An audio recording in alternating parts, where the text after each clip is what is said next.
Я не иду. Сейчас я здесь зайду. Скажи код конференции. 666.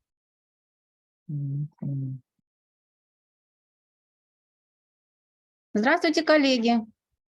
Приветствую всех.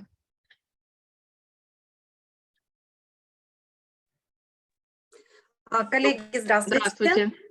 Здравствуйте, Анна Викторовна. Здравствуйте, Елена. Ой, отчество забыла. Елена Валерьевна.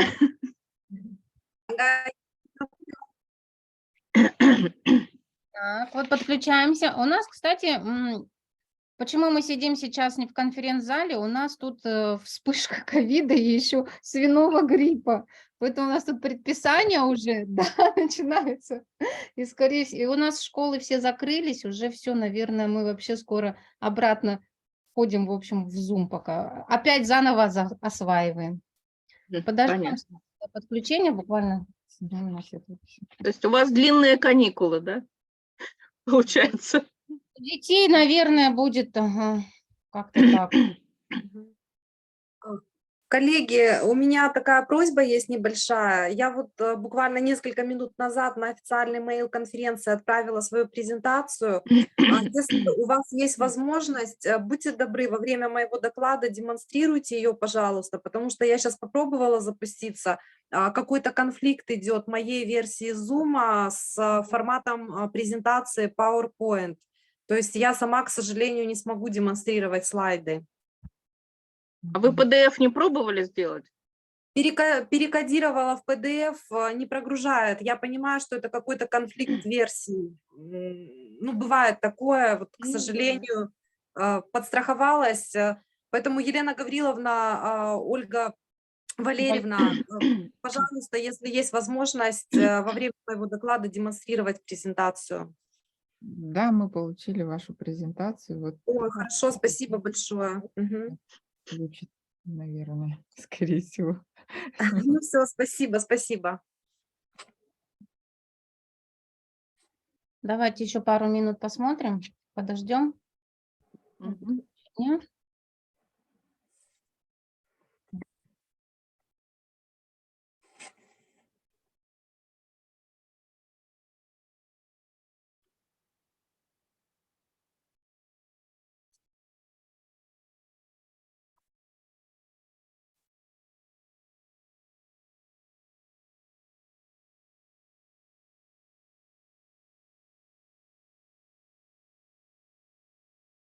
Лена Гавриловна, а мою презентацию вы получили? Я вчера или позавчера даже отправляла ее. Да, Ага, спасибо. Угу. Есть.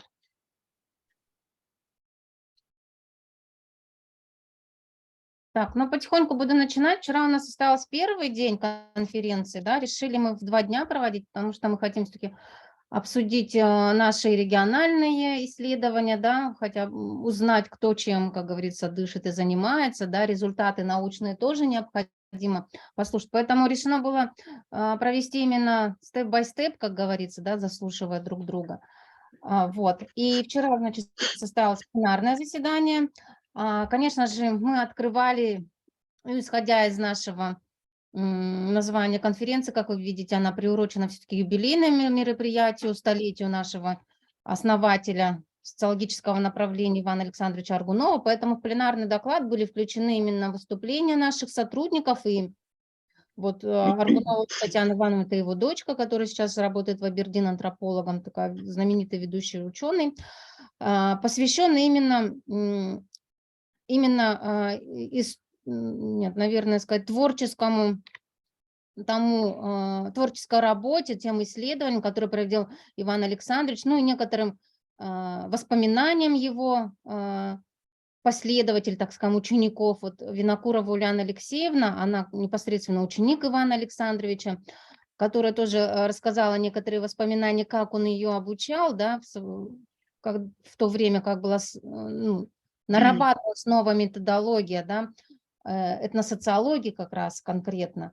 Вот. Ну и просветила тем, что она, ну, как последователь, да, школы Аргунова. В данный момент уже с 2017 года ведет вот аргуновские чтения с молодежью, работает со студентами. Вот завлекает их работой. И два таких доклада теоретика таких методологических, это вот и Юрия Владимировича Попкова и мой доклад, да, где мы рассказали, ну, вот Юрий Владимирович остановился на Новосибирской школе этносоциологических исследований. А почему мы его включили в пленарный? Потому что Новосибирская школа имела влияние тогда на Ивана Александровича Аргунова. Бойко Владимир Иванович в то время руководил лабораторией, да, социологической, и к нам приезжал в Якутию, тоже вот проводили они социологические исследования. Ну и небольшой такой доклад Юрия Владимировича был вообще о становлении его и какие теоретические методологические подходы ими разработаны и поддерживаются. Ну и мой доклад был связан с нынешним проектом Центра социологических исследований. Проект у нас называется «Республика Саха и большие вызовы. Социальное самочувствие, мобильность и стратегия адаптации», где я рассказала, конечно, почему мы начали изучать этот, приближаясь именно к тем основным точкам, которые были заданы Иваном Александровичем при исследовании этнических сообществ, а именно образ жизни, да. Он в свое время использовал эту вот социологию с наложением на этнические процессы, начал изучение именно сельского населения, якутского сельского населения, и каким образом вот социальная политика в то время, конечно, Советского Союза, РСФСР, изменила вот образ жизни якутского населения, каким ценностям, каким идеалам они преследуют. Ну, тогда в то время, конечно, это коммунистическое в основном было, но тем не менее, вот такие вот взаимодействия, да, вот он начал раскрывать еще в советское время, ну, там, 80-е годы. И надо сказать, что как бы в то время его незаконно, так скажем, да, его преследования были по вот как раз-таки национализму со стороны коммунистической партии. Вот. Так, и, значит, в своем докладе я вот на этом остановилась, и про социальное самочувствие хотела сказать. Значит, методологию мы немножко, конечно, мы знаем, что социальное самочувствие с разных сторон, у нас уже есть небольшие традиции, да, вот в Институте социологии есть определенные изучения, вот, ну, техника изучения, особенно, конечно, вот Жан Терентьевич Тощенко, да, в основные моменты вел, ну, про социальное настроение, тем не менее, мы всем пользуемся, но в условиях политической республики Саха-Якутия, ну, собственно говоря, Российская Федерация является политическим регионом, мы методом, там факторный анализ у нас проводился, о чем я докладывала, сделали все-таки, ввели в социальное самочувствие, один из индикаторов – это духовно-культурная сфера. И вот я там показывала, насколько все-таки отношение к своей этнической идентичности влияет на социальное самочувствие. Надо сказать, к своему удивлению, да, у нас есть некоторая такая, ну, может быть, не прям прямая корреляция, но тем не менее прослеживается, что люди, которые в настоящий момент ощущают, ну, вот, ведут культуру свою поддерживают, ощущают, ну, в разной степени, конечно, ощущают свою этническую идентичность, у них все-таки социальное самочувствие гораздо положительное, и видение на ситуацию межнациональных отношений, ситуацию с поддержкой языка тоже немного, скажем, позитивнее, чем у тех, которые не задумываются о своей идентичности этнической. Вот. То есть вот такой вывод у нас был в конце сделан, и тоже далее потом было у нас основное заседание, да, научная сессия.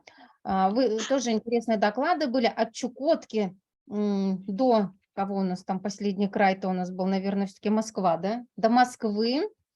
Получается, исследования все-таки этносоциального характера в большей степени. Очень много было про миграцию докладов. Было тоже поднят вопрос об образе жизни, опять-таки, нашими исследователями.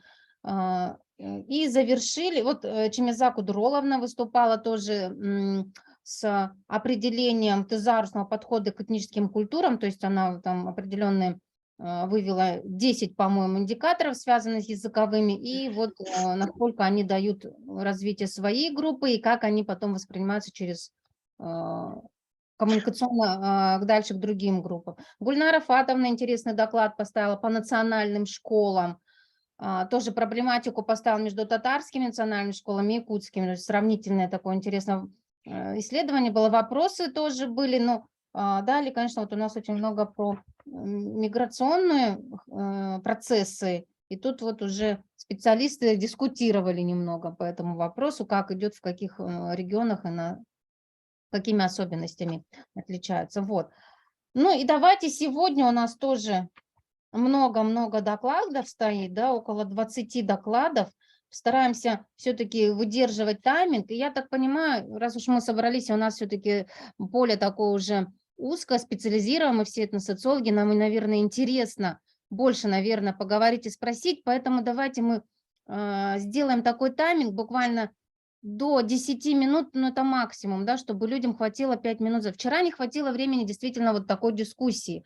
Еще раз повторяю, все-таки мы здесь узкие специалисты по своим тематикам, достаточно мы подобрали таких специалистов, которые часто занимаются этим. Понятное дело, что мы многие бываем переходим на другие вопросы, но вот более часто занимающиеся специалисты уже, да, эксперты уже по многим показателям в этих тематиках. Поэтому я, наверное, если вы не против, давайте мы вот так сделаем нашу, выстроим работу. Поэтому мне придется вам немножко за 2 минутки говорить: так, к выводам побыстрее, коллеги, к выводам, хорошо?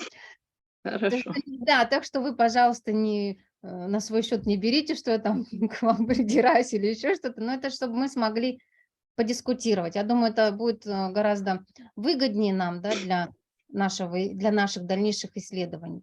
Вот. А сейчас разрешите предоставить слово Мищук Светлане Николаевне, кандидату экономических наук, ведущему научному сотруднику Института демографических исследований, как раз вот, ну и вот двойная у нее, и Институт комплексного анализа региональных проблем ДВО РАН Биробиджан, который как раз по миграции нам сейчас расскажет. Представьте свой доклад, Светлана.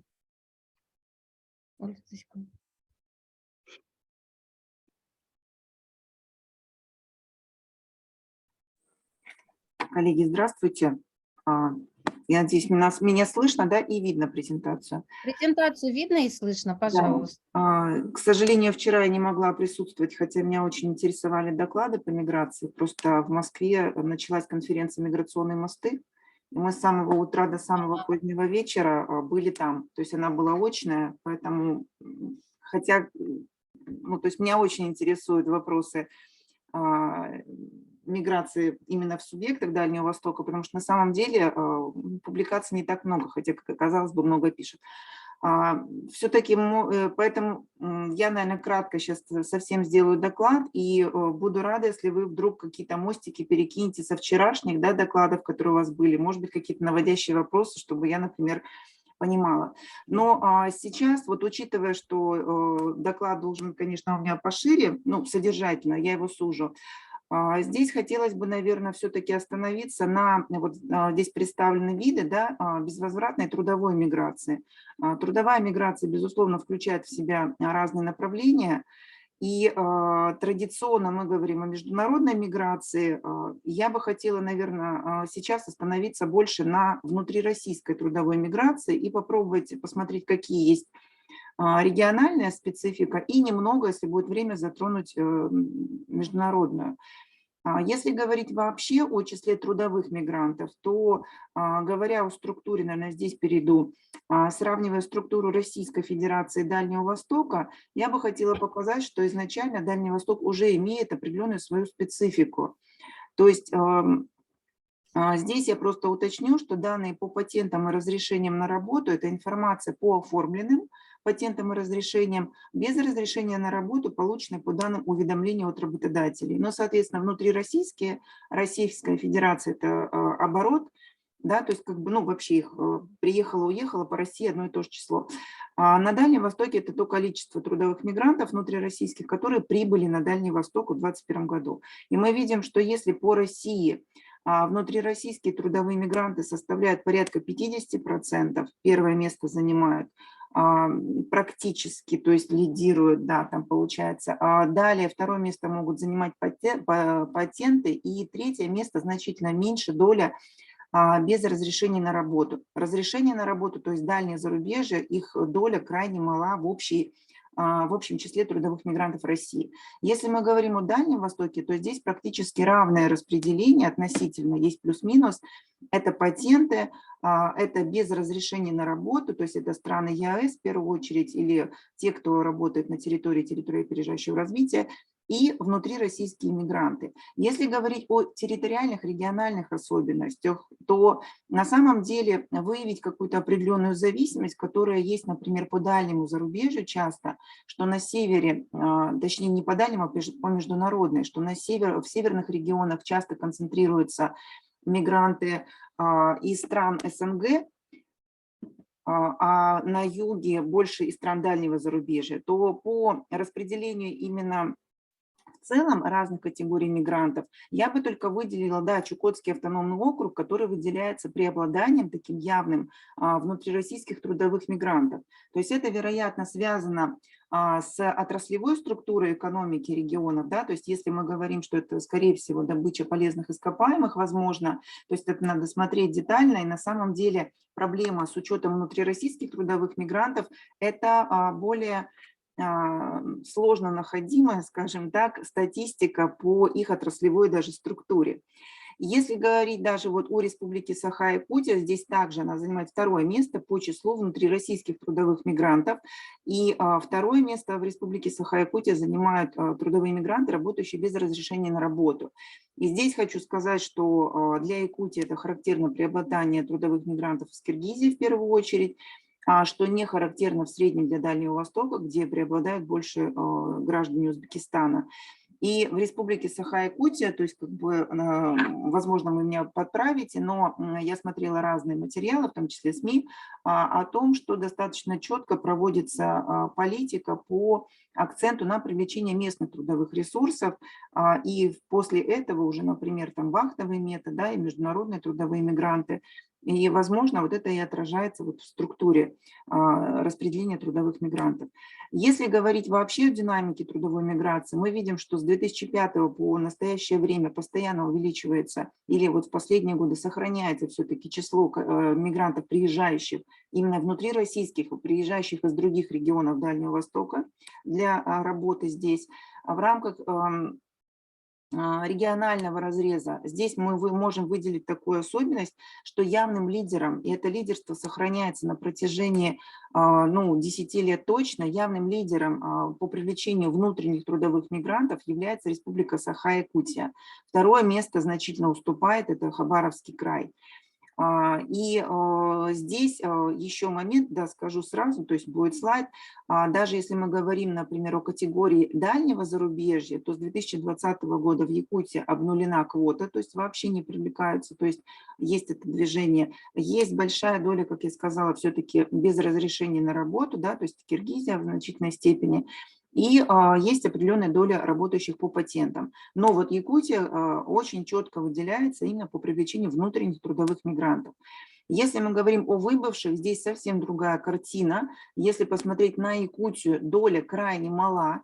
То есть как бы мы, не доля тут в абсолютных показателях, но и даже в доле незначительно, я сейчас покажу. Естественно, лидером, не естественно, а лидерами являются Республика Бурятия и Забайкальский край как таковой. И, возможно, может быть удивительно, но и Приморский край в том числе, который, казалось бы, является, в общем-то, на сравнении с другими территориями с диверсифицированной структурой экономики и так далее, но вот большое количество населения выезжает за пределы.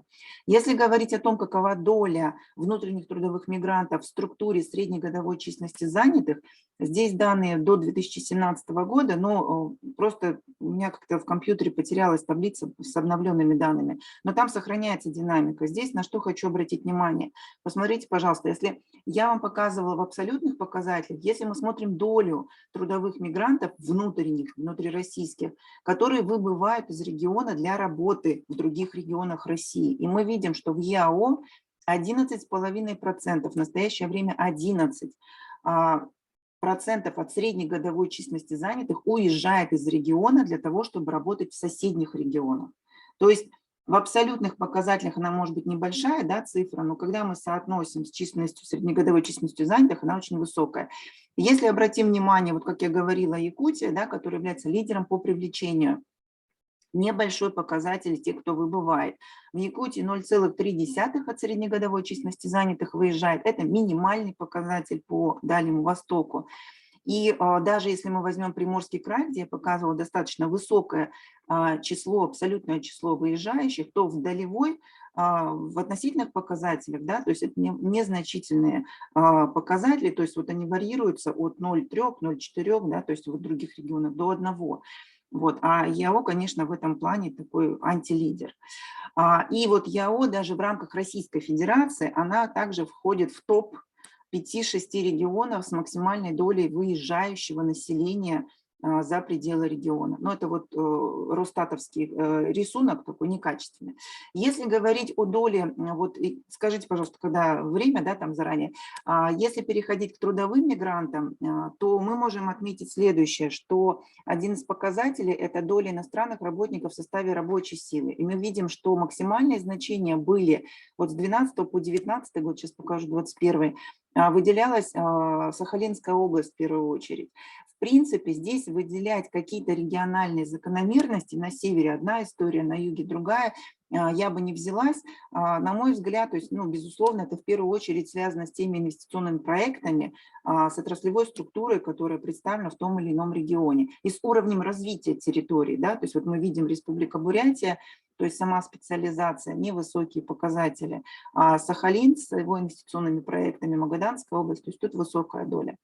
Если говорить вот 2021 год, но здесь сложности мы понимаем, да, со структурой трудовых мигрантов иностранных, то есть мы взяли иностранных работников, работающих по патентам и разрешениям на работу. Да, и мы видим, что в 2021 году, но это с 2019 года происходит, лидирующее положение занимает Амурская область в связи с реализацией инвестиционных проектов строительства Амурского газоперерабатывающего завода.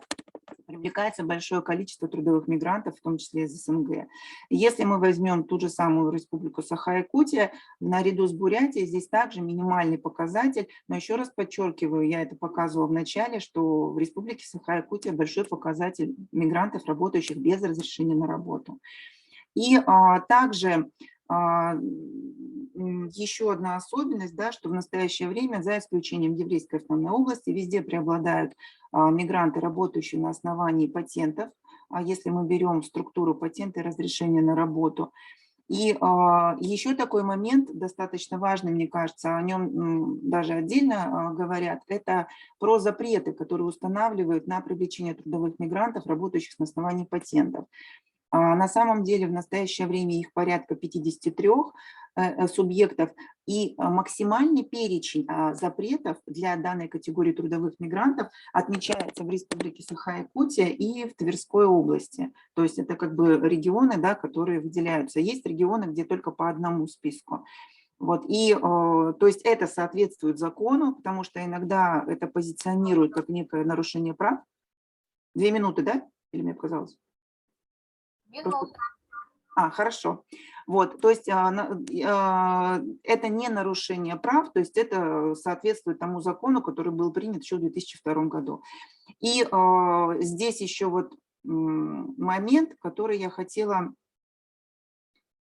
Сейчас. Ну вот как раз-таки по структуре, вот этот слайд, я на нем заканчиваю. Если мы говорим о странах-донорах, то есть о территориальной структуре мигрантов, которые прибывают на территорию Дальнего Востока и в разрезе регионов. То есть мы видим, что в 2015 год лидером являлся Узбекистан, 34%, Китай занимал второе место, 25%. И именно если мы говорим по регионам, то структура, конечно, имеет свою специфику, свои различия. Чукотка в 2015 даже году, да, преобладала представители Украины.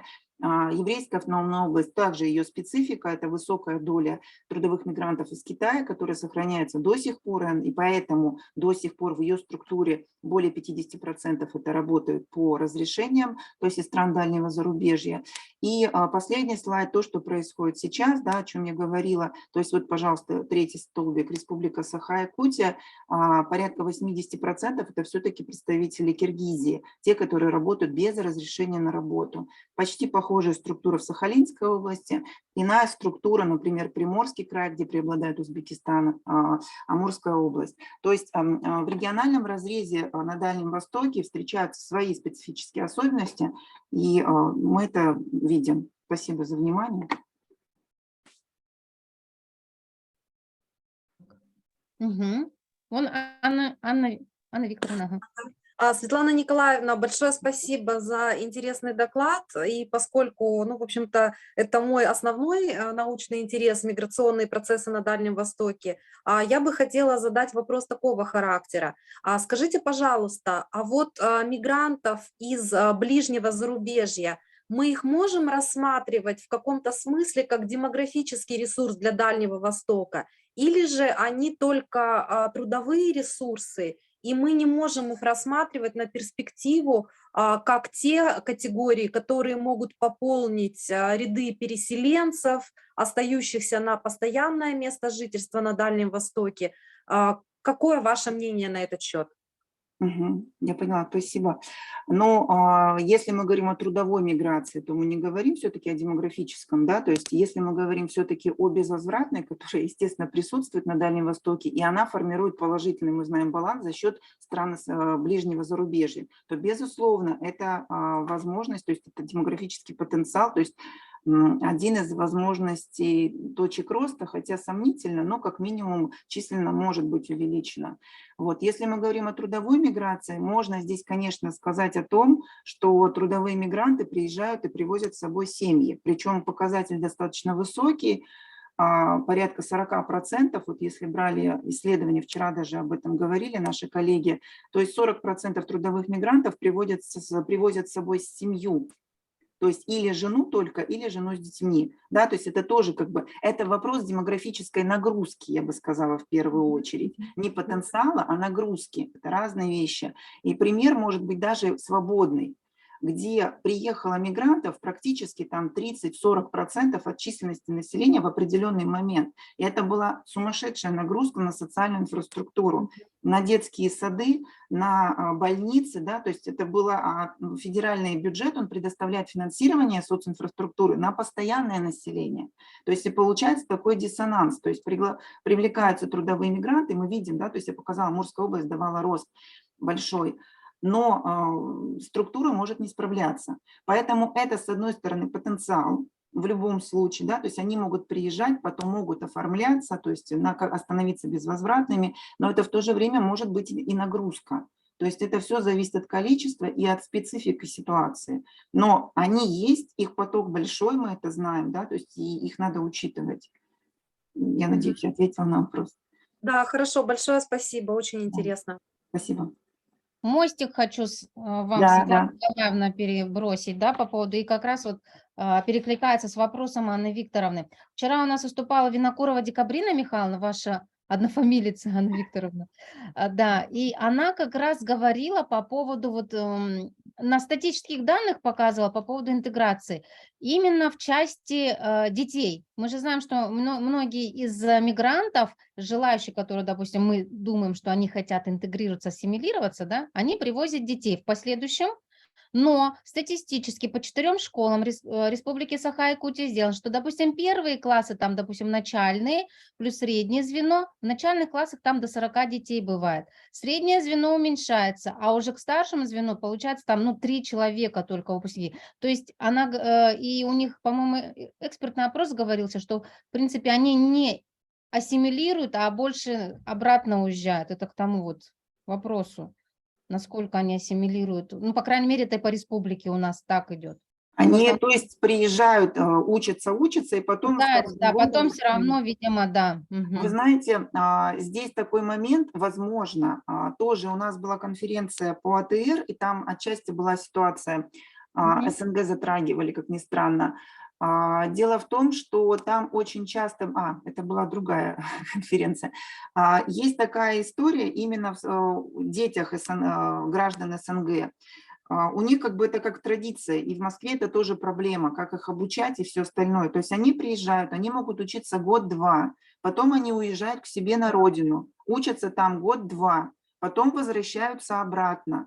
То есть и вот это такая кочевая история, возможно, даже как это дети трудовых мигрантов. И здесь уже вот возникает вопрос, это из практики были, да, проблемы, а как их можно учить, ну, нормально, да, в процессе, чтобы, во-первых, они не мешали другим детям, которые как бы вот в процессе, и учителя не отвлекались, да, на тех, которые пришли там 2 года пропустив в России.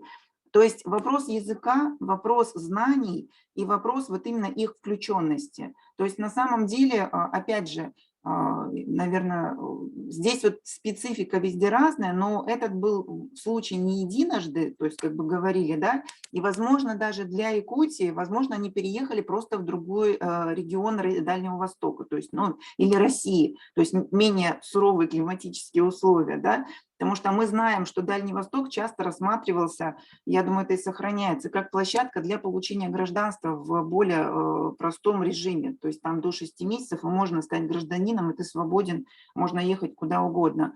Вот. Поэтому вопрос вот именно интеграции показывали, что есть трудности. И, в принципе, там не было такого прям желания большого интегрироваться и становиться абсолютно, растворяться в российском обществе.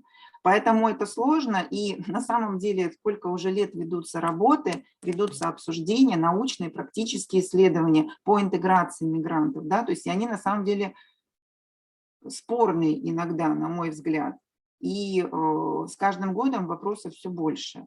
Поэтому у вас вот даже такая практика. Теперь я буду тоже знать об этом. В Москве вот своя специфика тоже как бы есть в отдельных школах. Но с другой стороны, я живу в том регионе, где очень много приезжих, и в том числе и стран СНГ. И на самом деле, ну, ходят, учатся, проблем нет. Светлана Николаевна, небольшой вопрос к вам, да, и, пожалуйста, короткий ответ.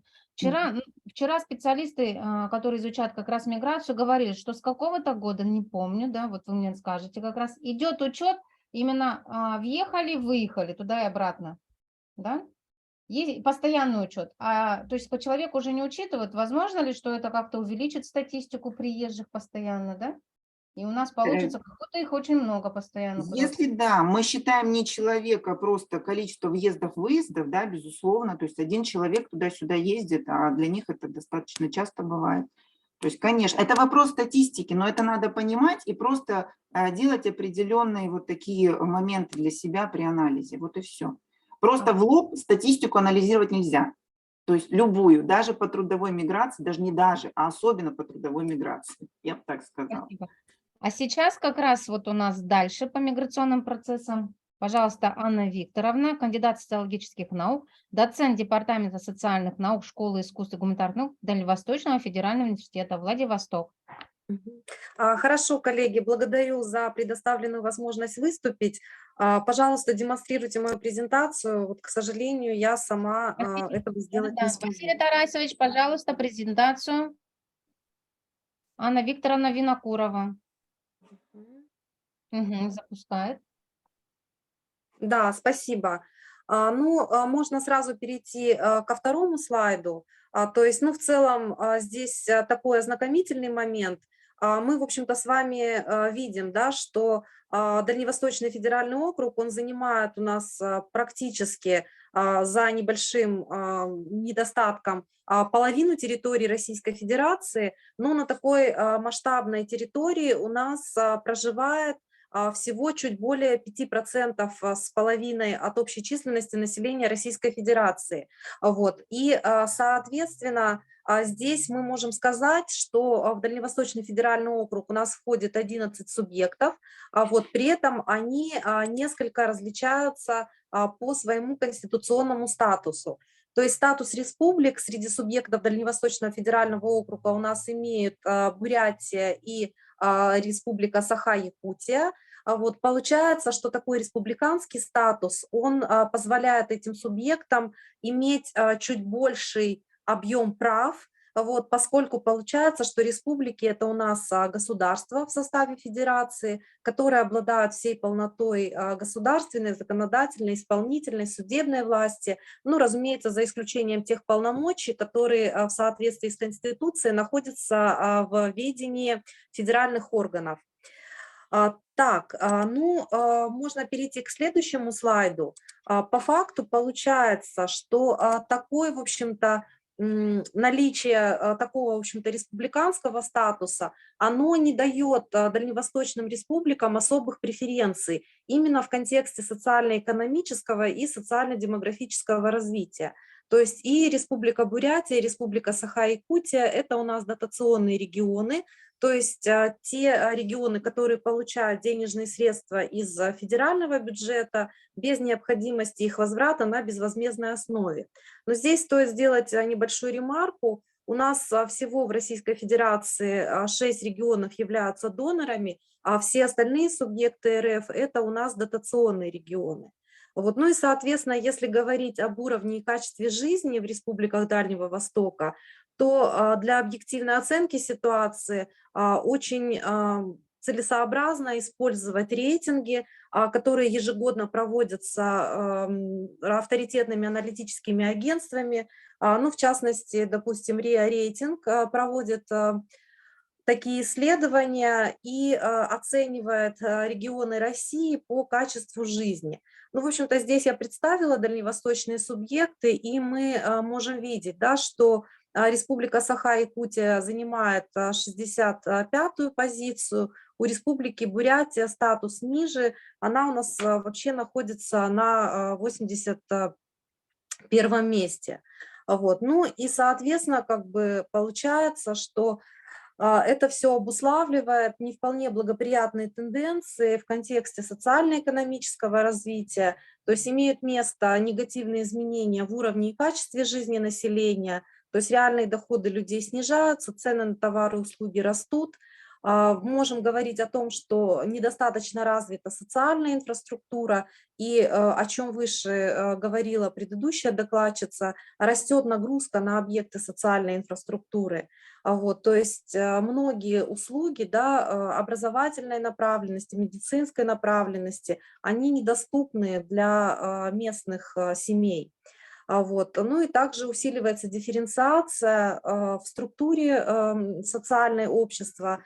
Вот. Ну и, соответственно, таким образом нами было предпринята, в общем-то, такая статистическая аналитика. Будьте добры, перейдите к следующему слайду. В общем-то, здесь представлены данные в динамике, начиная с 1991 года. Ну вот не было у меня возможности обновить текущие данные, хотя уже есть информация за 2020 год, за 2021 год. Но здесь, в общем-то, мы можем видеть, да, что в Республике Бурятия динамика роста численности населения, она неустойчивая. То есть мы можем наблюдать, да, в какие-то периоды снижения численности населения, затем как бы его повышение и так далее. А вот в Республике Саха-Якутия уже начиная с 2013 года заметен устойчивый рост численности населения, и в настоящее время вот такая вот положительная тенденция, она сохраняется. Вот. Ну и, соответственно, здесь, в общем-то, встает такой вопрос, то есть за счет чего растет население этих субъектов. То есть это происходит за счет естественного прироста или за счет миграционного прироста, или имеет значение обе этих величины и так далее. Ну, в общем-то, сведения о миграционном приросте в Якутии и Бурятии, они нам показывают, что темпы миграционного оттока из этих регионов уменьшаются. Вот. И, соответственно, как бы, в частности, допустим, в 2021 году в Республике Саха-Якутия миграционная сальдо достигла высоких положительных значений, то есть это порядка 6 тысяч человек. В Бурятии цифры гораздо более скромные, то есть положительная сальдо миграции составляет чуть более 500 человек. Вот. Ну и, соответственно, здесь ничего нового, то есть рост миграционной привлекательности данных регионов, он, конечно, связан с трудовой миграцией, с реализацией в указанных территориях крупных инвестиционных проектов.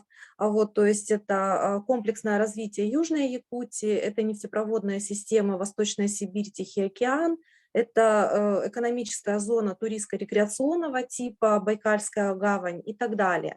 Вот. Ну, плюс демографическая динамика положительная обеспечивается и за счет естественного прироста населения.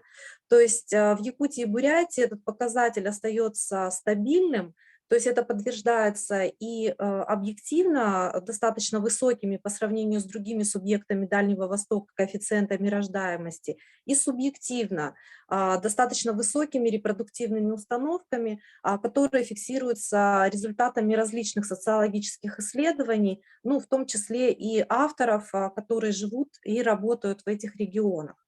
Вот. Ну, можно перейти к следующему слайду. То есть мы, в свою очередь, работая над грантовым проектом при поддержке Российского фонда фундаментальных исследований, тоже проводили социологическое исследование, в том числе и на территории данных регионов. Вот. Ну, соответственно, как бы мы были ориентированы на то, чтобы выявить миграционные стратегии жителей Республики Бурятия и Саха-Якутия, но также у нас в выборку попали и другие регионы Дальнего Востока. Основной метод сбора данных у нас был анкетирование, ну и поскольку полевой этап, он выпал на период жестких ограничений, связанных с распространением коронавирусной инфекции, мы вынуждены были проводить исследования онлайн, то есть анкету мы залили в Google форму и далее ссылку направляли потенциальным респондентам. Вот. По данным республикам объем выборки у нас составил 442 человека. Ну и, соответственно, как бы выборка у нас не случайная, мы ее квотировали по полувозрастным признакам. Вот. Плюс далее мы также получили поддержку от РФФИ, и уже у нас была возможность дополнить анкетные данные исследованиями с использованием качественной методологии. Мы проводили экспертный опрос и проводили фокус-группу с студентами, обучающимися в вузах 2 республик минуты. Саха-Якутия и Бурятия. Будьте добры, пожалуйста, следующий слайд. В общем-то, результаты исследования у нас показали, что основная проблема для местных жителей – это бедность. То есть, в общем-то, распределение ответов показало, что люди, в общем-то, не испытывают никаких иллюзий касательно социально-экономического положения тех регионов, в которых они проживают. То есть, в общем-то, практически половина опрошенных говорили о том, что регион неблагополучный и слаборазвитый. При этом на фокус-группах и в ходе экспертных интервью было выяснено, что, в общем-то, основные претензии людей связаны с недостаточной развитостью социальной инфраструктуры, то есть недостатком места в детских садах, школах, с невозможностью получить качественную бесплатную медицинскую помощь и так далее. Вот. Ну, собственно говоря, здесь можно констатировать, что несмотря на некоторое недовольство со стороны людей, власти предпринимают достаточно активные действия. Ну, вот, по крайней мере, в Бурятии ликвидирована проблема третьей смены в школах, и, в общем-то, в сельской местности открылось достаточно большое количество фельдшерских, акушерских пунктов современных, но проблема укомплектованности кадров, этот вопрос до сих пор остается открытым. Будьте добры, пожалуйста, следующий слайд. Так или иначе, в общем-то, миграционные настроения, они не имеют широкой популярности на территории этих субъектов, несмотря на вот определенное недовольство уровнем развития социальной инфраструктуры. Но так или иначе, в общем-то, мы выяснили, по каким причинам люди планируют, готовы сменить место жительства. Ну и в основном здесь как бы главный выталкивающий фактор связан с материальными причинами и с перспективами для детей. Вот. Но в данном случае как бы распространен такой феномен, который мы обозначаем «жизнь поверх границ». То есть зачастую люди, работая вахтовым методом, предпочитают переселить свою семью в более комфортный регион, где не такие суровые климатические условия, где больше возможностей для развития детей, для организации их досуга, для получения образования и так далее.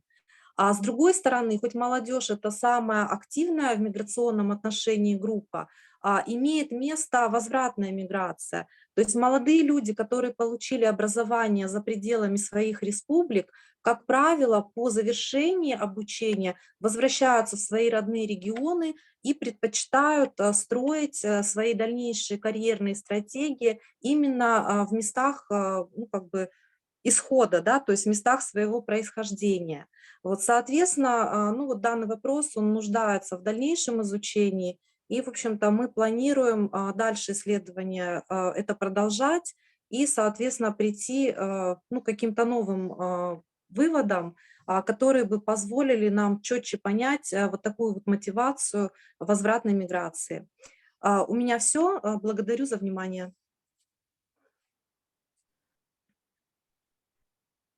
Коллеги, можно вопрос?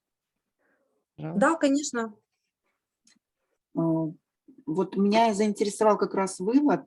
Дело в том, что коллеги, да, и в нашем институте занимались Республикой Бурятией и в том числе образовательной миграцией. И то есть там большие исследования, опросы на 6 тысяч человек. Вот. И на самом деле там выводы совсем другие.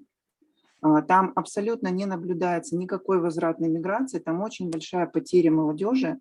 И именно выезд ну, из Республики Бурятию, да, за пределы, молодежь пытается выехать именно сначала с точки зрения получения образования и ни в коем случае не возвращаться. Может быть, вы знакомы с исследованиями Очировой Галины, отчество не помню, но она действительно очень много проводила, она сама оттуда, да, то есть как бы, может быть, вам это поможет, да, то есть, ну, в дальнейших ваших исследованиях, вот, и, ну, это как рекомендация, а вопрос, а есть ли специфика, вот то, что я услышала, вы акцентировали, да, доклад у вас про республики, а в чем специфика республик? На самом деле про социальную инфраструктуру, про ФАПы, это все, что характерно по федеральным программам, характерно для всех субъектов. В чем специфика именно республик? Ну вот здесь я могу прояснить это следующим образом. То есть то, что касается количественных исследований, да, с работами Очирова я знакома, но вот здесь по результатам наших фокус-групп со студентами, по результатам экспертных интервью, для меня это тоже показалось несколько странным. Несмотря на имеющиеся проблемы, люди достаточно положительно характеризуют те изменения, которые происходят. То есть, ну, по большому счету, понимаете, вот само социальное самочувствие, оно гораздо более позитивно, чем в других субъектах Дальнего Востока. Ну вот в 2021 году я сама проехала с экспедициями 7 субъектов, и, условно говоря, таких позитивных настроений, таких позитивных высказываний от информантов, вот за исключением республик, я больше нигде не получила. То есть специфика, в общем-то, заключается в том, что люди гораздо более доверяют властям, да, и есть, в общем-то, ну не то чтобы уверенность, сейчас вообще об уверенности сложно говорить, и, конечно, как бы мы свои качественные исследования проводили до начала спецоперации, до объявления мобилизации, сейчас нужно как бы выявлять вот этот сравнительный срез, но так или иначе люди были настроены на то, что изменения заметные есть и качество жизни улучшается. Ну вот привожу пример с Бурятии, да, и среди наших экспертов, среди наших информантов как раз, в общем-то, были люди, которые получили образование за пределами республики, имея опыт работы в западных регионах, ну, разумеется, в первую очередь это Москва, это Санкт-Петербург, вот, все-таки как бы вернулись назад уже на более высокие статусные позиции, которые им позволили занять более высокое положение в системе государственного управления, в системе образования. Если говорить о журналистском корпусе, то здесь, в общем-то, распространены такие практики, которые характеризуют горизонтальную мобильность. Ну, то есть в данном случае это специфика самой профессии. То есть, получив журналистское образование, люди работают за пределами республики, потом по прошествии определенного времени возвращаются на какой-то крупный проект в республику, потом опять, условно говоря, перекочевывают. Но это определяется вот самой спецификой этой профессиональной сферы. Вот. А то, что касается Якутии, то здесь, вот понимаете, я сама работаю в университетской системе, и я могу сказать, что, вот, допустим, Дальневосточный федеральный университет, Это кузница кадров не для Владивостока и даже не для Приморья, а скорее для других регионов Дальнего Востока. То есть у нас очень большой приток студентов именно из Дальневосточного федерального округа. А если мы будем говорить о Якутии, то подавляющая часть студентов Северо-Восточного федерального университета – это выходцы из Якутска, либо выходцы из сельских населенных пунктов самой республики. Вот. И когда, в общем-то, в частных беседах мы пытались выявить, ну, с чем связано, что это низкие баллы, не смогли куда-то поступить там и так далее. Но вот такая вот гипотеза, она не оправдалась. То есть достаточно много высокобальников, которые изначально ориентированы на то, чтобы получить образование в своей республике, возможно, рассматривают такие стратегию, как после бакалавриата закончить магистратуру в другом регионе, и, соответственно, уже с этими компетенциями, с этими знаниями, умениями, навыками вернуться на родину и дальше как бы строить свою карьерную стратегию. Вот. Поэтому здесь, ну, я хочу сказать, такое вот многообразие мнений. И, конечно, вы правы, то есть важен такой вот сравнительный анализ и динамический срез. И нужно сопоставлять между собой количественные и качественные оценки. Они зачастую бывают, ну вот даже на таком обыденном уровне как-то противоречат друг другу. Ну вот наша задача состоит, чтобы эти противоречия объяснить. Спасибо большое за вопросы, комментарии. Вот, Мария Алексеевна Абрамова, пожалуйста. Да, у меня просто вопрос к Анне Викторовне, очень короткий на самом деле. Могли ли повлиять на выводы, которые вы получили, такие факторы, как оценка, ну, скажем, связанная с этнической идентичностью, потому что есть определенное кросс-культурное отличие. Представители, вот по нашим, допустим, результатам, представители тюркских групп, они как-то стараются для оценки немножко приукрасить ситуацию, нежели чем ответить как на самом деле, да? Это один момент. И второй момент, если вы опрашивали тех студентов, которые являются представителями республик в Владивостоке, не могло ли повлиять на них отношение к Владивостоку, собственно, как к месту, который даст определенные возможности для их роста? Ну, то есть, соответственно, если университет относится к Дальнему Востоку, вы получаете такой результат, что да, они хотели бы остаться, но на самом деле они являются выходцами из своих республик. И вопрос, где тогда они хотели бы остаться, у себя в республике или, например, в Владивостоке после окончания обучения. Спасибо. Хорошо, Мария Алексеевна, спасибо за вопросы. Вот здесь этнонациональную специфику я могу прокомментировать, но вот в частности здесь я бы даже сопоставляла не только с национальной принадлежностью наших информантов, но и с их как бы сибирской идентичностью, потому что по большому счету жители республик Саха-Якутия и жители республики Бурятия, ну вот по ментальности, на мой взгляд, это не дальневосточники, это все же сибиряки. И если мы как бы возьмем вот этот вот исторический, да, момент, что освоение Сибири, оно началось, да, раньше, чем Дальнего Востока, и даже те, кто являются потомками старожильческого русского населения, они вот ориентированы на то, что мы здесь местные, мы здесь все знаем, да. А если говорить о коренных этносах, да, проживающих исконно на этих территориях, то здесь очень четко прослеживается, ну, вот такая ценностная ориентация, как связь с родной землей, что это наше место, да, это наша земля, мы здесь все знаем, да, мы, соответственно, здесь как бы можем дальше, да, выстраивать свою жизнь именно, ну, сообразно как бы своим убеждениям, предпочтениям и тому подобное. То есть здесь я бы это связывала с тем, что ну, как люди либо всегда здесь проживали, либо проживают достаточно большое время в течение нескольких поколений. Соответственно, вот присутствует вот эта вот связь с территорией. Вот. То, что касается второго вопроса, я скажу так, в основном те, кто поступают к нам из республик, это те, кто поступают как целевики. То есть в любом случае они по условиям договора, да, по условиям квоты на обучение, им необходимо вернуться назад в республику для того, чтобы выполнить, да, свои обязательства перед работодателем, который их направил на учебу. Вот. Но далее, как бы, опять же, это не количественный, да, анализ, а мы, в общем-то, ну, как бы контактируем, да, со своими выпускниками, отслеживаем, ну, вот такие, как бы, жизненные траектории. Ну, в частности, приведу пример, да, то есть завершают обучение в бакалавриате у нас, в магистратуру поступают в Москву, в Высшую школу экономики, завершают обучение там, возвращаются в Якутию, и, соответственно, потом мы уже видим, как они продвигаются в правительстве республики, ну, вполне как бы на достаточно высокие позиции. Вот таким вот образом. То есть здесь, ну, вот проявляется такой тренд, да, что это так называемые государственники, которые ориентированы на работу в госструктурах и, соответственно, смотрят, где будет больше перспектив. Ну, вот в частности, в таком случае их больше в регионах, да, откуда они родом, для них именно.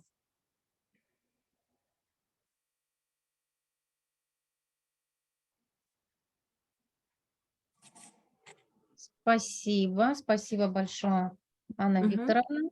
Спасибо, благодарю. Если нет вопросов, давайте двигаться дальше.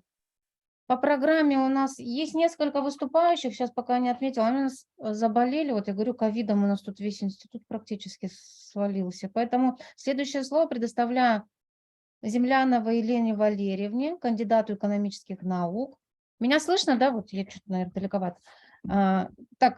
Предоставляю Елене Валерьевне, кандидату экономических наук, ведущему научному сотруднику Института демографических исследований тоже, город Москва, совместный доклад Савиной Анной Александровной, НИИ Организации здравоохранения, медицинского менеджмента, Департамента здравоохранения города Москвы. Тут как раз о влиянии пандемии, новых вызовах на демографические процессы. Пожалуйста, Лена Валерьевна. Будьте добры, мою презентацию загрузите, пожалуйста.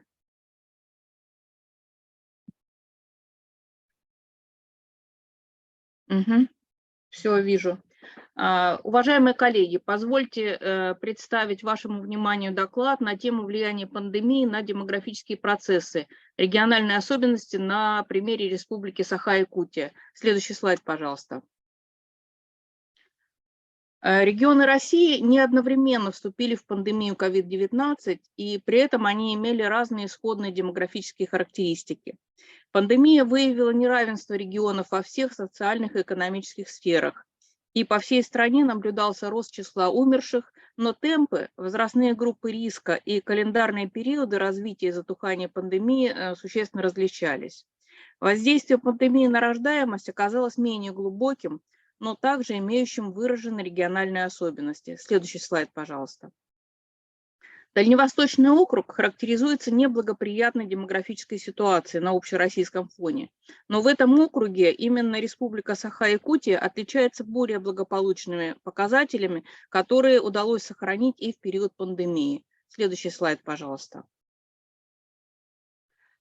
Так, в 2020 году Якутия продемонстрировала инерционный рост рождаемости с 13,2 промилле в 2019 году до 13,4. Однако в 2021 году показатель снизился до 12,5 промилле или на 6,7%. В Дальневосточном округе рождаемость в 2020 году оказалась такой же, как и в 2019, 11,1 промилле, а в 2021 году все же снизилась до 10,6 промилле или на 4,5%. В целом же по России рождаемость снижалась на протяжении всего исследуемого периода с 10,1 промилле в 2019 году до 9,8 в 2020 и до 9,6 в 2021 году. Прирост смертности в Республике Саха-Якутия в 2020 году по сравнению с базовым 2019 годом составил 17,7%. В целом по России прирост смертности оказался даже несколько выше, это 18%, а по Дальневосточному округу он был существенно ниже, чем в Якутии, тем более, чем в России, 13,2%. В 2021 году рост смертности продолжился в России, прибавка 54% к уровню 2020 года, и в округе 22% по сравнению с предыдущими периодами. В то же время в Якутии наметилось снижение смертности на 1,4%.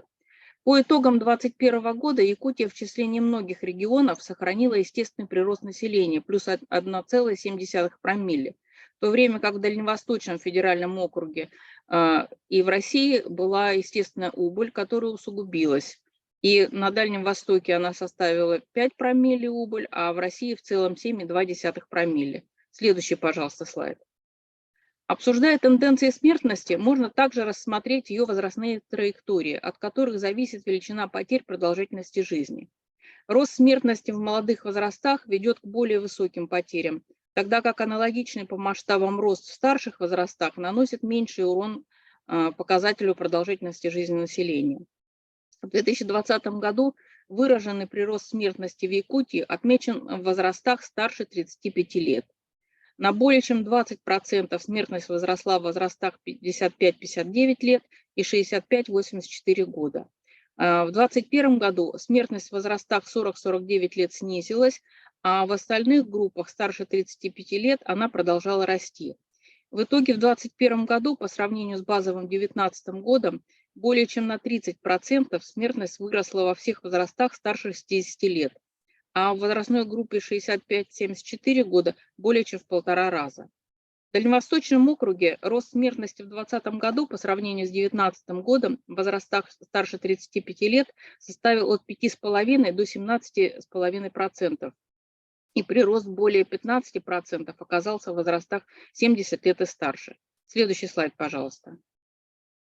За 2 года пандемии Якутия потеряла 3 года продолжительности жизни, что несколько меньше, чем в России, где потери составили 3,3 года, но сильно больше, чем в Дальневосточном федеральном округе, где потери составили 2,1 года. В 2021 году потери продолжительности жизни в Якутии по сравнению с 2020 годом снизились очень существенно. Если в первый год пандемии это составляло 1,9 года, то в 2021 году 1,1 года. В России снижение смертности в 2021 году оказалось меньшим. В 2020 году продолжительность жизни снизилась на 1,9 года, в 2021 на 1,4 года. Но при этом в округе потери продолжительности жизни даже незначительно возросли. Первый год пандемии это был 1 год потерь продолжительности жизни, во второй год 1,1 года. За период пандемии в Якутии даже несколько сократило отставание от среднероссийских показателей, вплотную приблизившись к ним. Итак, в 2021 году в Якутии ожидаемая продолжительность жизни составила 70 лет, а в России 70,1 года. Но выигрыш от ожидаемой продолжительности жизни на фоне округа, где она составила 68,1 года, незначительно сократился. Следующий слайд, пожалуйста. Ведущим драйвером снижения продолжительности жизни стала растущая на фоне пандемии смертность COVID-19. Начиная с июля 2020 года характер динамики прироста числа смертей в Якутии в целом совпадал с таковыми по России и Дальневосточном округе. Однако в республике он происходил более высокими темпами. Самыми неблагоприятными в этом отношении месяцами для Якутии оказались месяца с июля по ноябрь 2020 года и с августа по ноябрь 2021 года, когда прирост смертности по отношению к марту 2020 года составил от 30,5% до 76%, и от 55% до 110,5% соответственно. При этом в России в целом максимальный прирост к уровню марта 2020 года отмечен также в ноябре 2021 года, это 68,5%, и в Дальневосточном округе в декабре 2020 года 69%. Следующий слайд, пожалуйста. В 2020 году смертность от COVID-19 занимала 4-е место в списке причин смерти. Первые 3, как и в 2019 году, занимали болезни системы кровообращения, новообразования и внешние причины. Существенный рост показателей смертности в 2021 году по отношению к 2019 в России зафиксирован от болезней системы кровообращения плюс 54%, неточно обозначенных состояний плюс 58%, болезней нервной системы плюс 73%. болезни органов дыхания в 2,5 раза, болезни эндокринной системы плюс 47%. Несмотря на стартовавшую вакцинацию, смертность от COVID-19 выросла в сравнении с уровнем 2020 года в 3,4 раза. И в 2021 году она вышла на первое место. Ситуация со смертностью в Якутии развивалась менее драматично. Так, в 2020 году выросла смертность от болезней кровообращения на 9,4% к уровню 2019 года, от внешних причин на 12%, от болезней органов дыхания на 21,5%, болезни органов пищеварения на 13%, болезни эндокринной системы в 1,5 раза, болезни нервной системы плюс 6%. В то же время в республике снизилась смертность от новообразований на 9%, от неточно обозначенных состояний на 4,5% и от инфекций на 21%. Новая коронавирусная инфекция внесла существенный вклад в структуру смертности. Так, в 2020 году она заняла 4-е ранговое место. В 2021 году смертность по всем классам причин в республике снизилась. В то же время смертность от COVID-19 резко возросла в 2,5 раза и переместилась на 2-е место в структуре причин. А вот смертность от болезней системы кровообращения, новообразований, неточно обозначенных состояний, болезней нервной системы и инфекций в 2021 году оказалась даже ниже уровня базового 2019 года.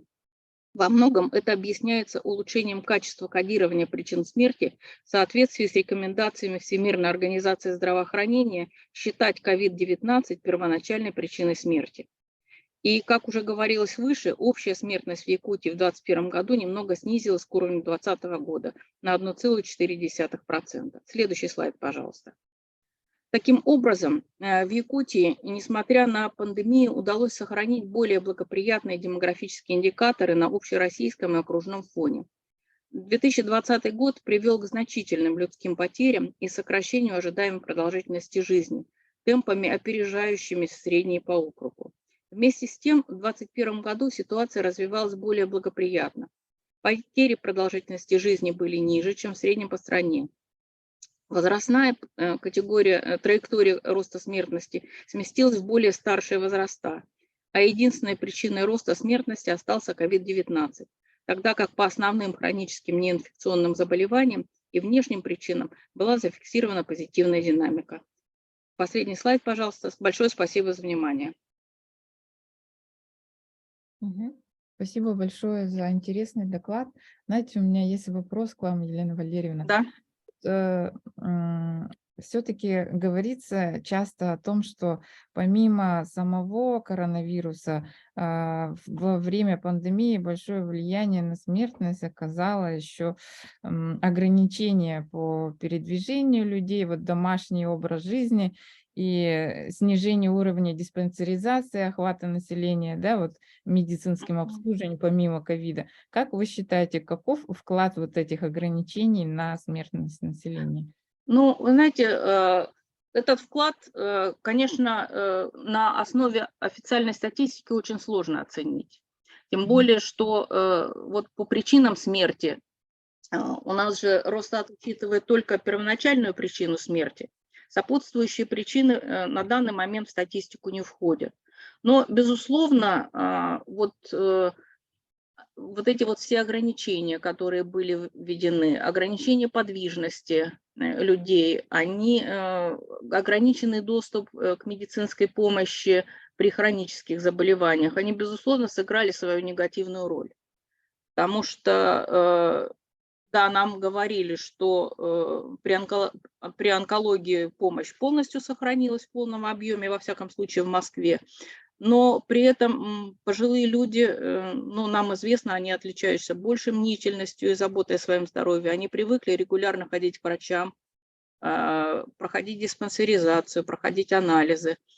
А в ситуации ограничений, в ситуации угрозы заболеть коронавирусом, люди просто боялись идти в поликлинику для того, чтобы не заразиться. Это, безусловно, сыграло свою негативную роль.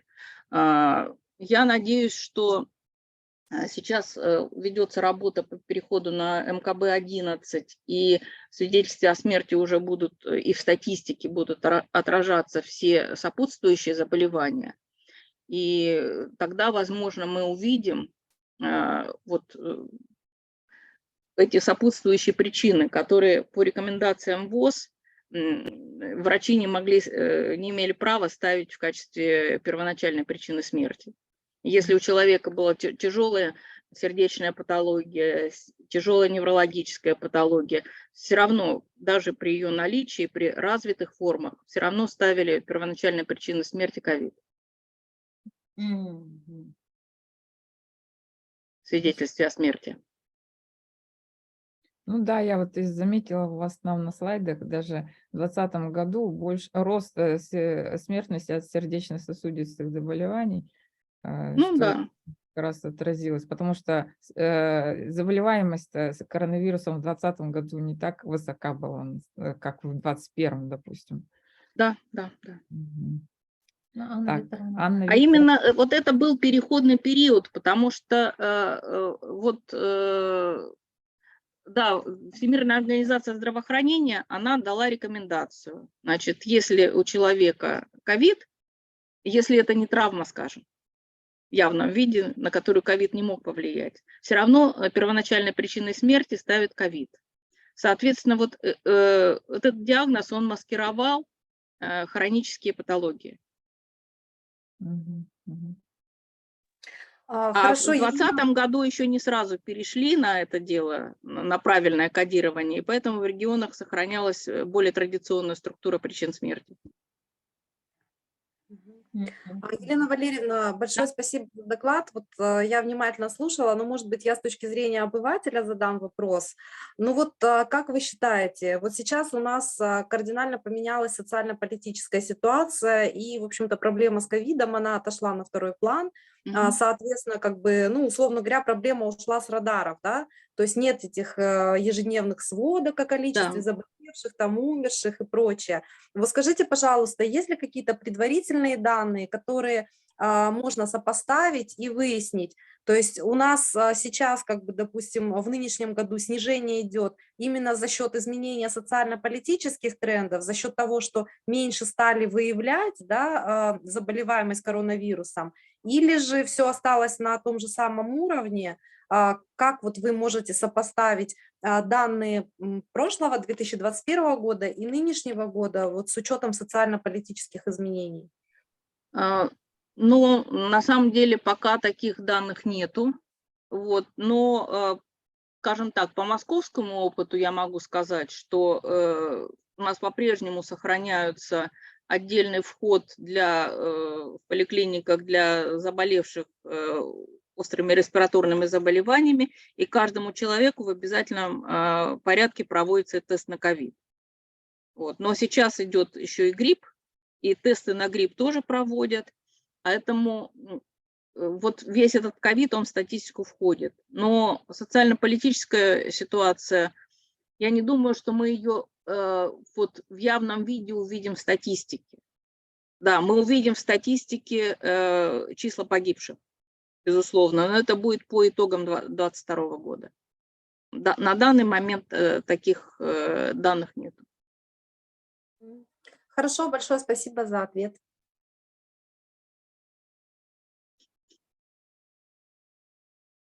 Спасибо большое, Елена Валерьевна. Елена Валерьевна, с другими регионами сравнивали уже? Нет, было какое-то сравнительное? В каком плане? Ситуацию в Якутии или? Да, какой-то, может быть, еще. Ну вот я делала в сравнении с округом, но мы планируем такой приличный журнал подать статью, где мы проведем сравнение по регионам всего Дальневосточного округа. Ну, планируем где-то в начале года подать статью такую большую. Но в республике у нас ситуация хуже, чем, да, получается же? Вот, У вас ситуация лучше, чем в целом по округу у вас в Якутии. Хорошо. Потому что это единственный регион Дальневосточного округа, который вот за 2 года пандемии не потерял естественный прирост населения. А самый худший? Не смотрели еще? Самый Худший у вас, ну, скорее, Еврейская автономная область и Бурятия. Но я не могу с уверенностью сказать, потому что на данный момент у меня нет данных перед Хорошо. глазами. Но вы вот сохранили естественный прирост наряду с Ямалом, Ханты-Мансийском, наряду с частью регионов Северо-Кавказского округа. Именно за счет рождаемости вы молодцы. Ну, спасибо, Елена Валерьевна. Переходим к докладу уже, связанным уже от демографии. Перейдем уже к этническим вопросам. Предоставляю слово Арутюновой Екатерины Михайловны, кандидату социологических наук, ведущему научному сотруднику Института социологии РАН. По поводу как раз идентичности. Пожалуйста, Екатерина Михайловна. Здравствуйте, уважаемые коллеги. Сейчас воспроизведу. Очень рада вас видеть. Красиво. Я тоже очень рада видеть старых знакомых, рада видеть тех, с кем еще не знакомы, и рада заочному знакомству. Спасибо за приглашение. Мне очень интересно всегда выступить и поговорить с коллегами из моей любимой Якутии, в которой я регулярно бываю. И опять же поговорить о Якутии всегда приятно. И вспомнить, что такое замечательная разница во времени, которую мы все сегодня, и коллеги из Москвы вчера тоже ощутили. Я бы хотела сегодня рассказать о идентичностях якутян, не только о этнической, но и о ней, безусловно, тоже. Я буду говорить о результатах одного из исследовательских проектов, которые мы реализовывали в Якутии совместно с коллегами местными, и представлю такой портрет идентичности якутян, затронув некоторые сопряженные моменты. Почему нам, в принципе, актуально об этом говорить? Да, в России проблема интеграции полиэтнического нашего сообщества – это проблема исключительно актуальная. И наличие гражданской нашей общей идентичности, как того, что нас всех могло бы скрепить и отчасти действительно скрепляет, это одна из тем, над которой наша команда, например, этносоциологическая школа Дробежевой, работает уже давно, мягко скажем. Поэтому, не откладывая в долгий ящик, тут на самом деле практически все выводы, поэтому они будут вот так сплошняком. Во-первых, немножечко об эмпирике. Да, массовый опрос был проведен ЦСИ, Центром стратегических исследований при главе Республики Саха-Якутия, с которым мы сотрудничаем уже несколько лет, фактически все его время существования, до того с информационным центром при главе республики. Выборка репрезентативная, выверенная, опрос поквартирный, face-to-face, все как полагается в социологии. Качественник провожу я сама, приезжая регулярно в республику. К сожалению, чаще всего качественник ограничен Якутском и иногда Мирным, но в силу хорошо известных причин. Распределение идентичностей. Тот самый хорошо известный исследователям идентичности вопрос, который давно используется и начинался когда-то как методика, созданная Ядовым Владимиром Александровичем и Даниловой, и который теперь входит в мониторинг этносоциальной ситуации, который ФАДН предписывает регионам проводить. Соответственно, вопрос задается, как часто, иногда или никогда вы ощущаете общность, близость с следующими категориями. Здесь все очевидно.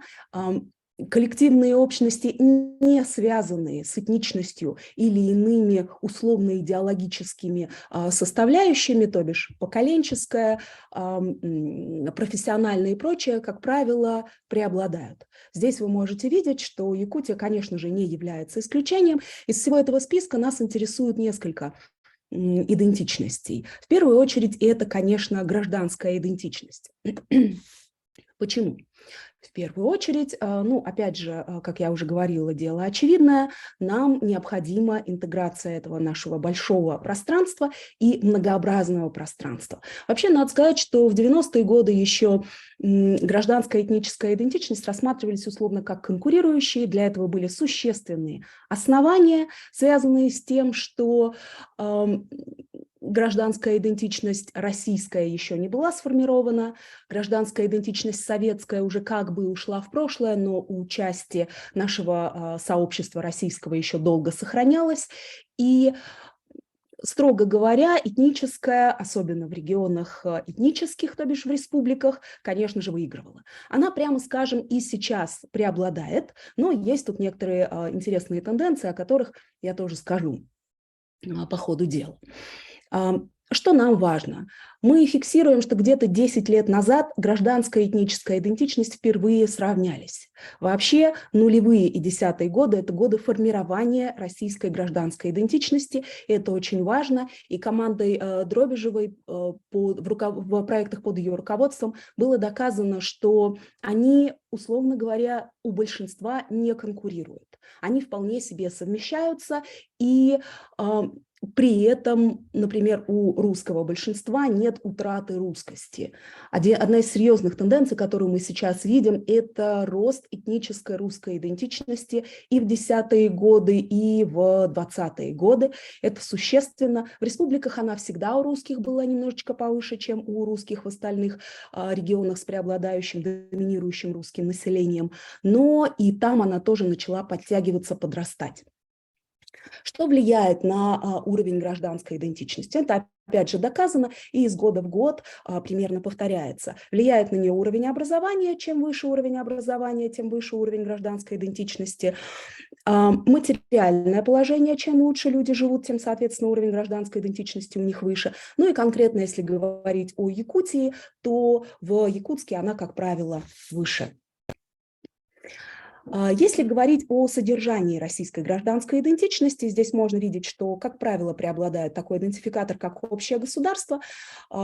Земля, русский язык, историческое прошлое тоже очень важные. Единственная тенденция, которую я здесь подчеркну, что у русского населения, как правило, все идентификаторы получают поддержку более или менее выше, чем у, соответственно, нерусского населения. В республиках это тоже прослеживается, в других я имею в виду, в республике Саха-Якутия тоже. Как вы можете видеть, общее государство совпадает, а дальше некоторое такое проседание есть у Саха.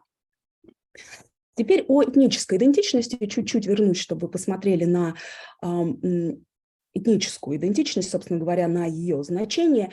И могу сказать следующее, что этническая идентичность, опять же, повторюсь, у русских растет. В Якутии она тоже довольно высокая у русских. И когда мы говорим о ее актуализации, нужно сказать, что мы изучаем такой показатель, как этномимиляционные установки. И нужно сказать, что у Саха они выше.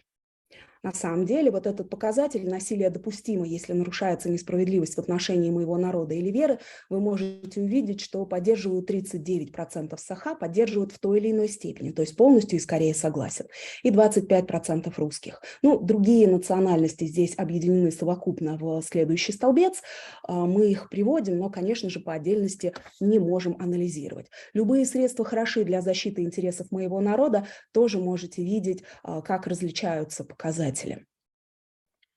Идентификаторы этнической идентичности очень стабильны. Это всегда язык в первую очередь, но, конечно же, это и родная земля, культура, общая государственность, обычаи, обряды и так далее. Очень важно, что чисто эссенциалистский признак, внешний облик, антропологический облик поддерживают очень малые доли людей.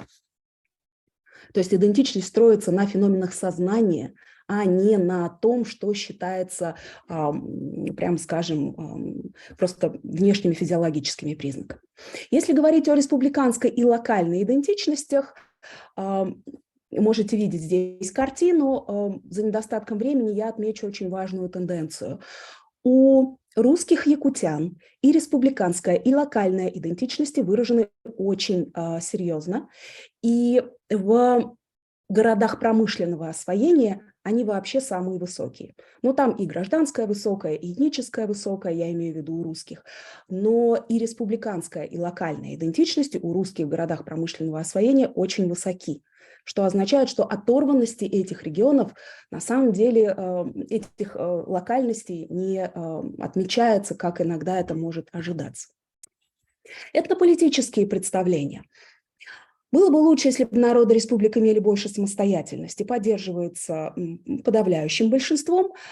Очень важно, что и Саха, и русскими поддерживается в относительно сходных циферках. Это тоже важно отмечать, что для интеграции местного сообщества, республиканского сообщества, обязательно нужно иметь в виду, что русское население Якутии поддерживает самостоятельность, относительную, разумеется, потому что, разумеется, республики – это не государство.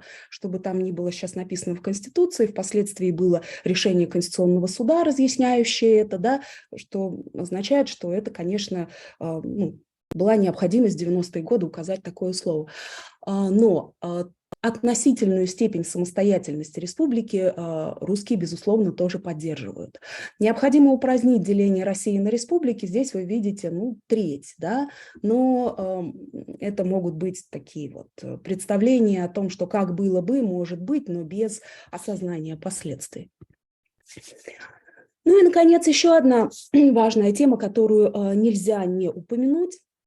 Это язык, это последняя тема, которую я хочу осветить. Актуальность языковой темы в последнее время исключительно велика, но она, конечно же, уже не настолько велика, как многие другие актуальные темы. Как вы видите, исследования я представляю 2021 года, и ковидные проблемы все еще очевидны, но уже не так очевидны. Исследования, как правило, проводятся летом, когда жизнь уже хороша, когда в 2021 году СЭХа, по-моему, не было, а вот в 2022 он был, и некоторое такое вот изменение данных мы тоже видели, правда, демонстрировать их я пока не могу. Соответственно, языковая тема, несмотря на все это, все равно остается актуальной. Есть пласт языковых активистов, которые говорят об этом постоянно, регулярно. К счастью, не только говорят, но и делают очень существенные вещи для поддержания существования языка Саха в функциональном варианте, что очень важно, потому что потеря отдельных сфер функционирования языка, как правило, существенно сказывается на его будущем. Вопрос о том, как должен преподаваться язык Саха в школах в республике, мы задаем довольно-таки регулярно. Данные иногда ситуативно меняются, но, по сути дела, остаются более или менее стабильными. Да? С чем вообще связан этот вопрос? Как известно, 2018 год, точнее 2017, затем 2018 изменения в федеральный закон об образовании, которые связаны с тем, что языки республик, государственные языки республик больше не могут преподаваться обязательно в школах, как это было в некоторых республиках. Самые большие проблемы были в Татарстане, Башкортостане. В Якутии, насколько я знаю, короткий период язык Саха преподавался обязательно. Но сейчас некоторые республики реализуют такой смешанный формат, когда язык можно выбирать в качестве родного языка, когда ты и не только представитель этнической какой-то категории, люди других национальностей за своих детей тоже могут выбирать языки, и, соответственно, такой формат может реализовываться. Поэтому обратите внимание, насколько поддерживается тот вариант, который соответствует действующему законодательству. То есть якутский язык должен изучаться добровольно теми, кто желает. Если мы смотрим суммарно по республике, это половина. Если мы смотрим по национальностям, то, конечно, среди Саха его поддерживают намного меньше, среди русских ощутимо больше. Должен быть обязательным предметом для всех, это 47% среди Саха. Это довольно много, но здесь мы обязательно должны понимать, что респонденты могут понимать наши вопросы не совсем так, как мы предполагаем. Да, в этом наше большое искусство – создавать вопросы такими, чтобы они были максимально понятны и недвусмысленно трактовались. Точно так же, как, например, когда мы спрашиваем, народы республик имели бы больше самостоятельности. Мы можем предположить, что здесь может быть двусмысленная трактовка, что якуты могут трактовать народы республик как титульные народы республик, в кавычках титульные, потому что это понятие даже уже извлечено из документов, потому что является, условно говоря, дискриминирующим. Но якуты могут трактовать его как народ республики, как Саха, а люди других национальностей в Якутии могут трактовать его как весь народ республики, те, кто там проживает. Отсюда возможна некоторая двусмысленность, которую мы пытаемся догонять качественными методами и которую мы обязательно должны принимать во внимание. Последнее, что здесь скажу, вернувшись к языку, проблема интеграции местного полиэтнического населения, разумеется, методами, связанными с принудительным изучением языка, не решить. Как я понимаю, его и, ну, скажем так, поддержка в экспертном или властном сообществе такой позиции и нет, тем более она законодательству не соответствует, но некоторой такой инерции представлений о необходимом статусе своего народа, с одной стороны, и некоторой обидой за то, как бы могло бы быть, но нету, это такая поддержка может быть. На этом у меня все. Спасибо большое за внимание. Я не буду делать никаких обобщающих выводов. Я думаю, что это более-менее очевидно. Я боюсь, что я перебрала со временем. Прошу прощения. Да нет, Екатерина Михайловна, нормально по времени. Спасибо большое. Немножко прокомментирую тоже коллегам, кто присоединился сейчас, да. Действительно, Институт гуманитарных исследований, проблемы малочисленных народов Севера, вот в лице, допустим, Ванды Борисовны Игнатьевой, Катерина Зан, да, Романова, по-моему, да, также вот с давних пор сотрудничали с Леокадией Михайловной Дробежевой. Мы чтим ее память, всегда очень с теплотой вспоминаем каждый раз на конференциях. Вчера тоже вот Винокурова Ульяна Алексеевна, вы знаете, да, Екатерина Михайловна тоже с ней очень активно сотрудничала до последнего момента, прямо ее жизни вспоминали также. То есть в Якутии действительно с теплотой и заботой мы относимся к тому, что Леокадия Михайловна так открыто относилась к нашей республике, делилась даже своими социологическими, да, вот, проектами, работами, да, и мы, наш институт, в частности, тоже следуем вот этой вот методологии до сих пор, да, сохраняем ее. Вот ваши результаты, в частности, да, Екатерина Михайловна, очень коррелируются с нашими результатами, что мы очень тоже довольны, что у нас практически одинаковые по идентичности, по территориальной этнической идентичности, по языкам у нас такая же ситуация обстоит действительно по нашим исследованиям, по маркерам этнической идентичности одинаково, да, то есть, в принципе, мы как бы идем с одинаковыми результатами, будем описывать нашу республику, ваших, получается, стороны вашей, ну и с нашей. Вот по языкам немножко хотелось бы сказать. Действительно, вы отметили, хотя что интеграция невозможна, да, вот на вот политике, скажем, такое настаивание полностью изучать, но тем не менее сегодня мы наблюдаем эту ситуацию, когда коренное население, но в частности саха-якуты, не предпочитают уже не изучать, вот как вы говорите, да, должен добровольно изучаться язык, да, и это немножко настораживает, то, что функционирование языка, получается, уменьшается, вот это поле функционирования. И вы знаете, поднимается вот вопрос о том, чтобы даже начать изучение. Понятное дело, что все идет из семьи, да. В любом случае акцент должен быть на семье. Раз если люди говорят в семье, то язык сохранится, не говорят, не будет сохранять. Это озвучено было вот даже на федеральном уровне.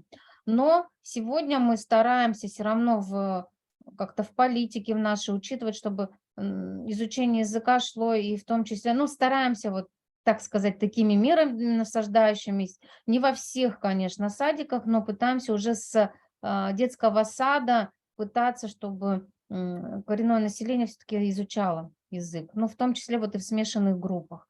Ну, как бы там ни было, но такая форма или метод, механизм, он еще остается, даже, наверное, скорее всего, будет даже и в большей мере уже, если, конечно, на федеральном уровне примут наши поправки к законам, да, то, скорее всего, мы будем даже их углублять. Вот. Ну, вот вопрос есть Можно я маленький комментарий? Одну секунду, Елена Гавриловна, к вашему комментарию, маленький короткий комментарий. Когда я говорю о том, что интеграция на основании принудительного изучения невозможна, я, разумеется, имею в виду это до определенной степени условности. Да, если всех принудительно заставлять изучать, интеграция, безусловно, возможна, даже возможна ассимиляция. Но то ли это, чего мы хотим, живя в наше время, в наших условиях, и осознавая, какие могут быть у этого общественно-социально-политические последствия. Вот именно это я имею в виду. Мгм. Ну и да, еще добавлю, вот Екатерина Михайловна к нам тоже часто приходит, так что не забывайте к нас дальше. Вот, С да. удовольствием. Да.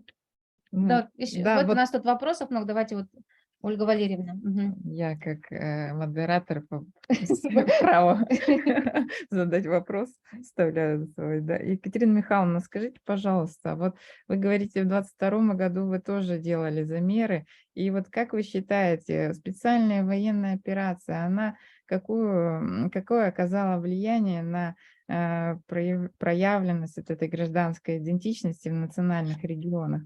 Можно ли говорить о каких-то изменениях? Только до определенной степени. И ручаться за верность моих предположений я, разумеется, не могу. Некоторое снижение, но разных идентичностей, не только гражданских, мы зафиксировали. Я думаю, что это связано, конечно, с эффектом общей тревожности, более повышенным общим тревожным фоном. Точно так же, как зафиксировано, например, некоторое снижение уровней социального самочувствия, но на самом деле в целом довольно спокойно. Я думаю, что эффекты не только специальной военной операции в широком смысле мы ощутим на идентичностях конкретнее, вообще в этнической сфере чуть-чуть попозже, потому что есть ведь и другие разворачивающиеся процессы. Да? Например, такая внутренняя мобилизация людей, которую мы видим на примере помощи мобилизованным. Я думаю, что со временем и это будет оказывать определенное влияние на то, каким образом люди себя ощущают, и мы сможем увидеть какие-то подвижки в гражданской идентичности, но, честно говоря, не предполагаю, чтобы они были очень велики. Мгм. Спасибо.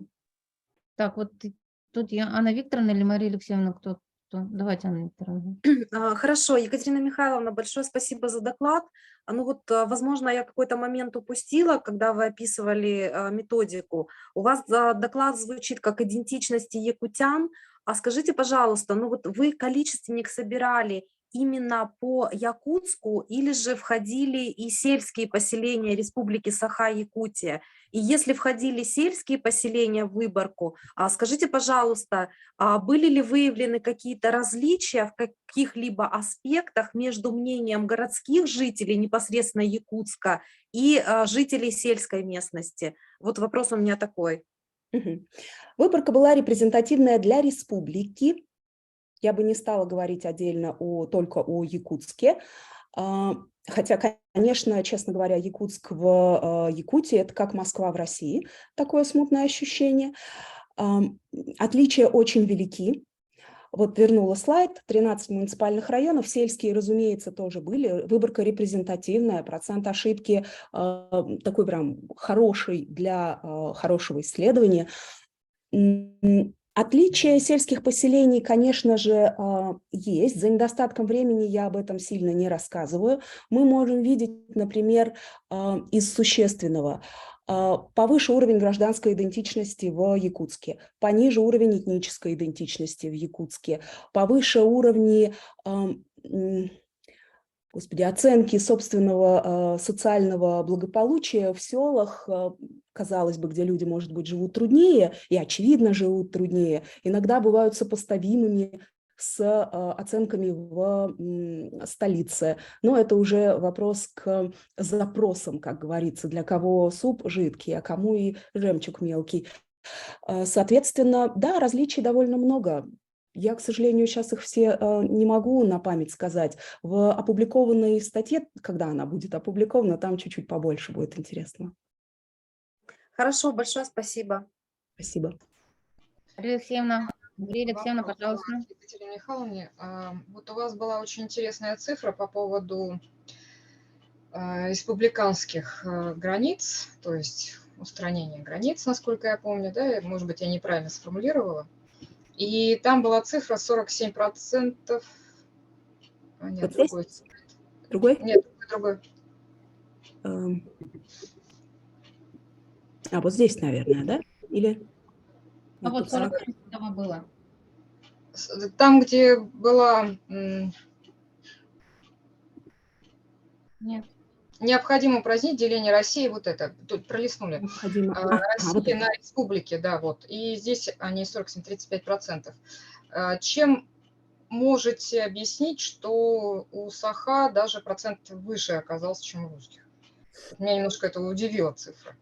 То, что здесь у Саха процент выше даже, чем у русских, можно до определенной степени вот эту вот маленькую разницу списать на какие-то огрехи именно исследования, но маленькую. Но сам по себе процент, даже 30 было бы, если было бы равно. Это уже действительно очень много. Соглашусь с вами, это вызывает вопросы.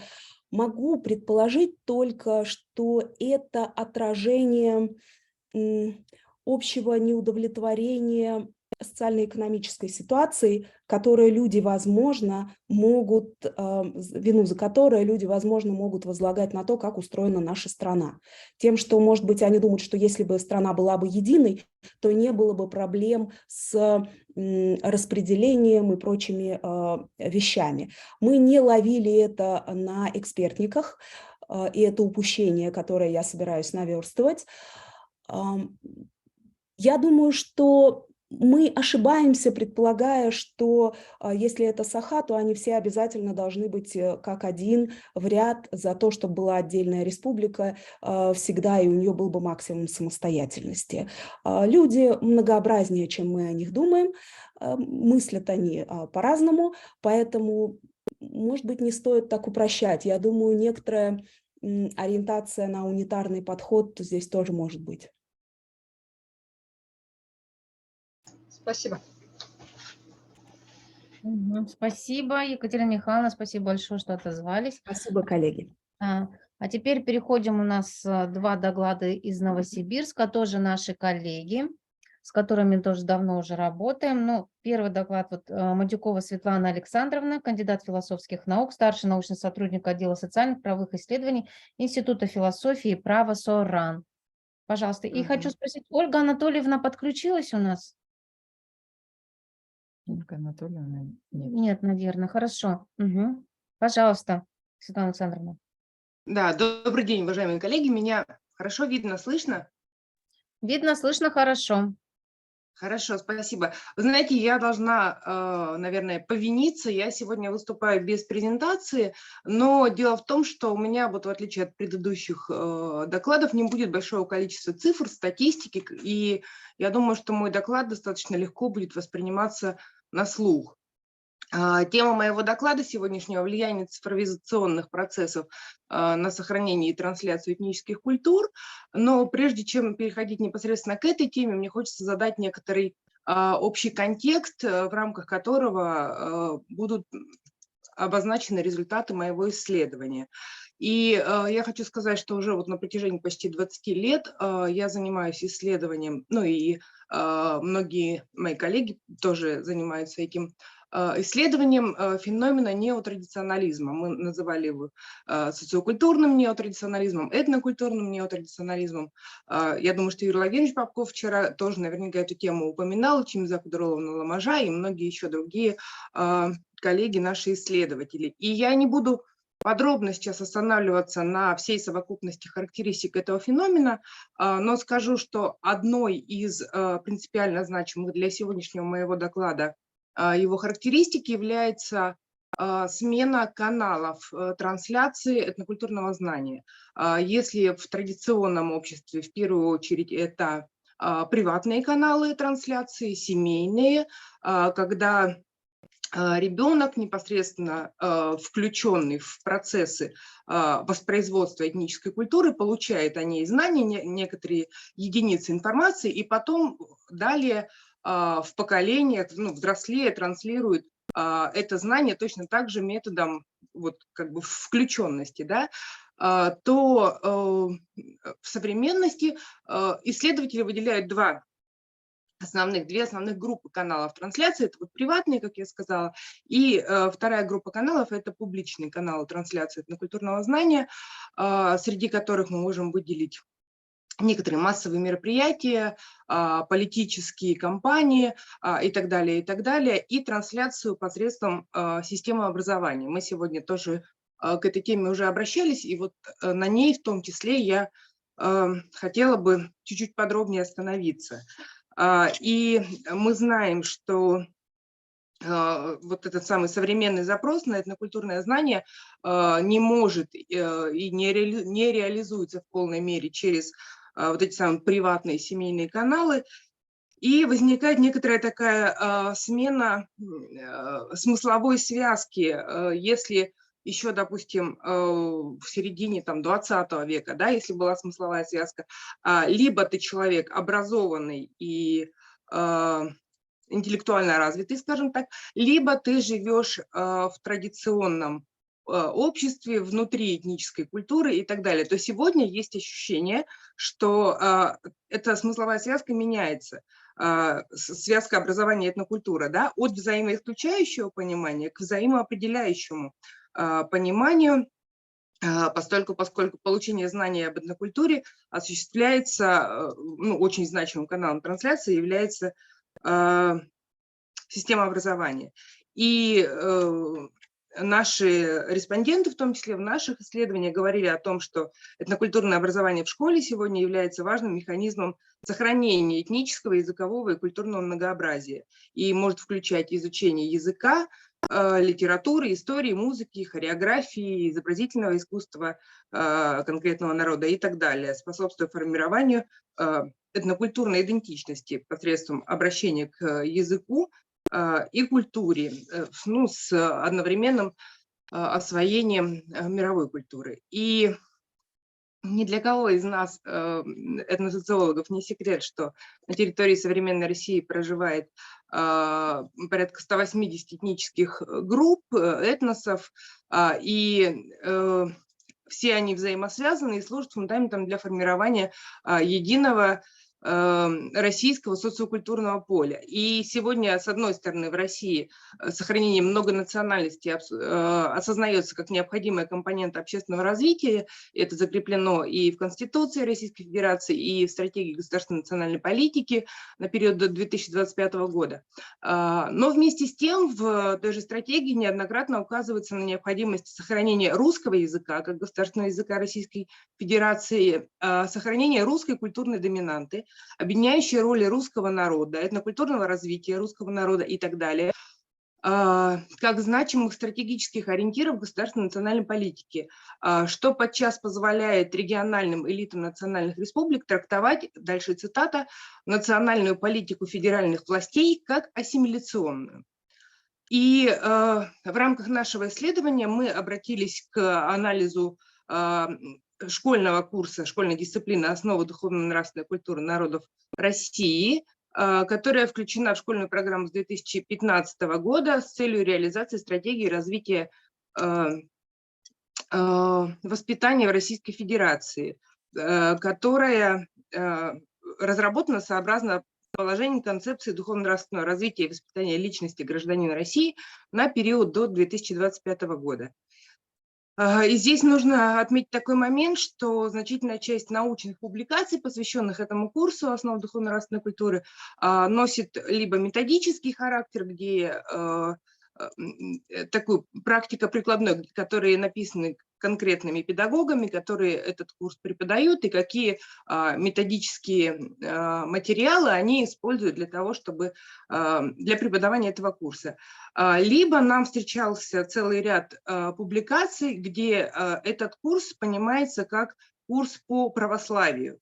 И здесь тоже я хочу привести несколько цитат. «Сегодня вхождение православной культуры в школу – объективная реальность. Работа по преподаванию предметов православного цикла в школе интересная и разнообразная», ну и так далее. И теперь, собственно, я хотела бы перейти к заявленной теме, теме цифровизации. И я хочу сказать, что тоже, опять же, задать некоторый контекст, что на сегодняшний день большое, особенно вот в период пандемии коронавируса, эти все процессы очень интенсифицировались, и вот в спектре вот этих самых публичных каналов трансляции этнокультурного знания очень большую роль стали играть социальные сети, мессенджеры и так далее, и в том числе цифровые образовательные платформы, такие как Я-класс, Яндекс.Учебник, Российская электронная школа и так далее, и так далее. И здесь тоже еще для некоторого контекста расскажу интересные, буквально тезисно, несколько кейсов.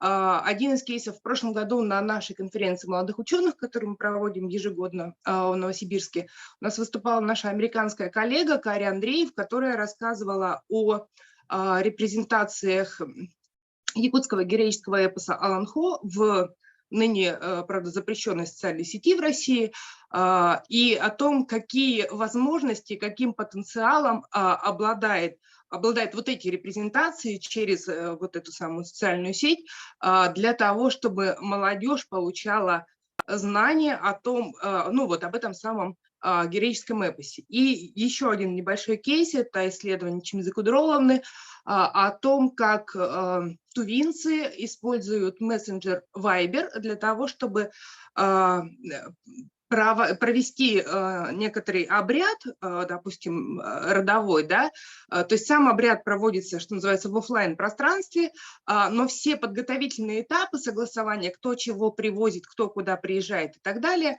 они все проводятся вот в этом мессенджере Viber. Вот. Ну и еще целый ряд интересных кейсов совмещения влияния цифровизации на этническую культуру, на ее способ существования в современности. Еще один интересный был момент. Вот совсем недавно у нас был круглый стол по этническим языкам в том числе, и коллеги рассказывали об опыте перевода социальной сети ВКонтакте на этнические языки, на хакасский, на тувинский и о ряде сложностей, сопряженных с этим переводом. То есть это тогда для того, чтобы взаимодействовать в этой социальной сети на этом языке, нужно иметь технические возможности для этого, скачивать клавиатуру, ну и так далее, и так далее. Вот, возвращаясь к курсу «Основы духовно-нравственной культуры народов России», нами проведен анализ этого курса на портале «Российская электронная школа». И, значит, курс включает 34 урока, тексты, лекции и видео, сгруппированных в 11 тем. Вот здесь будет небольшое количество цифр, но они достаточно легки для восприятия, на мой взгляд. Основанием тематического разделения этого курса является религия. Из 34 уроков 12 посвящены христианству, из них 9 православию, 5 исламу, 3 иудаизму, 3 буддизму, 3 славянским языческим богам, 1 католичеству, 0 верованиям народа Сибири, Севера и Дальнего Востока. На 2 уроках рассматривается светское общество. И важно отметить, что еще 3 урока посвящены русским народным праздникам, сказкам, былинам, частушкам и так далее. Соответственно, несмотря на то, что в первых 3 вводных лекциях рассказывается о многонациональном составе России, понятиях патриотизм, нравственные и духовные ценности и так далее, мы видим некоторые содержательные перекосы, отражающие тенденции политизации этничности через повышение роли русской культуры и русского языка без некоторого учета региональных специфик в практиках нациостроительства. Соответственно, у современной молодежи, как основной целевой аудитории потребителей цифрового образовательного контента, формируется не только общее представление о полиэтничном и поликонфессиональном сообществе россиян, но и отражение, это тоже цитата, стратегии легитимации власти через обращение к патриотизму, наделенному этнокультурным содержанием, где декларируется значение русской культуры и русского народа как системообразующего звена единения народов. При этом, как уже было отмечено выше, в курсе отдается предпочтение содержательному раскрытию особенностей православного течения христианства. И, как нам представляется, выделение религии, хотя и служит значимой базой структуризации основ духовно-нравственной культуры, но все же не ограничивается им. И таким образом нам представляется, что как бы в результате изучения данного курса невозможно получение определенного объема информации о культуре и религии своего народа для представителей тех этнических групп, которые не позиционируют себя как приверженцы мировых религий, в том числе христианства, а являются, например, язычниками. И, кроме того, мы полагаем, что в данном курсе было бы неплохо реализовать в большей степени культурологическую парадигму, чтобы не допускать вот тех интерпретаций, о которых я говорила выше, когда курс по основам духовно-нравственной культуры интерпретируется как курс по православию. Таким образом, подводя итог своему выступлению, скажу, что с нашей точки зрения в курс «Основы духовно-нравственной культуры народов России» на платформе РЭШ-ЕДУ, это которая вот Российская электронная школа, заложена с нашей точки зрения задача формирования патриотизма федерального масштаба с фиксацией значимой роли русского этноса и православной религии в этом процессе, тогда как веер основ культур других этносов, населяющих нашу страну, представлен в существенно меньшем объеме. И результаты нашего исследования позволяют сделать вывод о возрастании значимости публичных каналов трансляции этнокультурного знания, важное место среди которых занимает Институт образования. И влияние цифровизационных процессов на данный канал проявляется в повышении популярности цифровых образовательных платформ, где в рамках курсов по основам духовно-нравственной культуры находит отражение государственная национальная политика, проявляющаяся в стремлении к сохранению русской культурной доминанты и ценности русской этнической группы как государствообразующей. Спасибо за внимание. Спасибо большое за доклад. Знаете, у меня есть вопрос к вам. Очень интересно было вас послушать. И еще хочу вам пару кейсов накинуть в ваш, ну, так сказать, копилочку. Хочу вам сказать о том, что у нас вот в 2020-2021 году ЛСЭХ как раз проводился в виртуальном формате. То есть вы можете какие-то информационные даже найти следы этого события. Я думаю, все это сохранилось в интернете, там же ничего не пропадает. И Отлично. Бакалдын, эвенкийский праздник тоже проводили, по-моему, они в виртуальном формате, поскольку ограничения были наложены на массовые мероприятия, а люди все-таки хотели какое-то мероприятие, чтобы оно было проведено. Кроме того, хотела вот вам вопрос задать относительно цифровизации. Как вы считаете, все-таки она ведет полностью к универсализации или в большей степени со временем в цифровом пространстве будут представлены этнические культуры? Вот в настоящее время у нас даже говорят о том, что в сельской местности, где, ну, как бы считается оплотом традиционного якутского общества, где знание языка высоко, традиционно у нас в Якутии, дети в детском саду уже разговаривают на русском языке, поскольку они в цифровом пространстве очень много времени проводят, где все в основном на русском языке. Ну, родителям приходится их оставлять с гаджетами, ну, как-то так. И, какие тенденции вы могли бы тут обозначить? Спасибо большое за вопрос, Ольга Валерьевна. Это на самом деле напрямую, мне кажется, касается вот проблематики того круглого стола, который мы вот полтора месяца назад проводили, вы на нем тоже присутствовали, по этническим, государственным и мировым языкам. И особенно сквозь призму цифровизации, мне кажется, этот вопрос действительно острым, поскольку он сопряжен не только с механизмами обучение языку, включение в язык и его познавание, да, но и с последующими возможностями использования этого языка на практике. И поскольку вот, да, и на том круглом столе мы об этом говорили, и мне действительно кажется, что одной из ключевых проблем на сегодняшний день является снижение роли этнических языков, скажем так, в их прикладного значения и их экономического смысла и статуса, да, для того, чтобы иметь какой-то там карьерный рост и так далее, нужно говорить на русском языке, нужно говорить на английском языке, а родной этнический язык уходит в сферу такой социокультурной идентичности в первую очередь.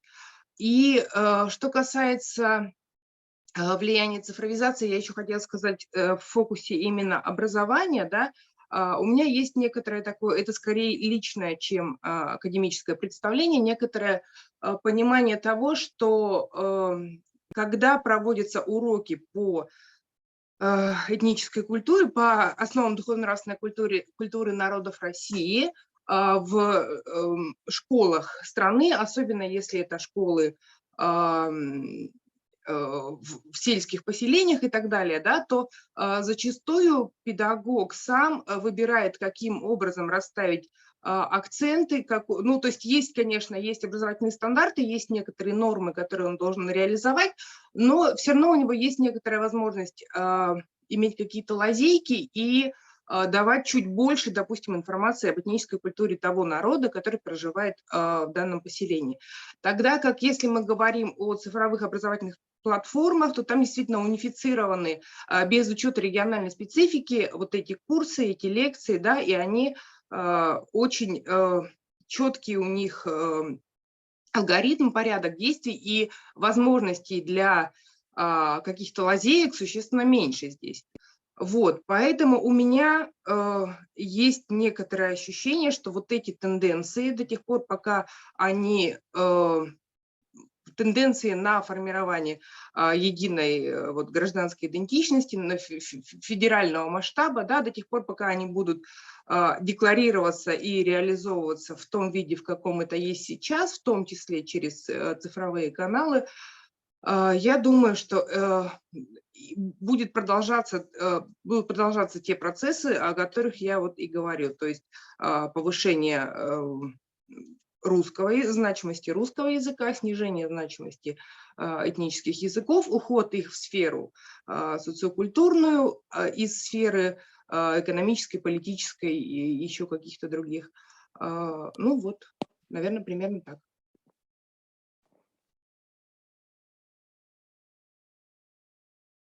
Спасибо, Светлана Александровна, огромное. Так, и я хотела сказать, что вчера Юрий Владимирович не представлял свой доклад, и я зачитала, потому что он заболел, оказывается, в поездке, да, и мне пришлось зачитать. Теперь я подробно знаю все ваши социологические концепции, понятно, с ним знаком, но теперь с историей я ознакомилась более четко и подробно. Становление. У меня, к сожалению, вчера не было возможности подключиться, Вот я просто вопрос, видела, да. что он есть в программе. Я думала, вы будете, я думала, что вы мне поможете прокомментировать вот эти моменты, но теперь, я говорю, я знаю. Вот. Спасибо, Светлана Александровна, да, интересные Спасибо. сообщения. Далее хочу предоставить слово моему любимому доктору педагогических наук. Значит, представляет она тоже Институт философии и права Сибирского отделения РАН в Новосибирск, отдел социальных и правовых исследований, сектор национальных исследований Мария Алексеевна Абрамова. Пожалуйста, Мария Алексеевна. Спасибо, Елена Георгиевна, особенно за слово «любимое». Это меня порадовало. Спасибо, дорогие коллеги, что дали возможность представить результаты своего доклада. Я хочу включить демонстрацию. Надеюсь, что мне будет работать. Экран виден? Да. Ну, Мария Алексеевна, нет, пропал. Только что был виден и пропал. А сейчас? Нет. Так. До этого прям хорошо включалось. Сейчас еще раз. Так. Теперь виден? Да. Угу. Хорошо. Хочу предупредить, Коваленко Светлана Геннадьевна, потом будем заслушивать вас, чтобы приготовились. Ага, спасибо. Мария Алексеевна, спасибо большое. Коллеги, я просто вот не поменяла тему своего выступления. Просто я хочу обратить ваше внимание, что на самом деле 2 года тому назад я выступала вот с этой темой, и сегодняшний, собственно, доклад – это будет развитие предыдущего выступления, поэтому те, кто, собственно, уже слышали какие-то, может быть, результаты, чтобы не удивлялись. Так вот, само исследование, которое мы проводили, оно было достаточно объемлющим и включало, конечно, не только Якутию. Сегодня я хотела бы показать результаты, которые связаны с 4 республиками. В рамках этого исследования мы изучали социокультурную адаптацию, и, собственно, одним из факторов, которые обуславливают социокультурную адаптацию, является язык. Язык, собственно, как тот элемент, который формирует нашу картину мира, который обуславливает восприятие, и, собственно, при помощи языка мы пытаемся сформировать свои мысли, сформулировать, передать свои эмоции другому человеку и так далее. Когда мы говорим о формировании этнической идентичности, то отчасти язык, естественно, тоже участвует в этом процессе, и аккультурационные стратегии, которые мы выбираем, они тоже будут зависеть от того, знаем мы язык или не знаем язык взаимодействия. И поэтому нас заинтересовала сама специфика лингвокультурной коммуникации, специфика лингвокультурного региона, в котором проводилось исследование, и связь этой специфики с теми аккультурационными стратегиями, которые выбирает человек с формированием его этнической идентичности. Проводилось исследование в 4 республиках. Собственно, те факторы, которые мы изучали, можно распределить по 3 группам. Это выбор респондентами родного языка. Естественно, здесь мы говорим и о его самоопределении этническом. Это степень владения языком, как родным, так и тем, собственно, которым может человек владеть в силу своего проживания в определенной республике. Язык, на котором человек общается в доме, в учебном заведении и так далее. В рамках этого исследования в основном опрашивалась учащаяся молодежь от 14 до 29 лет. Эмпирическая верификация была произведена на достаточно большом массиве, это более 7 тысяч человек в 4 республиках. Основной инструментарий – это социологическая анкета и, естественно, данные государственной статистики. Ну, собственно, теперь я перехожу к нашему докладу. Я поменяла первое слово, потому что я поняла, что когда мы говорим о стратегиях, первоначально неплохо бы осветить, собственно, саму социокультурную типологию, которая использовалась. И поэтому здесь я все-таки буду останавливаться на первичном звене, говорить об установках и самой типологии, а потом уже подскажу, где можно остальной материал увидеть. Итак, лингвосоциокультурная типологизация, которая была нами разработана, она условно имеет такое название, как монолингвы, билингвы и метисы. Почему говорю условно? Потому что есть традиционное понимание данных терминов. Мы данные термины применили к более широкой совокупности факторов. То есть монолингвами у нас условно названы те, кто в рамках опросов отвечал, что у них одна национальность, например, саха, национальность родителей у них тоже была указана саха. Они отмечали для себя значимость национальной этнической принадлежности в данной ситуации, знание языка и культуры своего народа. Указывали, что в их семье соблюдаются традиции этой культуры, этой этнической группы, считали, что их родной язык тоже язык этнической группы, показывали, что они не просто ценят язык, но и прекрасно его знают, они могут на нем писать, читать, воспринимать, передавать информацию. И, конечно, частота общения на родном языке, она достаточно высокая, то есть это монолингвистическое объяснение чаще всего. К билингвам были отнесены указавшие национальность тоже одну фактически. Национальность родителей также совпадала. Степень сформированности этнического самосознания могла быть разной. Этнические традиции чаще всего не соблюдались в семье. Родной язык указывался либо русский, то есть не соответствовал этнической группе, либо 2 языка. Степень владения якутским языком была частичная, либо они вообще могли не знать якутский язык, и дома разговаривали, соответственно, чаще всего на русском. Аналогичная группировка была произведена для остальных республик. Что касается русских, то, конечно, в данной ситуации будет отличаться показатель 6, то есть здесь мы говорим о том, что это частичное владение якутским языком или хакасским, алтайским, в зависимости от республики. Что представляет собой третий тип, который условно был назван метисы. Это молодежь из этнически смешанных семей. Соответственно, когда мы смотрели опросник, это было указано 2 национальности. Национальность родителей тоже отличалась. Этническое самосознание не сформировано, этнические традиции в семье чаще всего не соблюдались. Родным языком назывались несколько. Владеет языком, ну, например, если это, допустим, человек, который произошел в семье саха и русских, то якутским чаще всего не владеет. И дома в основном разговаривал на русском. Аналогично по третьему типу, собственно, была создана группировка и для алтайцев, хакасов и тувинцев. Ну, а теперь, собственно, некоторые цифры. Самое общее представление о оболоченном распределении данных типов можно получить из вот этой таблицы. В республиках, где доля титульных этносов превышает или сравнима с долей русского населения, это Тыва и Якутия, самый высокий процент среди молодежи титульных этносов, лиц монолингвов этноцентристского типа. Значит, сразу уточню, тоже этноцентрист – это немножко другая формулировка в рамках нашего исследования, то есть мы здесь подразумеваем, что для них очень важно этническое самосознание, важно знание языка, важно знание культуры и так далее. Что касается этноцентристов частичных, почему они были так названы, то у них есть как бы небольшое отличие, для них не очень важно сформированное этническое самосознание. Значит, что касается Хакасии и Алтая, то доля титульных этносов в населениях этих республик небольшая, и процент монолингвов низок среди молодежи этих этносов. Доля билингвов растет, особенно среди хакасской молодежи из народных хакасских семей, которые считают родным языком хакасский и русский языки. Эта доля превышает долю молодежи из хакасско-русских семей, тоже двуязычных, но с размытой этнической самоидентификацией.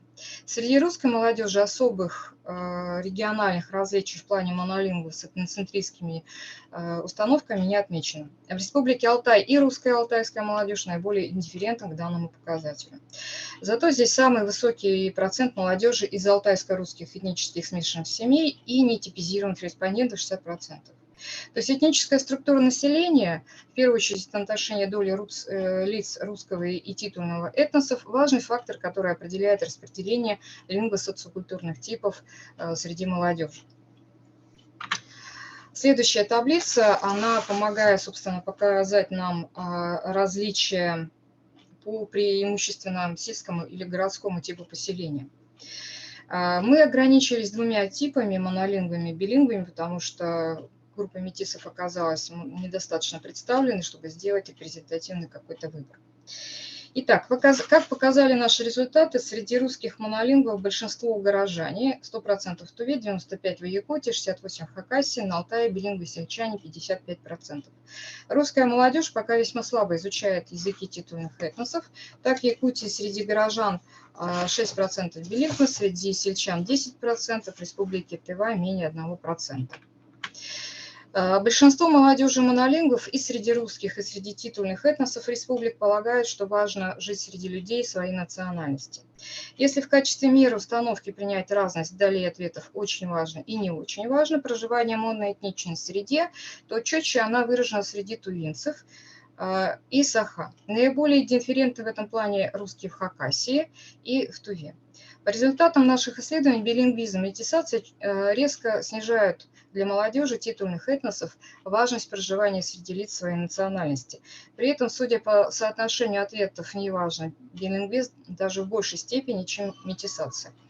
Для русских билингвизм тоже повышает индифферентность к выбору определенной этнической среды. В Якутии, например, до 30% ответов неважно жить среди своих, по сравнению с 19% ответов у монолингвов.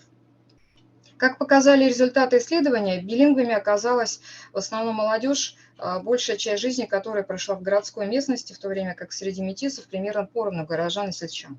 И та, и другая группа в определенной мере двуязычны, но в предложенной типологизации билингвы определялись как дети из этнически однородных семей, указавшие этническую идентичность, соответствующую идентичности родителей, владеющих несколькими языками.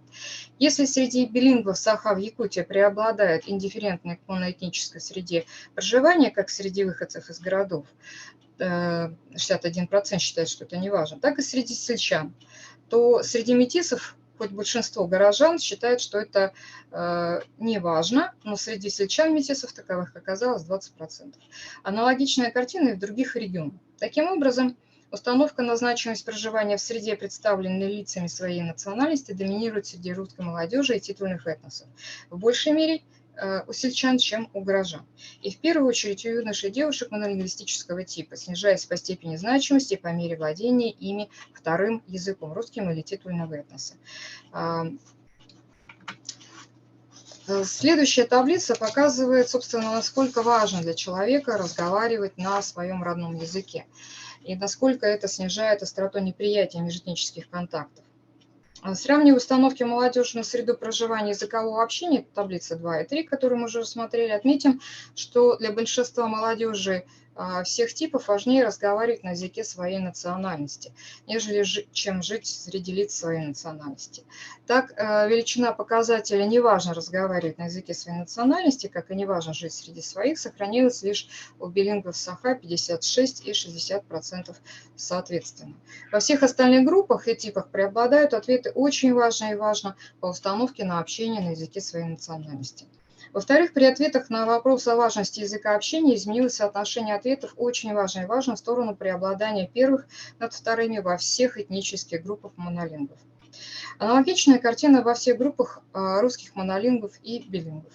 То есть среди всех групп и типов молодежи, за исключением билингвов Саха, установка на родной язык общения проявляется более радикально, чем выбор моноэтничной среды проживания.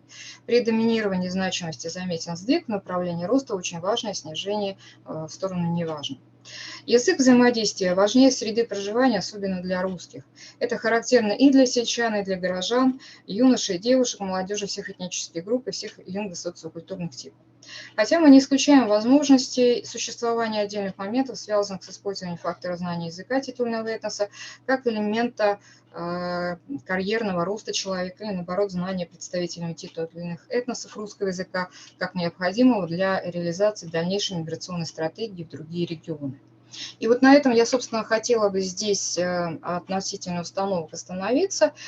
Если будет интересно, то сами стратегии молодежи различных лингво-социокультурных типов можно увидеть в нашей монографии. Она представлена в eLabер или в открытом виде, то есть ее можно скачать и прочитать.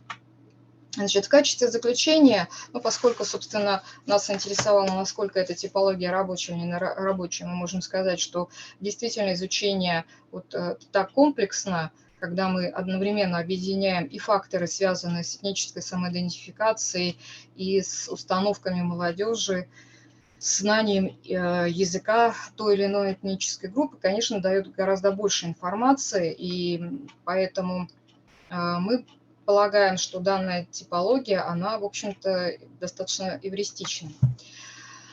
Что касается конкретных результатов, то, конечно, мы можем говорить о том, что лингвокультурная специфика социокультурной среды, она исторически обусловлена этнической структурой населения республик, а также соотношением городского и сельского населения в этнических группах.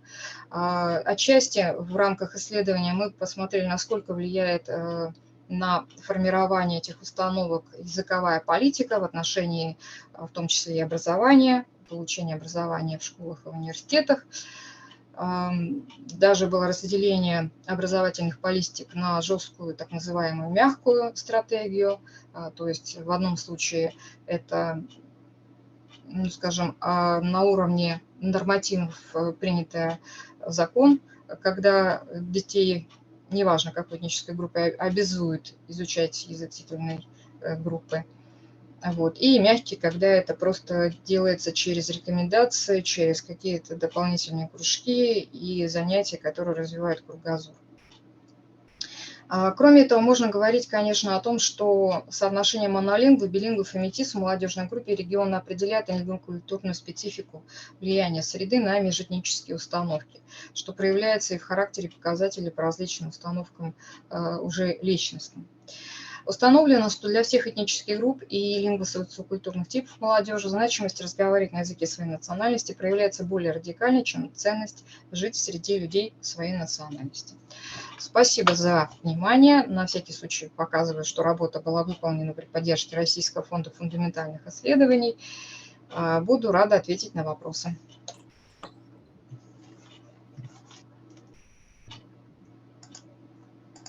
Так, спасибо, Мария Алексеевна. Вот Анна Викторовна. Мгм. Мария Алексеевна, большое спасибо за интересный доклад. В целом понятно, да, есть возможность посмотреть более подробные вещи в вашей монографии. Но меня вот интересует вопрос по методике. А скажите, пожалуйста, ну вот это достаточно сложная такая история. Как вы искали респондентов, которые относятся к категории метисов? То есть вот каким образом вы их выявляли, ну и как бы находили их для исследования, чтобы они отвечали на вопросы, которые в вопроснике у вас представлены? Спасибо за вопрос. Ну, на самом деле, мы, наверное, все-таки проводили исследования в замечательных условиях, когда можно было прийти в университеты, в учебные заведения, в школу, в том числе с нами, в общем-то, очень хорошо контактировала администрация, как правило, республик, и поэтому просто проводили массовые опросы. Массовый опрос, он достаточно долго проходил, это фактически одна пара, когда нам отвечали, ну, потому что у нас, кроме вот этих, кроме социологической анкеты, включены были еще и психологические методики, то есть само исследование социально-психологическое, поэтому там очень много было вопросов. Я, конечно, понимаю, что сейчас повторить аналогичное исследование, наверное, будет крайне трудно, потому что и уже люди немножко поменялись, и, скажем так, сама ситуация с ковидом, она тоже людей немножко изменила. И, наверное, очень много опросов, в принципе, проводится. Но как-то вот получалось. То есть у нас, собственно, и получилось большое количество людей за счет того, что мы очень много проводили этих опросов массово. Как правило, допустим, у нас в Мирном 500 человек, в Нерюнгри около 600 человек. Да? То есть при такой выборке есть возможность отобрать и тех, и других, то есть представителей различных групп. Спасибо. Мария Алексеевна, у меня тоже есть вопрос. Вот насколько категория важность разговаривать на языке национальном, да, соотносится с реальной языковой ситуацией в данных регионах? Допустим, я просто по Хакасии, Туве, Алтаю ситуацию не знаю, как там с языком, поэтому хотела вас спросить. Вот у нас, допустим, по данным вашего исследования, получается, что для билингвов неважно, на каком языке будут разговаривать окружающие. А как это соотносится вот с языковой ситуацией вот у нас и в других регионах в сравнительном ключе? Спасибо за вопрос. На самом деле очень интересный, потому что здесь очень нужно долго отвечать на него.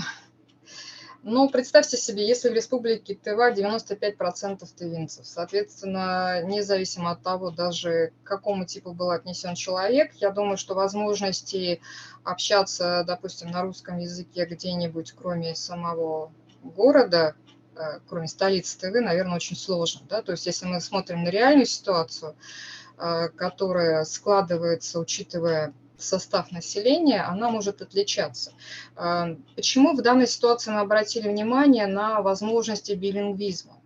Потому что в первую очередь нас интересовали стратегии адаптации. И, соответственно, порог тревожности у человека, если он знает два языка, он снижается.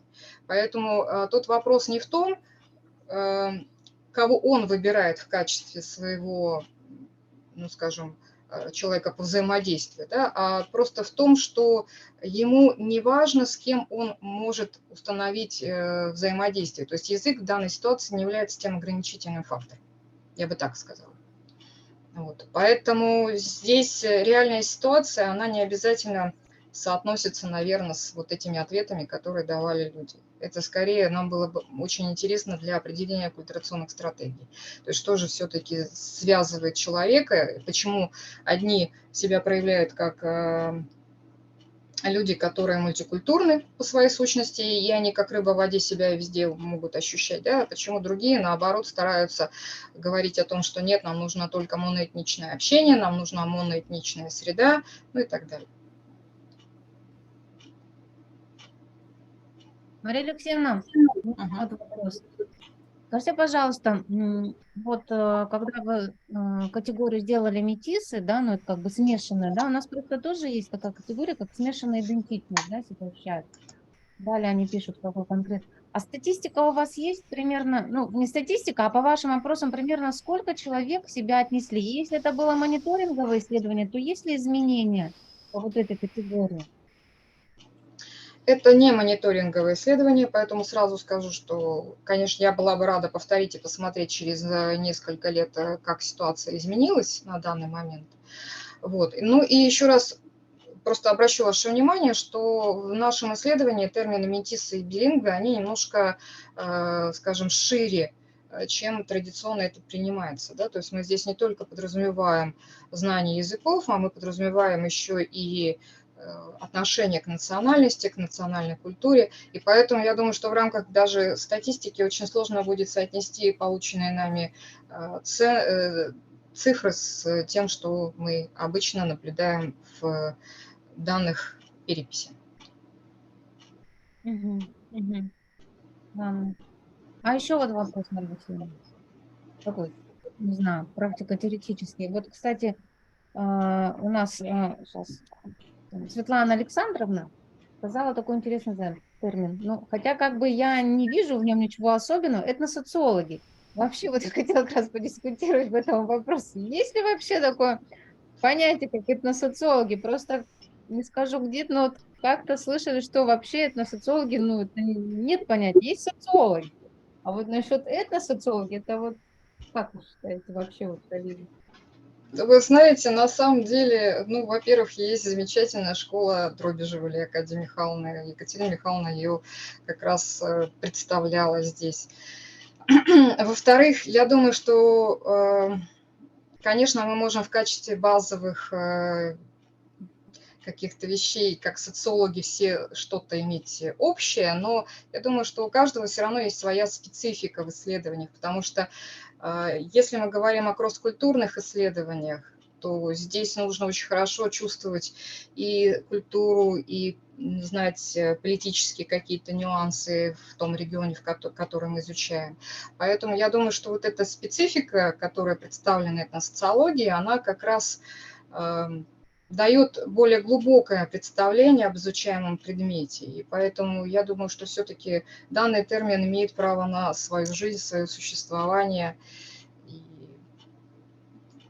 должна быть определенная подготовка людей. То есть нельзя человека, который занимался, допустим, всю жизнь географией, отправить вдруг неожиданно в этносоциологическое исследование. То есть ему потребуется определенное время для получения знаний о том, как это исследование проводится. Елена Михайловна. Можно я маленький комментарий, раз у нас дискуссия, да, по поводу существования или нет этносоциологов и этносоциологии. Я такие сомнения тоже иногда слышу, но, как вы знаете, когда языковеды, приведу такую аналогию, анализируют языки, у них есть два ключевых подхода. Да? Прескриптивный, то есть предписывающий определенную норму, и дескриптивный, описывающий, описательный, просто принимающий реальность как есть и изучающий. Да? Это значит, что даже если говорят люди ложат вместо кладут и прочие прекрасные и непрекрасные вещи, это значит, что в языке это просто существует. Давайте перенесем этот подход на нашу науку. Мы называем себя этносоциологами, мы существуем поэтому. Да? И отрицать существование этносоциологической школы Дробежевой, у которой уже столько последователей, ну, буквально невозможно. Тем более она не с Дробежевой, прямо скажем, начиналась, о чем Академия Михайловна регулярно говорила. Такой подход, он вообще имеет такие истоки еще где-то там в немецкой социологии, в чем я, к сожалению, не сильна. И, разумеется, я соглашусь с Марией Алексеевной о том, что не любой может назвать себя этносоциологом, этому нужно и учиться, и прочее, прочее. Это вещи очевидные. Но спор о терминах я предлагаю в этом споре иметь в виду вот тот подход, о котором я говорила. Если мы так себя называем, то мы существуем. Спасибо за внимание. Спасибо, рада слушать. Спасибо большое за ваше Я тоже небольшой комментарий, если можно, скажу. Вот по поводу этнического самосознания тоже ведь очень много спорят. Существует, не существует, как это определять и так далее. И многие, конечно, обращаются к школе Брамлея, но мне, честно говоря, в этом отношении близок подход психологов. И если человек себя ощущает представителем определенной этнической группы, да, то вот здесь что хотите, то и делайте. У нас был замечательный случай во время опросов, когда один из студентов написал, что он мордвин. Я ему, естественно, задала вопрос, какой он национальность. Он написал: я мордвин. Я говорю: хорошо, ты знаешь язык мордвинов, ты знаешь сказки, там, что ты знаешь? Он говорит: ну вот где-то у меня там в 7-м поколении бабушка была представительницей вот этой группы, и я себя считаю так же, да, хотя там папа русский, мама русская, соответственно. Вот, поэтому, что касается этносоциологов, наверное, тут по этому же самому принципу. Мы считаем, что мы есть. И еще прям маленькое дополнение совсем. Давайте продолжим это, раз уж у нас дискуссия об этносоциологии. Если человек в противоположность говорит о том, что его родной язык русский, хотя мы знаем его как, например, саха или тувинца, и внешняя среда предписывает ему иметь в качестве родного языка язык саха или тувинский, то давайте уже как бы использовать это и дальше. То есть его родной язык вполне может быть русским, что иногда встречает, прям серьезное сопротивление в средах активистских. Когда, как это, ты не знаешь родной язык, как ты вообще называешь своим родным языком русский язык? Мне кажется, это вопросы, как бы это сказать, такие методологические, которые нам стоит принимать во внимание. Спасибо. Знаете, мне кажется, это не только методологические вопросы, это еще и вопросы жизни конкретных людей. Просто расскажу конкретную ситуацию. Когда я работала в приемной комиссии, естественно, что в последние дни там скорость заполнения бумаг выше, чем ты смотришь на человека, который к тебе эти бумаги принес. Была очень смешная ситуация. Я заполняла документы, со мной разговаривал человек, естественно, не успевала даже посмотреть, как он выглядит, на абсолютно якутском языке, я бы так сказала. Он говорил, конечно, на русском, но все произношение было, безусловно, якутским. И когда я подняла глаза, я увидела перед собой представителя кавказской крови. У меня, вот знаете, вот можно сказать, что просто челюсть отвисла. Я не могла не остановить себя и задала ему вопрос: а вы как себя считаете, саха? Он говорит: да, конечно, я саха. Выяснилось, что его просто усыновили в свое время, взяли из детского дома. Он вырос в якутской семье, он знает якутский язык, он знает якутские традиции, он их соблюдает, чтет и так далее, но совершенно ничего не знает из той культуры, собственно, генетически к которой он относится, и, в общем, себя очень комфортно ощущал. Но представляете удивление других людей, которые, видя такое вот замечательное явление, конечно, задавали моментом эти вопросы. Именно потому, что почва решает, а не кровь. И культура генетически не передается. Это прописные истины. Спасибо большое, очень интересно. Спасибо. Я бы хотела Марию Алексеевну поприветствовать, во-первых. Это Саргалан Макаровна. Саргалан Макаровна, наш старший научный сотрудник, кандидат экономических наук. Пожалуйста, Саргалан Макаровна. Да, я хотела показать свое лицо. Саргалан Макаровна, еще раз поздравляю вас с юбилеем. К сожалению, не смогла лично поприсутствовать. Да, очень жаль, конечно. Но ничего не сделает, жизнь продолжается.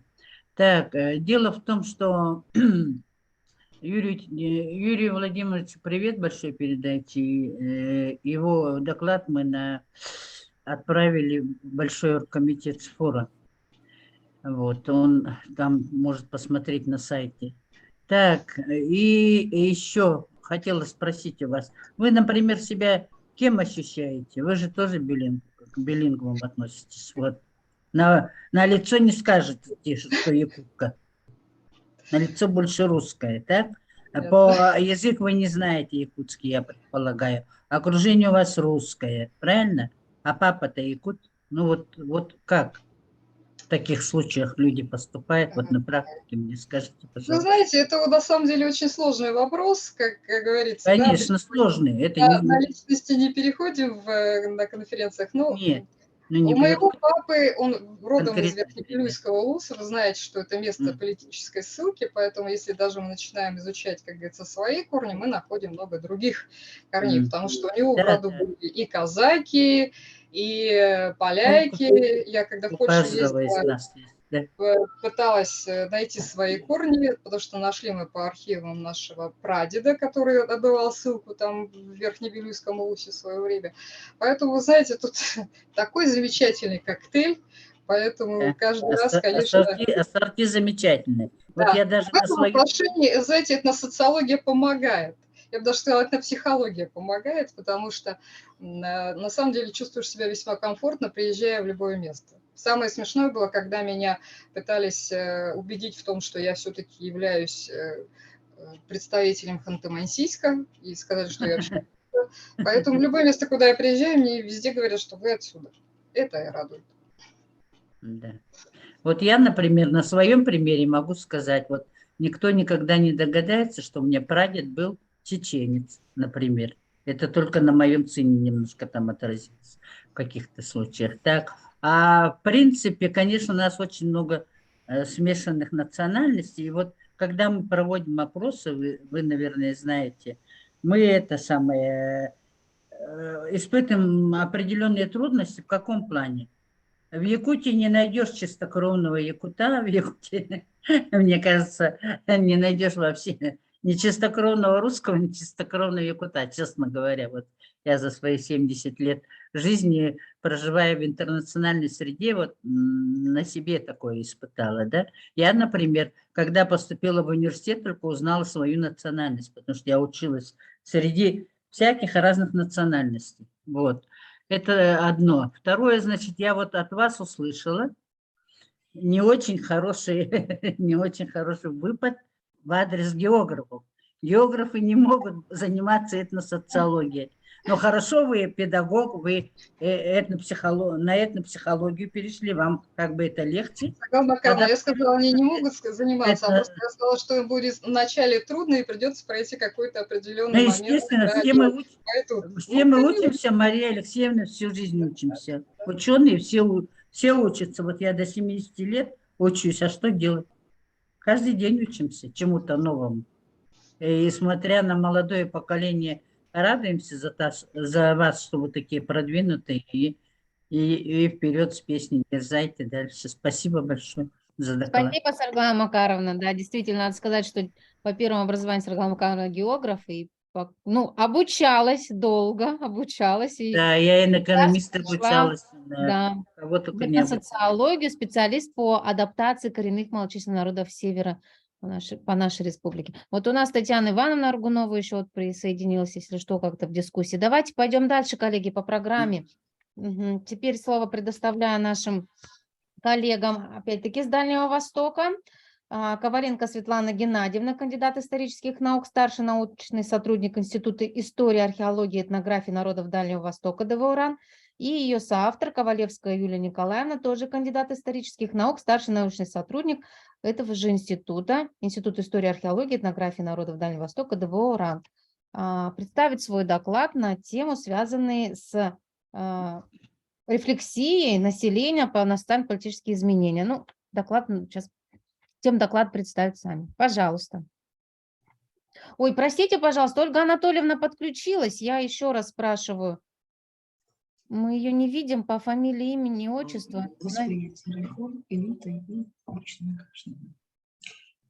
Ольга Анатольевна подключилась? Нет? Нет еще, да? Ага, хорошо, Светлана Геннадьевна, пожалуйста. Юлия Добрый Николаевна. день, коллеги. Мы здесь. Добрый день, коллеги. Мне бы хотелось немножко скорректировать тему доклада. Сегодня мы с вами поговорим о восприятии реформ, тех, которые начались в 90-е годы, элитой и обычными гражданами. нужно пару слов сказать о том, как это все начиналось и что предшествовало параду суверенитетов 1990 года. Все мы с вами знаем, что жесткое противостояние Михаила Сергеевича Горбачева и Бориса Николаевича Ельцина началось достаточно рано. В принципе, на очередном пленуме 1987 года Ельцин выступил с очень жесткой критикой и Горбачева, и проводимой политики. Очень многие тогда воспринимали это как начало конца политической карьеры Бориса Николаевича, хотя на самом деле это было только начало его успешной политической карьеры, так как публичный политик, критикующий официальную власть, в России всегда был фигурой знаковой. И на этом фоне, конечно же, Борис Николаевич уже выиграл. Все это продолжалось, и, безусловно, его фраза Ельцина, которую он произнес 6 августа, выступая в Казани: «Берите суверенитета сколько можете проглотить». Правда, была и вторая часть этой фразы: «Оставайтесь в составе Российской Федерации». Но ее почему-то воспринимали вот совсем не так, как, может быть, имел в виду Ельцин. Парад суверенитетов прошел еще, начался с августа по октябрь 90-го года, и начался он с автономных республик. Была принята декларация о государственном суверенитете Карельской АССР, провозглашен государственный суверенитет Коми АССР, Татарской АССР, Удмуртской, Республика Саха, Адыгейской и так дальше. То есть первыми на парад суверенитетов вышли автономные республики. Нужно сказать, что республик было много, но полностью реализовать свой принцип государства в государстве удалось всего двум. Это Республика Саха, Якутия, и Татарстан. До сих пор исследователи спорят, а что же, почему же получилось так, почему другим автономным республикам не удалось получить все преференции, которые, в общем-то, де юре они получили, а де-факто другие не получили. Но это еще вопрос, значит, во многом к будущему. Следующими в парад суверенитета вступили Чукотский автономные округа. На Дальнем Востоке их два. Это Чукотский автономный округ и Еврейская автономная область. Что касается двух этих субъектов Дальнего Востока, то до того времени, пока они начали подчиняться непосредственно Российской Федерации, прошло достаточно много времени. Безусловно, их стремление к суверенитету встретило очень жесткий отпор. Так, например, руководство Магаданской области судилось с Чукотским автономным округом, и судилось достаточно жестко, с привлечением очень разных методов, но тем не менее в 1992 году Чукотский автономный округ получил статус автономного округа уже в составе Российской Федерации. То же самое происходило с Еврейской автономной областью. Причем ситуация осложнялась еще тем, что в Еврейской автономной области якобы народ был не очень за суверенитет от Хабаровского края, и идея суверенитета области позиционировалась исключительно элитой. Я думаю, что это все-таки было не совсем так. Население, в принципе, достаточно ровно относилось к идее суверенитета, но вот по разным обстоятельствам итоги референдума, который проводился, он был как бы против.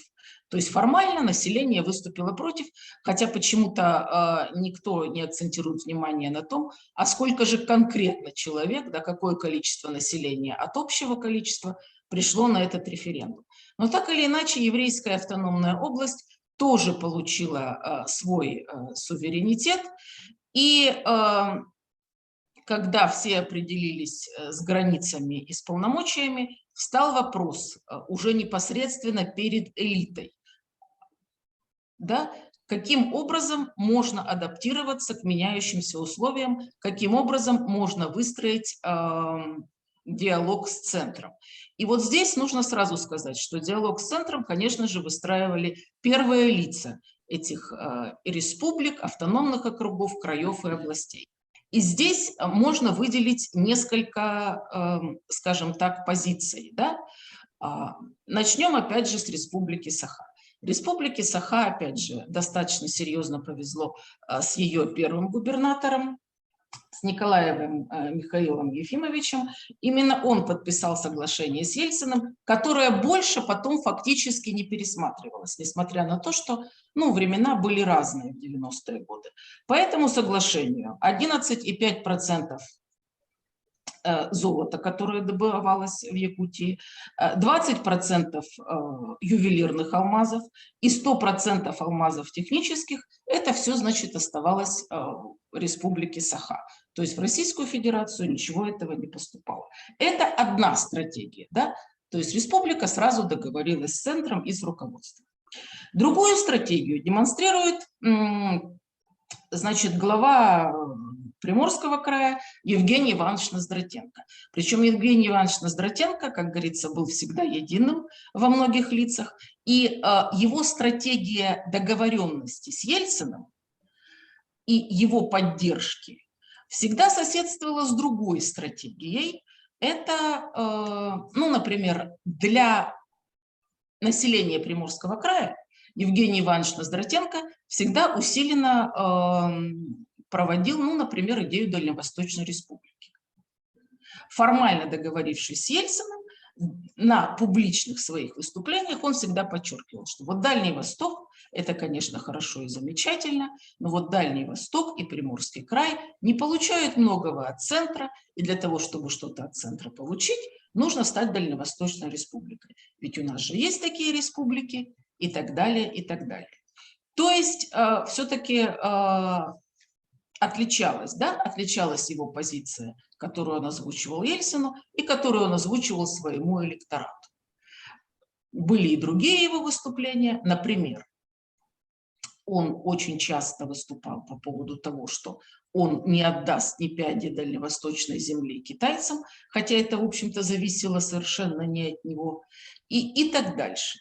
То есть он фрондировал, да, можно так обозначить его стратегию, как стратегию некоего фрондерства по отношению к центру, хотя в ключевых вопросах, например, в вопросах приватизации, собственности и так дальше, он всегда с центром был согласен. Третий субъект – это Хабаровский край, это Ишаев. Ишаев справедливо относится к тяжеловесам дальневосточной политики. Его стратегия была всегда и в публичных выступлениях, и в отношениях к Ельцину. Он поддерживал всегда политику центра. Периодически он чуть-чуть ее критиковал, но эта критика не выходила за рамки, скажем так, не очень значительных вопросов. Более того, Ишаев при его непосредственном участии была разработана очередная программа развития Дальнего Востока, и по этой программе Хабаровский край получил гораздо больше реальных денег, на которые он сумел реализовать проекты. Например, мост через Амур в Еврейскую автономную область был построен именно благодаря именно этим деньгам. То есть позиция Ишаева была достаточно взвешенная, достаточно продуманная. Он совершенно не фрондировал, как Евгений Иванович Ноздратенко, но благодаря его политике край достаточно много получил даже в те годы, когда, в общем-то, кругом была разруха, и все было, мягко говоря, не очень хорошо. Амурская область.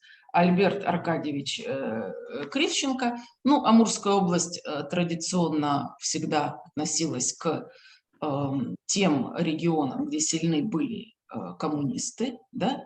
Это как бы традиционно коммунистическая область. Во времена ГКЧП это была фактически единственная область, единственный субъект на Дальнем Востоке, который поддержал Государственный комитет чрезвычайной обороны, причем поддержал серьезно.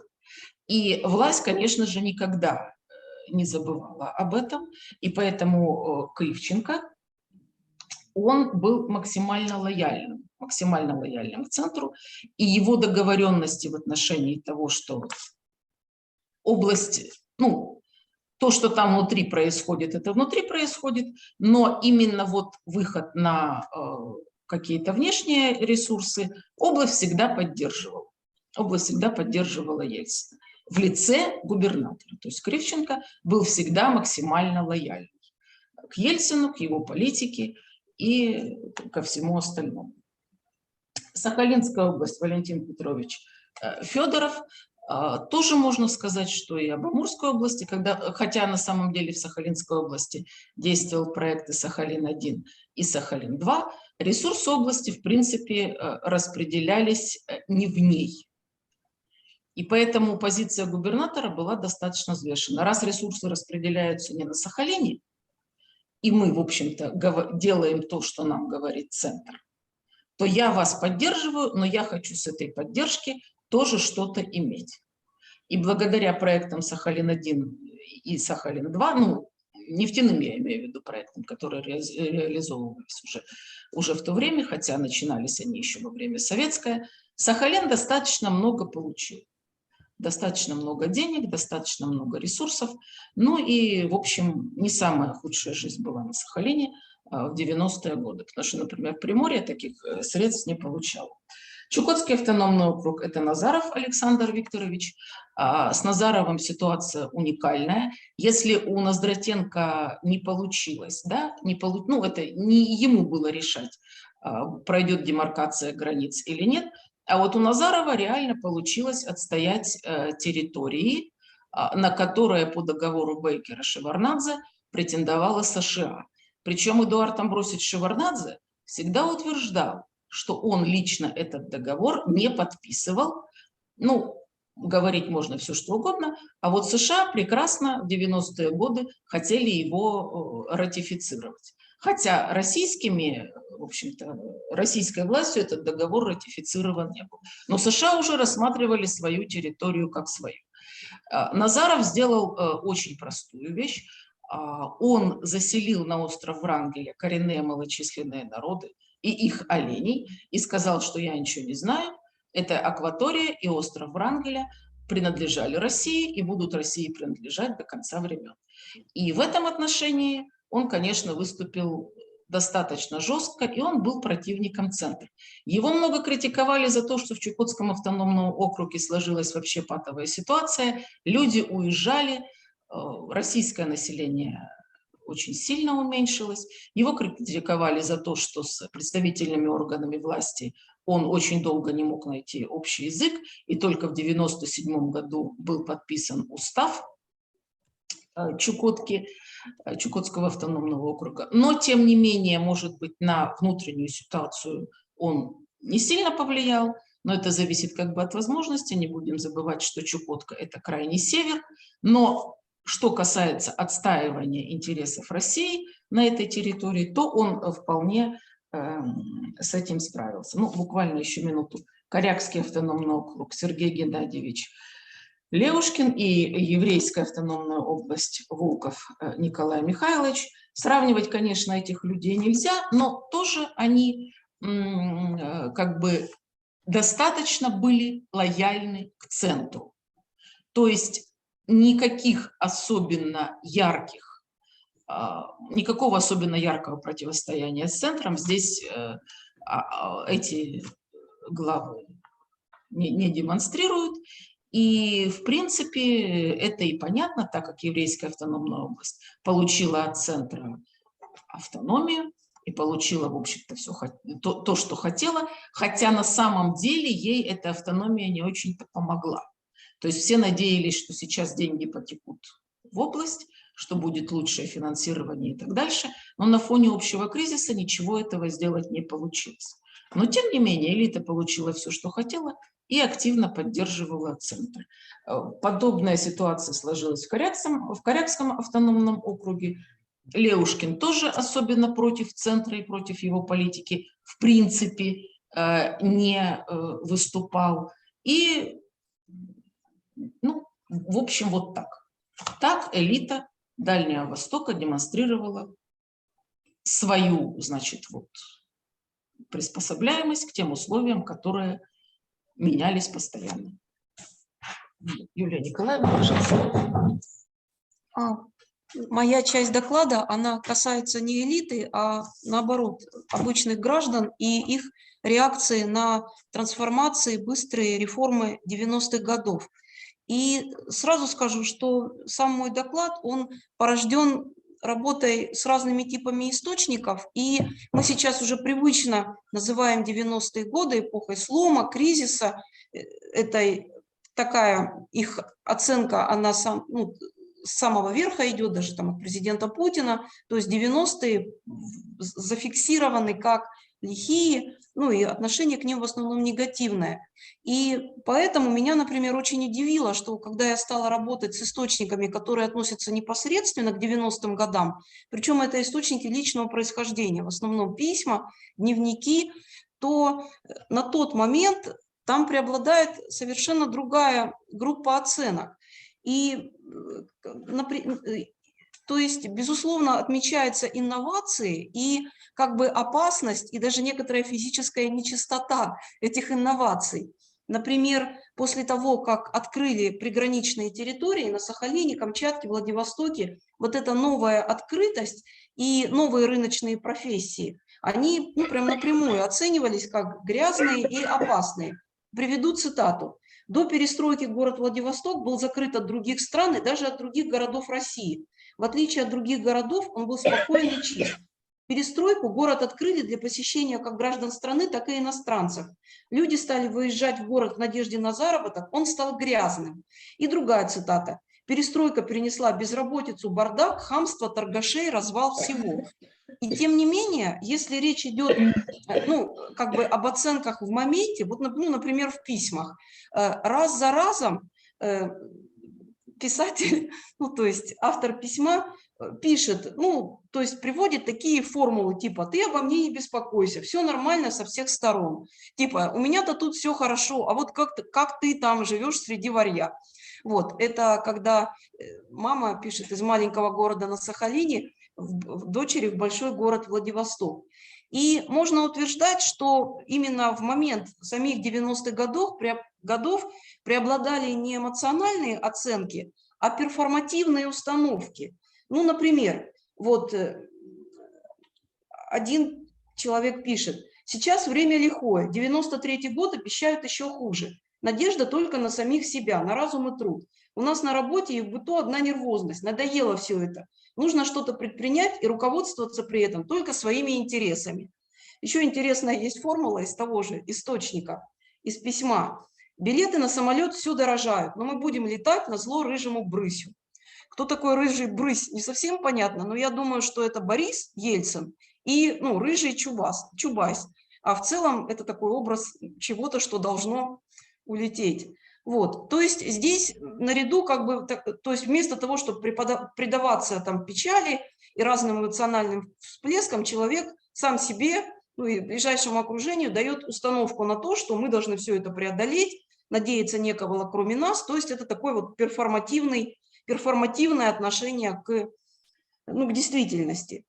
Что касается оценки того же периода постфактум, в частности, по источникам полевых исследований 2012-2013 года, когда мы объехали несколько областей Дальнего Востока, то есть были на Сахалине, на Камчатке, в Хабаровском крае, в Еврейской автономной области.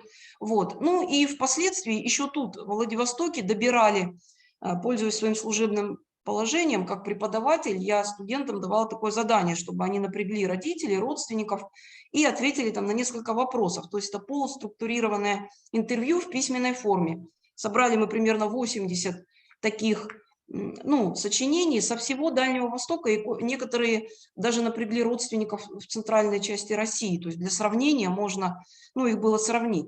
Так вот, здесь оценка совершенно уже другая, более жесткая, и скорее 90-е годы оцениваются как травма.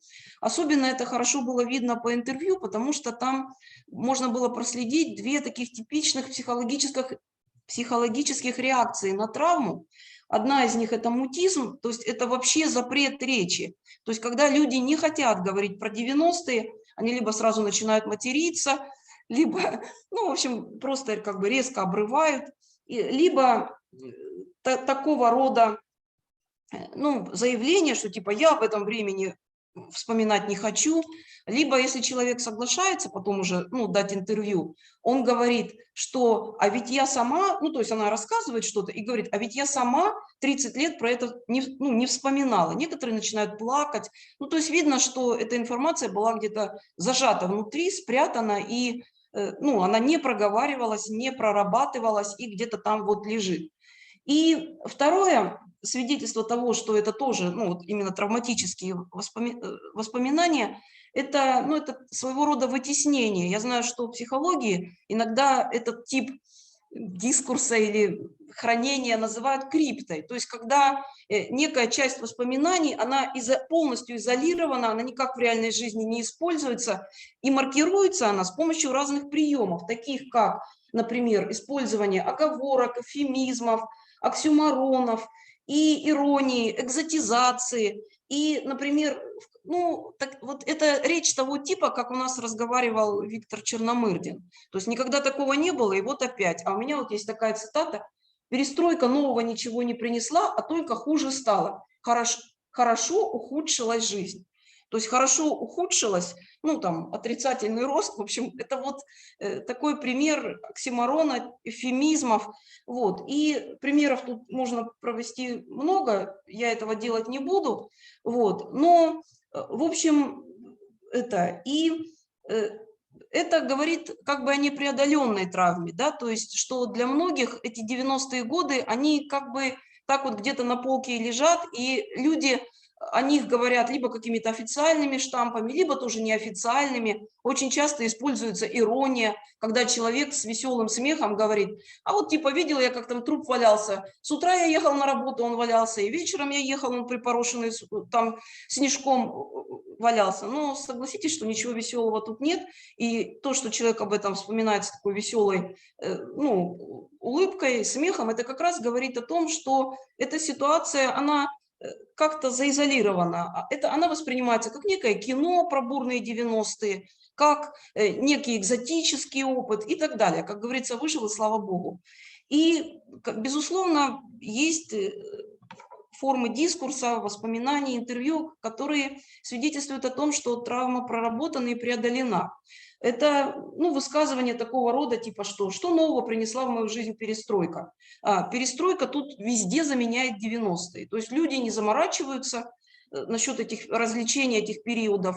Они не владеют академической периодизацией, они перестройка везде называют все подсоветские реформы. Так вот, значит, что принесла в мою жизнь перестройка? Она научила меня жить и выживать. И я была молода. И такого рода заявлений, которые говорят о том, что, ну вот мы эту травму преодолели, мы выжили, чему-то научились, и, как говорится, слава богу, их довольно много.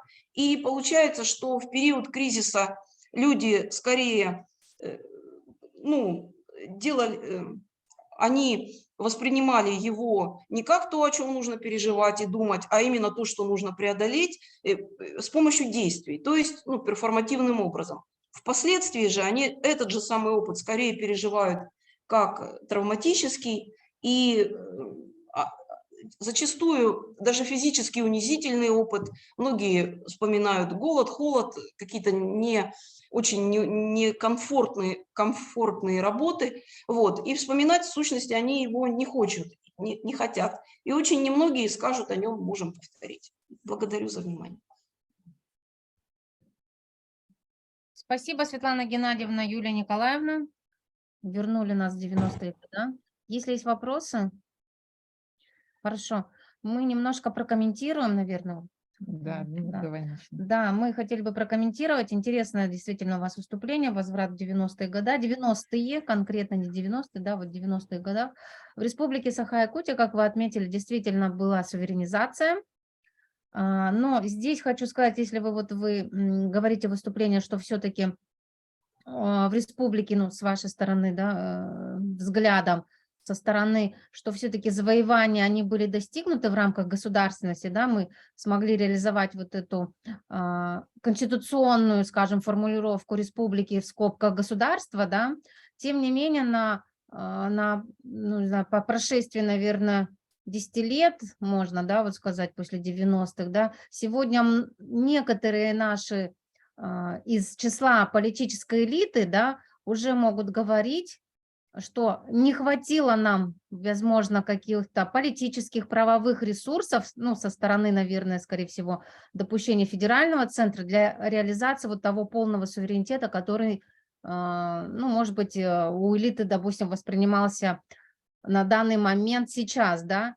Более того, сегодня из, скажем, даже научной элиты, да, говорится о том, что действительно необходимо, возможно, вернуть, ну, сейчас поднимается такой вопрос, на каких, вот вы не задели еще федеративный договор, да, есть такой основной документ, который связан, наверное, с повышением статуса некоторых регионов, в частности, республик, это федеративный договор, да, который позволил ну, увеличить, наверное, политические права национальных республик. Так вот, вот этот вопрос сейчас у нас тоже выплывает на поверхность, да, насколько правомерно было этот федеративный договор единолично отменять, да, и вообще поднимается вопрос о том, необходимо ли вернуть вот этот вот статус, который пока еще закрепляется, да, за республиками, и его, наверное, далее, ну и федеративные отношения далее укреплять. Действительно, мы можем говорить, что сегодня федеративные отношения, вот, скажем так, они у нас централизованные в большей степени, чем раньше были децентрализованы. И этот вопрос, хотя, конечно, политологи, наверное, как-то по-другому, может быть, сейчас, но вопрос в настоящее время в республике Саха-Якутия пока не дискутируется. Но на повестке, видимо, скоро будет уже ну, подниматься, да, об этом хотела бы отметить. Коллеги, можно ответить? Угу. Ну, Да. на вашу реплику. Давайте. Коллеги, я прекрасно отношусь к республике Саха, просто всегда в устройстве федеративного государства борются два принципа. Да? Это право нации на самоопределение и неделимость государства. И вопрос, наверное, только в балансе. Да. Ну, ведь в балансе же, да, вопрос. Вопрос в том, как бы вот это все сделать так, чтобы всем было хорошо. Ну и в принципе, я отметила в начале своего выступления, что Республика Саха и Татарстан, на мой взгляд, они реализуют все, что у них есть, да, ну, де-юре там федеративный договор, де-юре, да, это де-юре. А есть же еще де-факто. И вот де-факто я других, да, скажем так, территорий, да, ну, больших таких территорий, я не вижу других территорий, которые бы столь успешно реализовали свои права. Вот, ну, правда. Нужно ли что-то еще Республике Саха? Ну, вам виднее, конечно. Это решать саму республику. Да, это решать Республике Саха, но другие регионы с завистью смотрят на Республику Саха. Потому что, например, у Приморского края никогда и не было таких возможностей ни де-юре, ни де-факто, ну никак. Угу. Но вы знаете, у нас преимущество в чем, да? Я вот как географ вам скажу. И это, и как человек старше, наверное, здесь всех вас. Дело в том, что я, конечно, была свидетелем вот этих всех наших нововведений политической элиты. И я предполагала, как экономист, что для суверенизации будет недостаточно, ну, в смысле, не хватило у нас политической воли, да, скажем так, прямо по прошествии лет, чтобы добиться финансирования и вот меньшей зависимости от федерального центра. В каком плане? Вот вы приводили цифры, вы сказали, что 100% мы добычу алмазов нам предоставляли. Нет, технических. А технических вот надо. 20% да. ювелирных и 100% да. Технических. Технических, да, это верно. Но, в принципе, конечно, Михаил Ефимович в этом плане, он договаривался, это было как бы договор, вот Бориса Ельцина привозили сюда, вы это хорошо все знаете, как он у нас тут хорошо отдыхал, посмотрел республику, познакомился, ездил по улусам и так далее, да? Но это много факторов, которые способствовали республикам Татарстан и Якутия. Но первый фактор – это природный фактор в том плане, что мы обладаем большой территорией, во-первых, да, во-вторых, мы на нашей большой территории, вот нас Бог не обидел в этом плане, у нас существует вся таблица Менделеева. У нас очень много природных ресурсов, которых нет. Вот, допустим, по олову мы занимаем там первое место. В Союзе нету вообще таких этих, там в Казахстане есть оловянные рудники и так далее, да. Вот когда был Советский Союз, тогда второй республикой по богатствам природным ресурсам выступал Казахстан. Или мы были как-то вот с ними вкупе, с Казахстаном похожи. Но Казахстан, видите, у нас минус большой, у нас численность населения маленькая. Поэтому как бы я считаю, что это сыграло отрицательную роль в нашей суверенизации, может быть, и не хватило политической воли. А вот то, что действительно нас Бог одарил природными ресурсами, но еще у нас что хорошо, да? Вот во всем дальневосточном регионе, я думаю, по уровню образования, все-таки якутское население, оно как бы не только якуты, а все национальности, они имеют более высокий уровень образования. Население в целом Якутии имеет более высокий уровень образования, чем остальные регионы. Поэтому получается, что мы в свое время вот создавали, конечно, элиту, которая бы руководила нами как отдельной суверенной территориальной единицей. Но, опять же, вот если идти, ну, взглянуть с политической точки зрения, то там борьба элит, вот как в других азиатских республиках борьба элит там тоже существует, и это тоже как бы отрицательный дезинтегрирующий фактором выступило.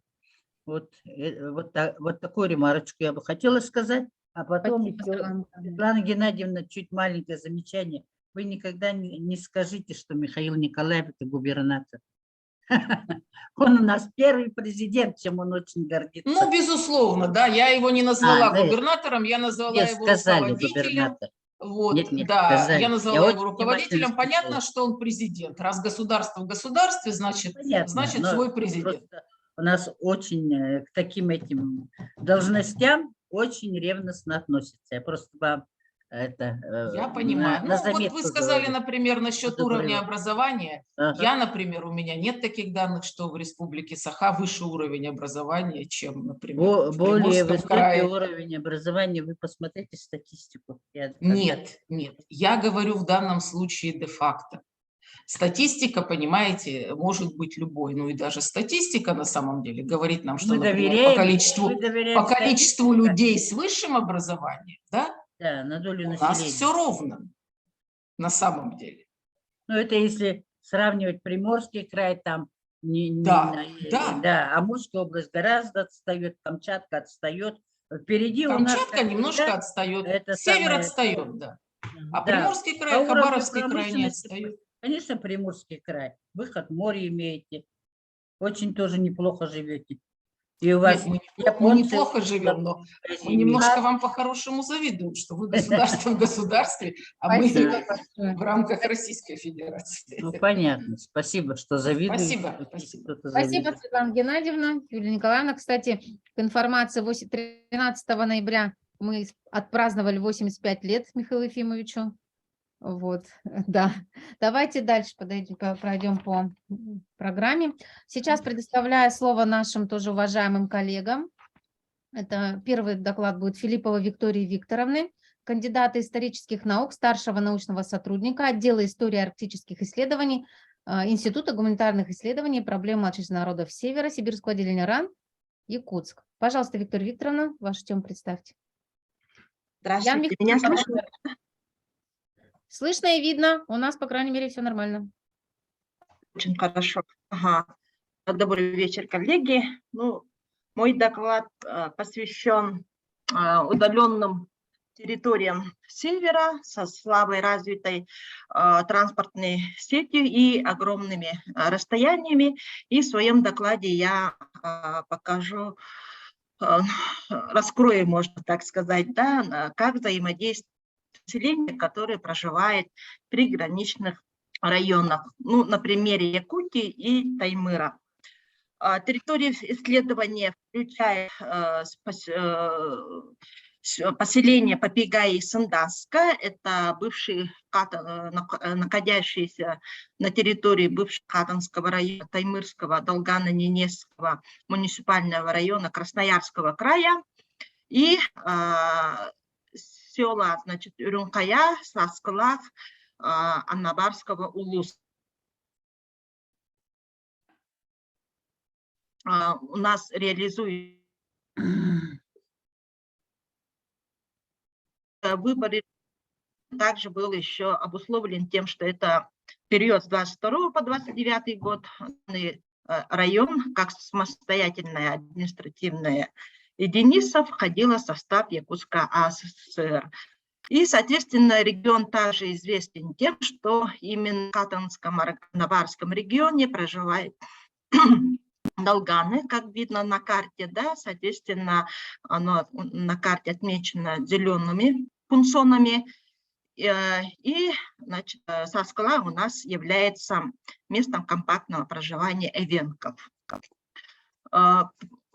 Мой доклад, значит, основан на полевых исследованиях, на архивных материалах, которые мы собрали и здесь, в Национальном архиве, значит, текущих архивах, значит, Аннабарского улуса района, да, и в Красноярском крае как раз этой осенью нам удалось выехать в командировки и уже в Красноярском архиве.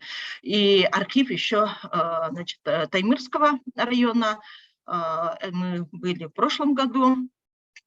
И, соответственно, конечно, заявленная тема, то есть межпоселенческое взаимодействие, оно невозможно именно без полевых исследований. Да? Соответственно, официальная информация у нас одна, значит, соответственно, а именно вот такие локальные системы взаимосвязи можно выявить только, значит, в экспедиционных исследованиях. Ну, соответственно, почему мы еще и заинтересовались этой темой, да, то именно при исследовании, значит, при территориальном планировании, в том числе и материалами у нас послужили схемы территориального планирования, рассмотрели, проанализировали, они, значит, в них в большей части, конечно, рассмотрены, значит, связи внутри региона, да, межрегиональные здесь, к сожалению, значит, в некоторых, значит, схемах выпадает.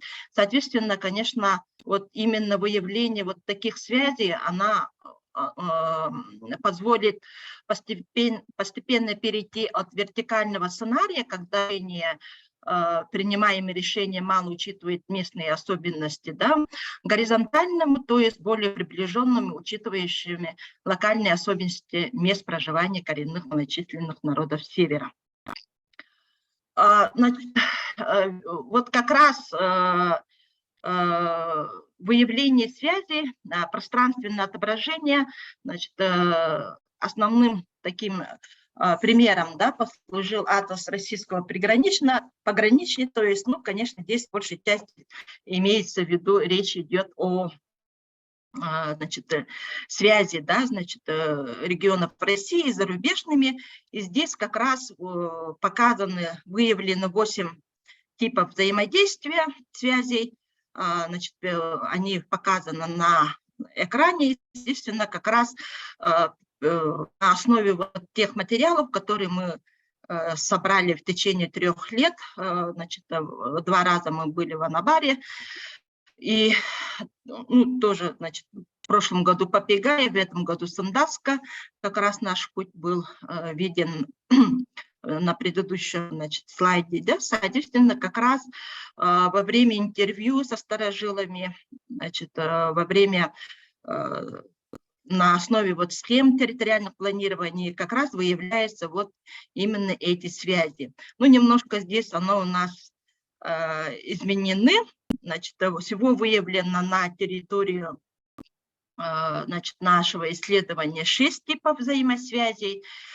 Первый, конечно, это родственные связи. Значит, это, ну, как я уже говорила, регион является единственным ареалом России, расселение Долган. Соответственно, здесь все, значит, население, да, оно между поселками, значит, ну, все равно вот являются друг другу родственниками. И здесь вы заметили, наверное, что мы включили еще и Желендинский наследник Оленёкского улуса, да, для выявления взаимодействия. Это как раз мы решили его включить для сравнительного именно, да, значит, ввиду того, что в прошлом году, когда мы были по Пегае, значит, при, значит, разговоре со старожилами выявилось, что многие, значит, являются выходцами Желенды. И, соответственно, у них, они не говорят оленёксы и так далее, да, а у них большей частью, вот как раз, когда говорят Желенда, они как раз и подразумевают именно улус. И, соответственно, конечно, родственные связи, в том числе и брачные, они наблюдаются и в настоящее время, но здесь как раз связь между вот этими поселениями, значит, была исторически, соответственно, здесь по Катанге реке раньше пролегал Катанский тракт, так называемая Большая русская дорога, но оно было до села, до озера Кенкюль, это вот на границе почти с Анабаром и Таймыром, жители которых потом при установлении внешних границ Якутии переселили в Сандасское. Сандасское это как раз есть жители Кенкюля. И, соответственно, те, которые жили в бассейне реки Анабар, они могли доехать до Кенкюля и закупиться, да, соответственно, нужными вещами там. И другой тракт, который был, он проходил как раз по реке Лена до Булуна, это вот сейчас Кюсюр, и, соответственно, вот здесь в конце это будет, я покажу, дорога, но они как раз говорят о том, что именно в советский период они мало общались между поселками, да, соответственно, это было связано с развитием малой авиации, развитием Северного морского пути, соответственно, и как раз вот закрытие, постсоветский период, закрытие аэропортов и вынудило их, можно сказать, да, значит, ну, раньше это были олени, сейчас они вот как раз на снегоходах, да, значит, ездят между населенными пунктами. Почему это иногда вынуждает, я вот немножко как раз по моем докладе будет отображено. Значит, первые родственные связи, и, соответственно, конечно, вот катагинские, вот вы видите, да, как раз по Пегае и Сандаска живут семьи с такой фамилией.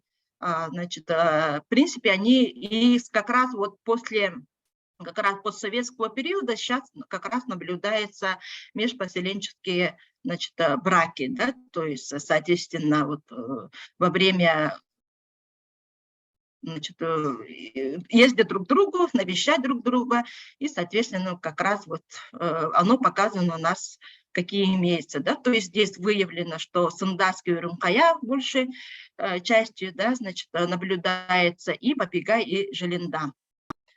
Второй, значит, тип связи – это покупка товара повседневного спроса и продуктов питания. Вот это как раз почему Папигай и Сандаска тесно связаны с Якутией. Да? Значит, соответственно, удаленность данных территорий отсутствие зимников как таковых, да, соответственно, у них тоже есть понятие северный завоз, который осуществляется летом, значит, по Енисею, затем по Хатанге, да, но вот за такой короткий навигационный период, к сожалению, конечно, не все успевает завести.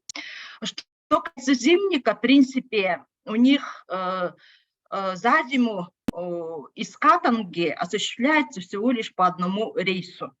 Как такового зимника нет, формальная дорога, и из самого Красноярска, в принципе, это регион относится, да, значит, к Красноярску, тоже за зиму осуществляется всего лишь один рейс, и вот этот рейс, он идет через Якутию, через Мирный и, соответственно, дальше по уже автозимнику Анабар до Саскалака и Саскалака до Попегая.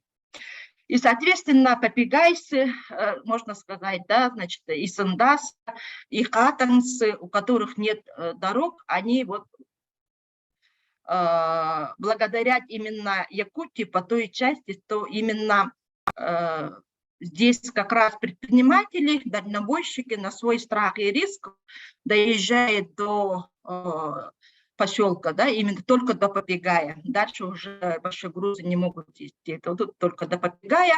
И, ну, конечно, понятно, что это за мясо оленя, за рыбу, значит, увозят годичный запас, можно сказать.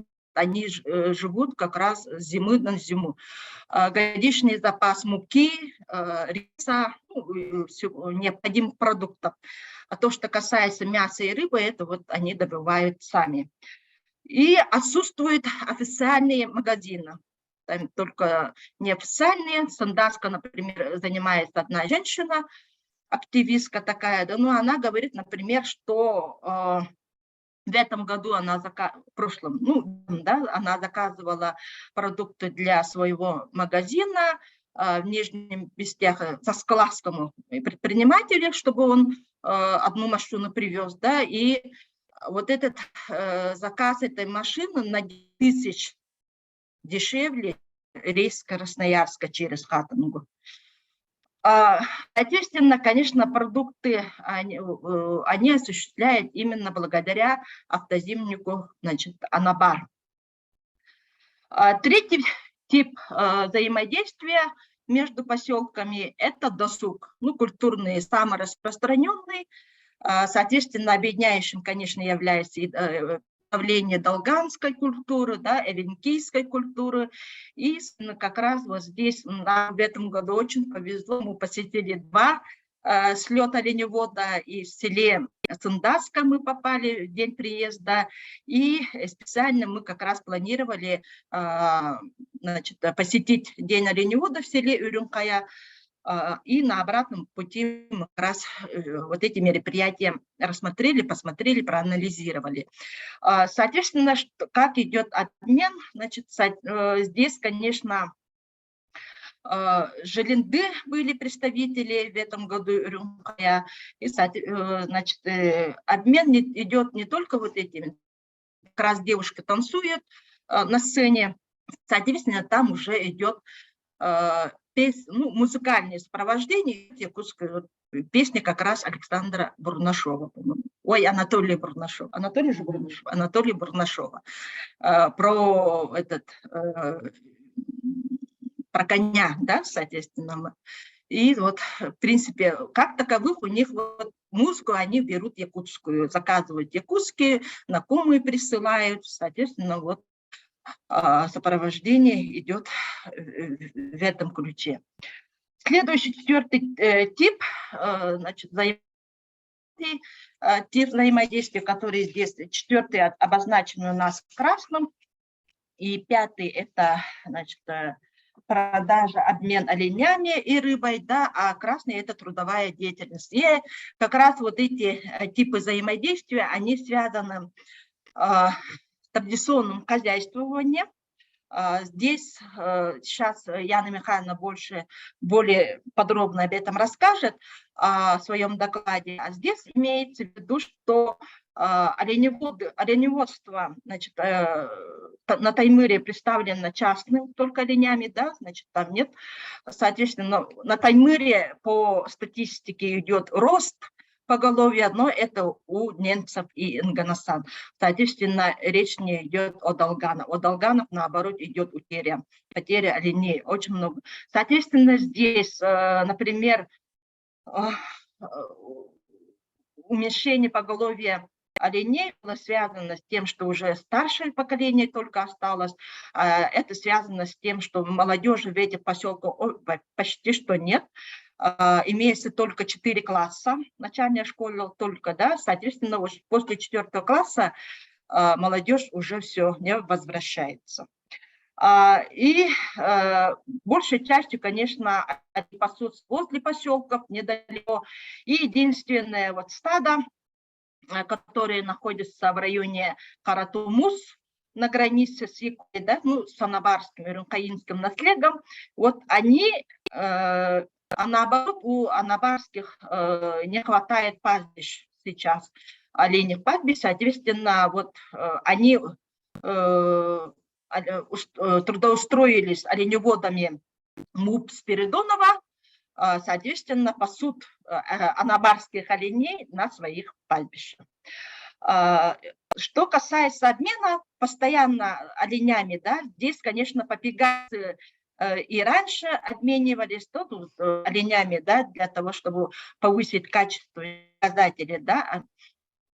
И вот как раз последнее, вот в Желенде тоже мы разговаривали с директором, значит, МУПа, он тоже говорил, что попегайцы сами ему позвонили и попросили закупить у них 100 голов. Потому что это старики, они уже не могут ухаживать за оленями, а забивать все 100 голов сразу у них, ну, как бы рука не поднимается, да, соответственно, конечно, оленёкские при поддержке Минсельхоза, у них есть программы по закупке оленей, соответственно, они вот закупили и у попегайцев.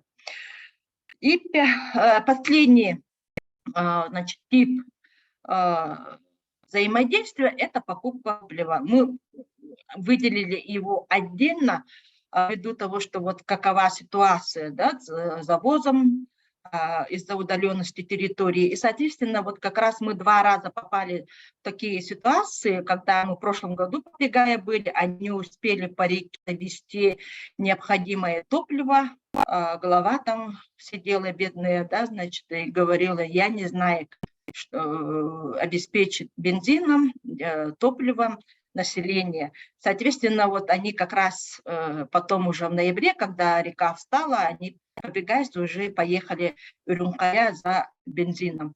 Постоянно сандасские тоже ездят, соответственно, мы когда туда поехали, видели, да, значит, загрузились, мы выкупили 2 бочки, значит, топлива с собой, потому что там топлива как такового нет, соответственно, это нужно возить с собой. И, соответственно, на обратном пути уже Сандаска 2 бурана приехали с нами, чтобы тоже закупиться продуктами, топливом и увезти уже обратно. Здесь это связано с тем, что в Урюмкая как раз Ричпорт и завоз там нефтебаза большая, в Саскалаксе тоже оттуда возят, в принципе. Что касается анализа, да, территориального планирования, то, в принципе, вот автозимник из Хатанги до Попегая, и Попегая до Сандаски здесь на экране, да, просто вот идет, соответственно, здесь вот этот зимник, он запланирован. Сообщение между Сандаской и Попегаем или Сандаской с Урюмкая, оно, значит, отсутствует.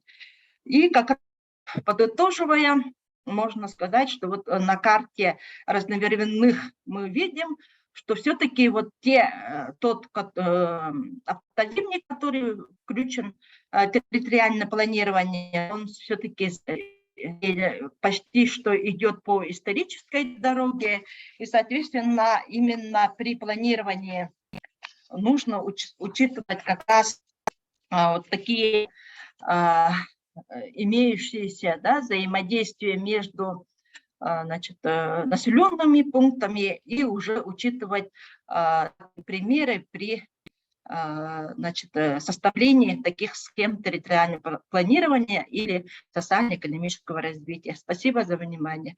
Если что, вот про значит, результаты моего доклада, они уже опубликованы, и можно уже более подробно значит, ознакомиться. Спасибо.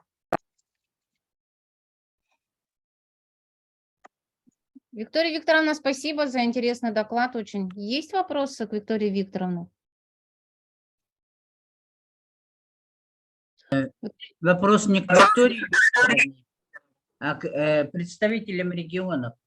Елена Гавриловна, наверное, помните, лет 12 назад я просила дирекцию и наш сектор способствовать покупке программы 2GIS.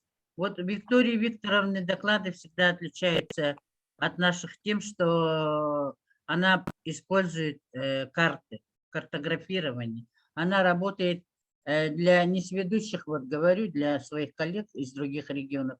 Виктория Викторовна у нас еще работает в лаборатории картографирования Северо-Восточного федерального университета. Поэтому она как большой специалист применяет, и очень это для вот этих конференций и прочих презентаций, для презентационных докладов очень выгодно отличается от наших, от лично моих, например. Я сегодня, например, даже не подготовила презентацию, но мы в лучшем случае диаграммы делаем и прочее, да, но А у вас вопрос, Светлана Макаровна, есть, да? Ну, вот вопрос у меня к представителям региона. Это можно, наверное, ну, тогда сформулируйте вопрос представителям региона, что вы хотите у них спросить. Используют ли они в своей работе программу 2GIS? Есть кто ответит, может? Есть такие карты у вас? Используете? Ну, наверное, это больше всего пользуются 2GIS, конечно же, географы, опять-таки возвращаясь к вопросу, да, потому что все-таки это специализация конкретно географов, Светлана Макаровна, поэтому вам как бы карты в руки. Виктория Викторовна, ответьте, пожалуйста, на этот вопрос. Это специализация.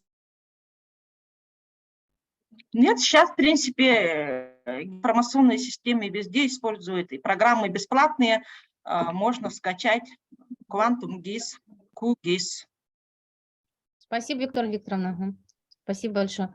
Коллеги, вот Наталья Михайловна, вы подключились, да?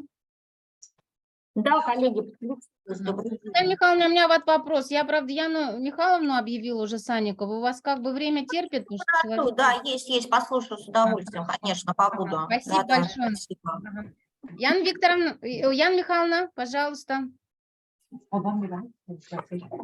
Здравствуйте, уважаемые коллеги. Сейчас мне подключат.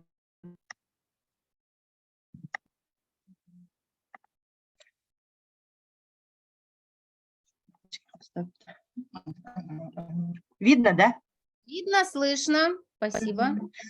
Представляю свой доклад «Традиционное хозяйство Долган-Хатанги к изучению культурного ландшафта региона». Но я не буду распространяться по поводу того, что как расположен, где расположен, да, объект нашего исследования. Виктория Викторовна очень подробно это все сказала. И вот вы видите, что в принципе, что касается сельского поселения Хатанга, вот по реке, которая впадает уже потом в Ледовитый океан, так сказать, да, море Лаптевых, то тут сельское поселение Хатанга включает 8 населенных пунктов, так называемые поселки, да, то есть раньше они были отдельными населенными пунктами полноценными, сейчас это территориальные единицы, да, как территориальные населенные пункты, их 8, но предмет нашего интереса в контексте именно вот нашего проекта Хатанга-Набарский регион, конечно, лежит вот, как сказала Виктория Викторовна, вокруг Сындаска, Попегай и Новорыбного, да. В то же время нужно сказать о том, что вообще для того, чтобы иметь общее представление о традиционном хозяйстве вообще Хатанга-Набарского региона, то нужно обязательно, конечно же, упомянуть и о традиционном хозяйстве в целом. Вот сейчас сельского поселения Хатанги, раньше это был Хатангский район полноценный. Вот что касается состава населения, по отчетным данным текущим, вот на период нашей экспедиции 2021 года, количество населения составляет вот больше чуть 5000, 5435 человек, из них половина практически проживает в самой Хатанге, да, получается. И нужно обязательно, наверное, еще раз подчеркнуть то, что вот именно то, что касается Хатангского района, да, это, конечно, преимущественно представители коренных малочисленных народов Севера, долганы. Традиционные отрасли хозяйства – это охотничьи и рыболовные промыслы, домашнее оленеводство. И вот я привела здесь количество официальных в разрезе сельскохозяйственных предприятий хозяйств, которые зафиксированы на момент 2021 года. Что отличает их, например, от ситуации и в целом по Якутии?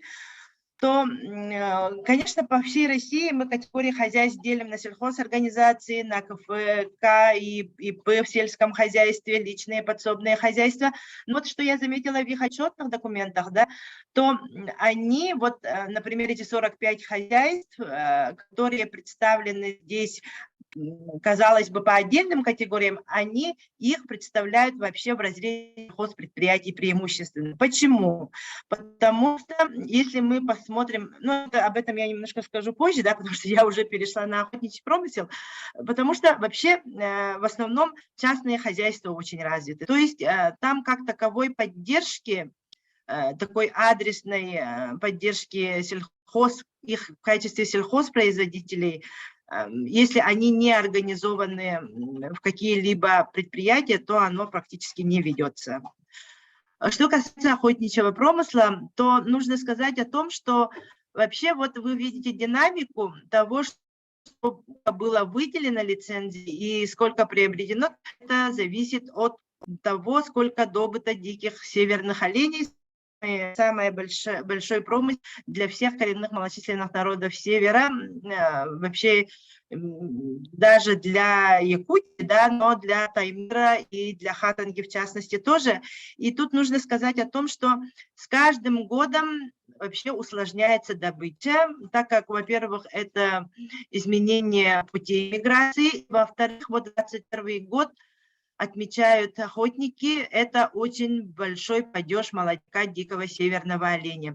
Они это связывают с тем, что вообще, ну, как сказать, предполагают, что между Хатангой и Жданихой, где вот происходит путь именно миграции, да, то большой падеж молодняка, например, по оценкам специалистов, имеет, конечно, много причин, но есть такие водные переправы, где очень много движения водного транспорта, и поэтому они, видимо, не могут вот в связи с тем, что изменилось время миграции на очень раннее время, да, уже с августа месяца, то они вот, как сказать, они не выдерживают вот этого антропогенного, да, или человеческого воздействия. То есть они вот погибают в основном на переправах, где очень много движения других, там, например, судов и так далее. Но это как бы предположительно, они ничего не могут сказать по поводу того, были ли коньеры, точно ли они были, да, и так далее. Но то, что тоже очень большой был, особенно в 2021 году, это факт. И с каждым годом добыча дикого оленя уменьшается из-за того, что вообще вот миграция и время миграции меняется. И в этом году, например, мы все время сейчас на связи с попугайцами, да, они в этом году тоже вот именно беспокоятся по поводу того, как они будут себя обеспечивать именно олениной, так как у них опять миграция изменилась, это очень далеко от их населенного пункта, и добыча, да, и при отсутствии горюче-смазочных материалов, да, и отсутствии транспорта доступного, это все усложняется.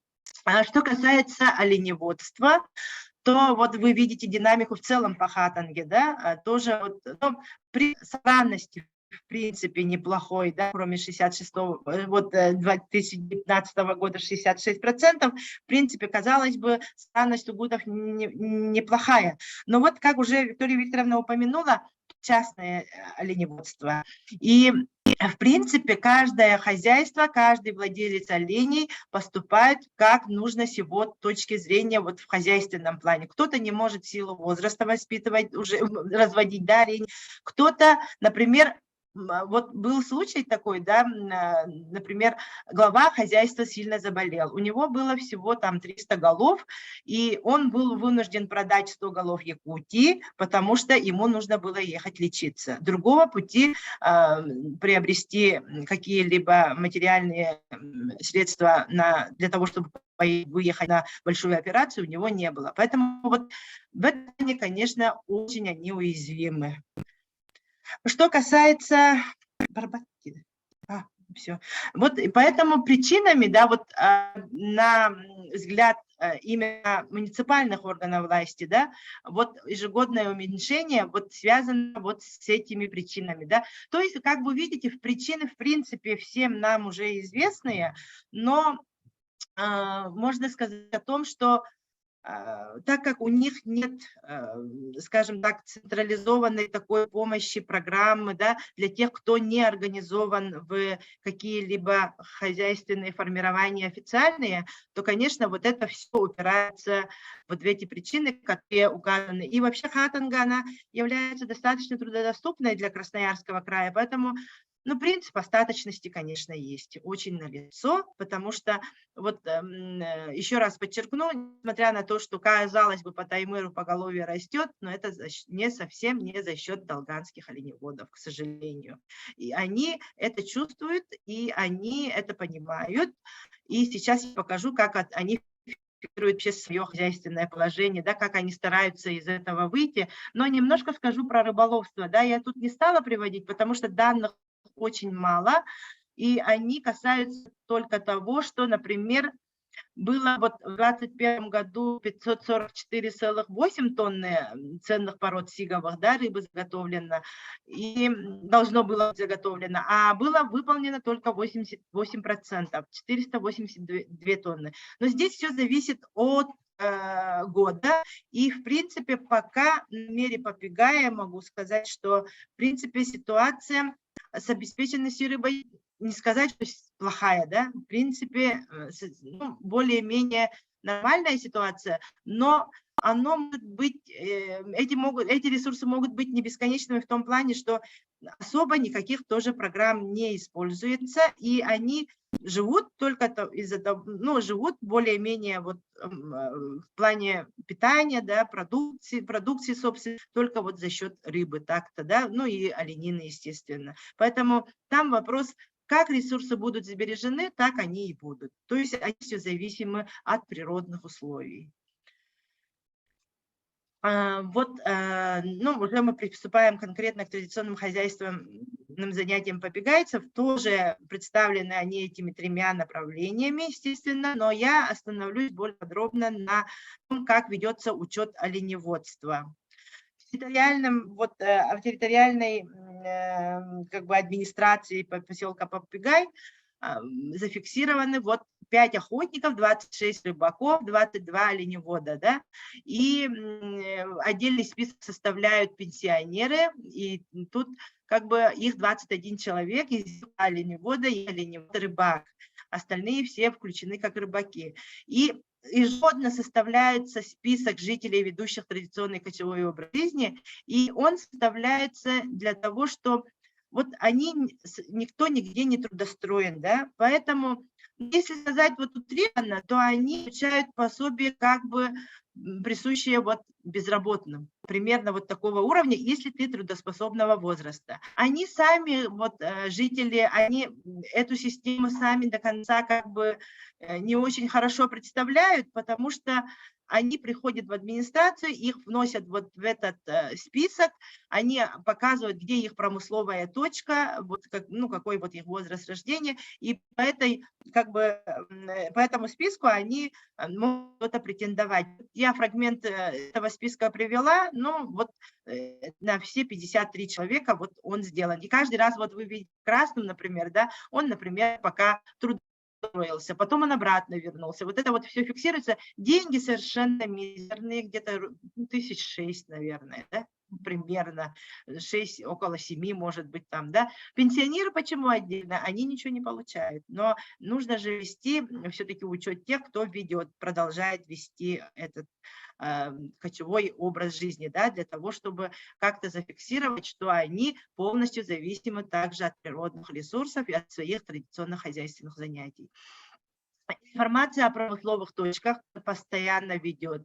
И вот вы видите, вот в плане нашего исследования антропологии культурного ландшафта нам очень интересно, конечно, вот как они расположены, где они находятся. Вот это вот все потом будет наноситься Викторией Викторовной в карты. И нужно сказать о том, что в принципе, да, вот они до сих пор живут на тех территориях, которые были им отданы в совхозный период. Они руководствуются картами того периода. Просто каждый родственник, вот эти сообщества, они знают, где они могут пасти своих оленей, где вот получается чужая земля. И судьба вообще попугая, она интересна, знаете, чем немножко, конечно, ну как интересно, да, но это трагедия. Трагедия, можно сказать, попугая. Был старый попугай, вот вы даже видите наименование промысловой точки, старый попугай, это больше 200 с лишним километров напротив, ближе к Сосклаху, да, и они всю жизнь кочевали в тех областях. Жизнь была очень хорошо обустроена, но время от времени она поддавалась наводнению. И в 1983 году, конечно, вот ближе к навигации, где вот река, да, ближе к навигации. В общем, в один из годов, 82-й, получается, да, 83-й, они строили потихоньку вот это село, и на самом деле они в одночасье, вот в 83-м году решительным шагом их перевезли. Место... Мы смотрели документы с Викторией Викторовной, нигде не говорится о том, что это место болотистое. В принципе, им все это делали специальные бюро, да, архитектурные, но нигде не пишется, что земля болотистая, но жители рассказывают, как они там обустраивались. До сих пор в социальном плане, в социальной структуре, то, что указано вот в этой документации, там чего нет. Вот поголовье оленей. Поголовье оленей уменьшается и имеет очень нестабильную динамику из-за того, что все-таки это частное поголовье. Каждый бывает как может, каждый решает сам. И в какой год, вот если они не добыли, получается, дикого оленя, да, придется им забить домашних оленей больше, да, вот такие моменты. Спасибо за внимание. Пока на этом все. Да, Яна Михайловна, видно, переживаете очень, вот ваша тематика, да, глубокая. Спасибо большое, Яна Михайловна. Если нет, есть вопросы? Нет вопросов? Есть вопросы, можно. Конечно, конечно. Кто у нас? Не вижу. Это Татьяна Аргунова. Татьяна Ивановна, пожалуйста. Ага. Яна Михайловна, Виктория Викторовна, здравствуйте. Спасибо большое вам за интересное выступление. Вопросов у меня было много, но на самом деле я хочу задать один вот по Яне Михайловне доклад. Изменения, которые происходят, понятно, что вы объясняете или население объясняет это в основном экономическими причинами, отсутствием финансирования, поддержки государственной и так далее. Где-нибудь среди населения появляется ли какая-нибудь формулировка о климатических изменениях? Например, этот падеж молодняка, который вы говорите, исключительно объясняется антропогенными причинами. Мне интересно знать, каким-то образом, может быть, не прямо вот в такой формулировке, что там изменения климата, а там,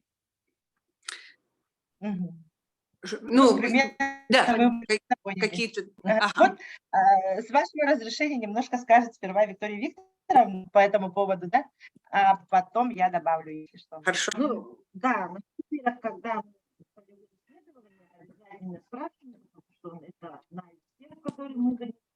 Ближе к микрофону, Виктория Викторовна, плохо слышно. Да, значит, то, что касается изменения климата, конечно, нас это тоже интересует, потому что это тоже одна из направлений этого исследования института, да, ну, нашего отдела. И то, что касается вообще севера Якутии, в принципе, все говорят о том, что имеет изменения, наблюдения. Как раз это относится и к оленям падыша, соответственно, это наступление кустарниковых, да,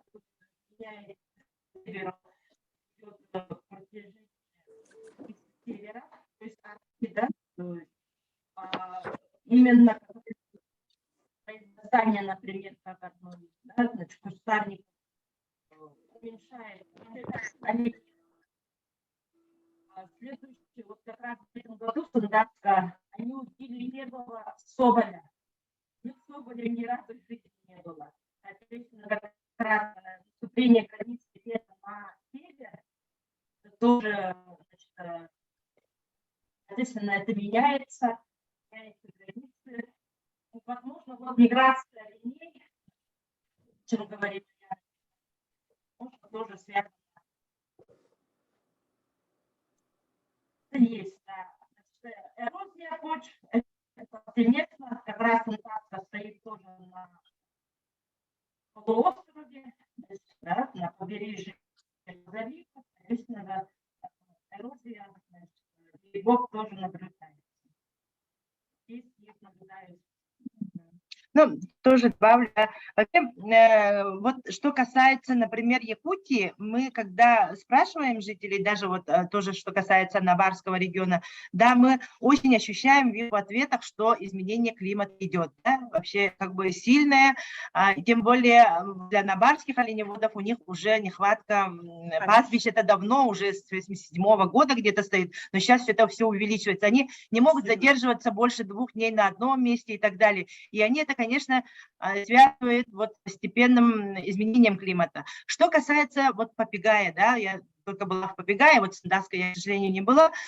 Что касается попугая, вот у них пока есть какие-то нервы только в силу того, что они объемы хозяйства уменьшили. А так, конечно, эти изменения все есть, они это подспудно чувствуют. Но что я хочу сказать, у них и условия никогда не были стабильными, да, например, вот у нас на севере есть места, где вот мы потепление, вот Среднеколымский район, да, очень чувствуем, прямо там вот обваливается все, вот все было по-другому, стало по-другому. Изначально вот эта местность, где сейчас попугай и в сторону старого попугая, конечно, не кочуют, они стараются ближе к селу не делать, потому что не очень стабильная ситуация всю жизнь. Поэтому они это, с этим борются, можно сказать, или адаптируются к нему скорее, да, всю жизнь. Поэтому у них это, как сказать, ну, это как их жизнь, да. Только вот из-за того, что пока они как-то могут у природы брать вот эту продукцию, да, так сказать, особенно рыбу, охоту, да, дичь, вот еще как бы есть какие-то шансы. Но у них очень уязвимое положение именно из-за этого. Именно из-за того, что они полностью зависимы от природы. Ага, спасибо большое. Мой вопрос можно, да? Можно вопрос? Да. У меня вопрос Виктории Владимировне, по-моему, или Васильевне. Виктория Викторовна, да, давайте за вопрос. Пожалуйста, коллеги, немножко кратко отвечайте, хорошо, у нас дальше по программе, не задерживая докладчика. У меня вопрос, имеется ли проблема проживания, именно имеется в виду в укладе жизни северных якутов, и их проблемы, и способы решения этих проблем. Ну, в принципе, то, что касается всего населения, соответственно, конечно, то, что касается... Не слышно? Не слышно? Да. Соответственно, хозяйственных населения нашего исследования, они не указаны. Но имеется, естественно, которые переехали в Сибирь, например, да, но они тоже самое ведут образ жизни, который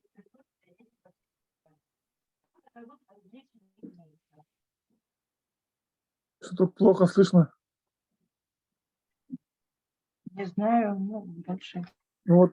Ну, давай в чате написать, не знаю. Да, Виктория Викторовна, напишите в чате, у вас почему-то плоховато все слышно, вот Афанасию Да, Христофору. потому что микрофон, видимо, с другой стороны находится. Может Со быть, стороны да. коллеги. Ну, сейчас в чат напишет тогда, Виктория Викторовна, пожалуйста. Спасибо большое. Давайте перейдем к следующему докладчику. Представлю Наталью Михайловну Великую, доктора политических наук, профессора, замдиректора Института социально-политических исследований, Москва. Пожалуйста, как раз перейдем уже на более широкое поле изучения по проблеме именно отношений россиян уже от коренных до большой социальной группы. Да, спасибо большое, Елена Гавриловна. Пользуясь случаем, хочу всех поприветствовать, коллег из разных регионов, и поблагодарить за такую интересную конференцию. Жалко, конечно, что у нас так много, что нет времени, нет возможности пообщаться в более свободном режиме, потому что вот вопросы традиционной культуры, они, надо сказать, весьма актуальны, да, и для российской территории, где вроде бы уже традиционного хозяйства не осталось, но элементы традиционной крестьянской культуры еще в общественном сознании присутствуют. И у нас тоже были проекты, где мы это изучали с большим интересом. Но я сегодня больше буду говорить о таких субрегиональных, региональных и национальных проблемах, потому что оперирую в большей степени выборкой общероссийской. И вот, как вы видите, тема у меня поставлена, она связана с геополитическим будущим России, которая, наверное, для нашей страны является достаточно актуальной в силу и федеративного характера государственного устройства России, и в силу полинациональности и поликонфессиональности страны, поскольку национальный фактор и региональный фактор, связанные, да, с региональными различиями, являются таким существенным несут такой существенный конфликтогенный потенциал для будущего страны. Но, кроме того, мне очень понравилось, что в теме сегодняшней конференции у вас поставлены и методологические, теоретические вопросы, потому что мы их обычно тоже редко обсуждаем, и в связи с этим я бы хотела остановиться на том, что вот мое сегодняшнее исследование, оно основано на использовании сочетание данных как качественных исследований, так и количественных исследований, которые позволяют в том числе рассмотреть многие вещи, многие такие рэперные точки в общественном сознании, которые не всегда возможно выявить при хорошем даже количестве.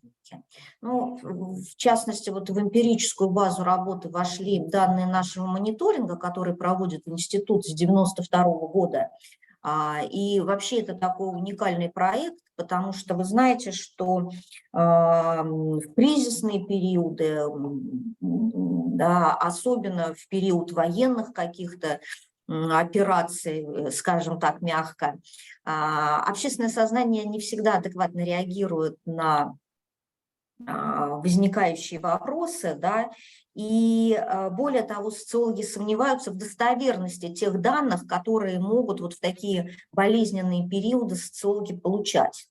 И вот в данном случае как раз мониторинговые исследования, да, они позволяют увидеть вот эти разрывы в ответах респондентов и подтвердить или опровергнуть гипотезу о том, что респонденты могут быть неискренними, например, вот в таких тяжелых условиях. Что касается качественного исследования, то здесь у нас данные, к сожалению, только 2021 года. Ну, может быть, не к сожалению, потому что тогда как раз в условиях более-менее относительной стабильности наши респонденты работали. Но интересно, что в основе качественного исследования лежали, во-первых, фокус-групповые интервью, а во-вторых, интервью экспертов, которые как раз позволили выявить важные направления представление о возможном развитии России с точки зрения разных социальных групп.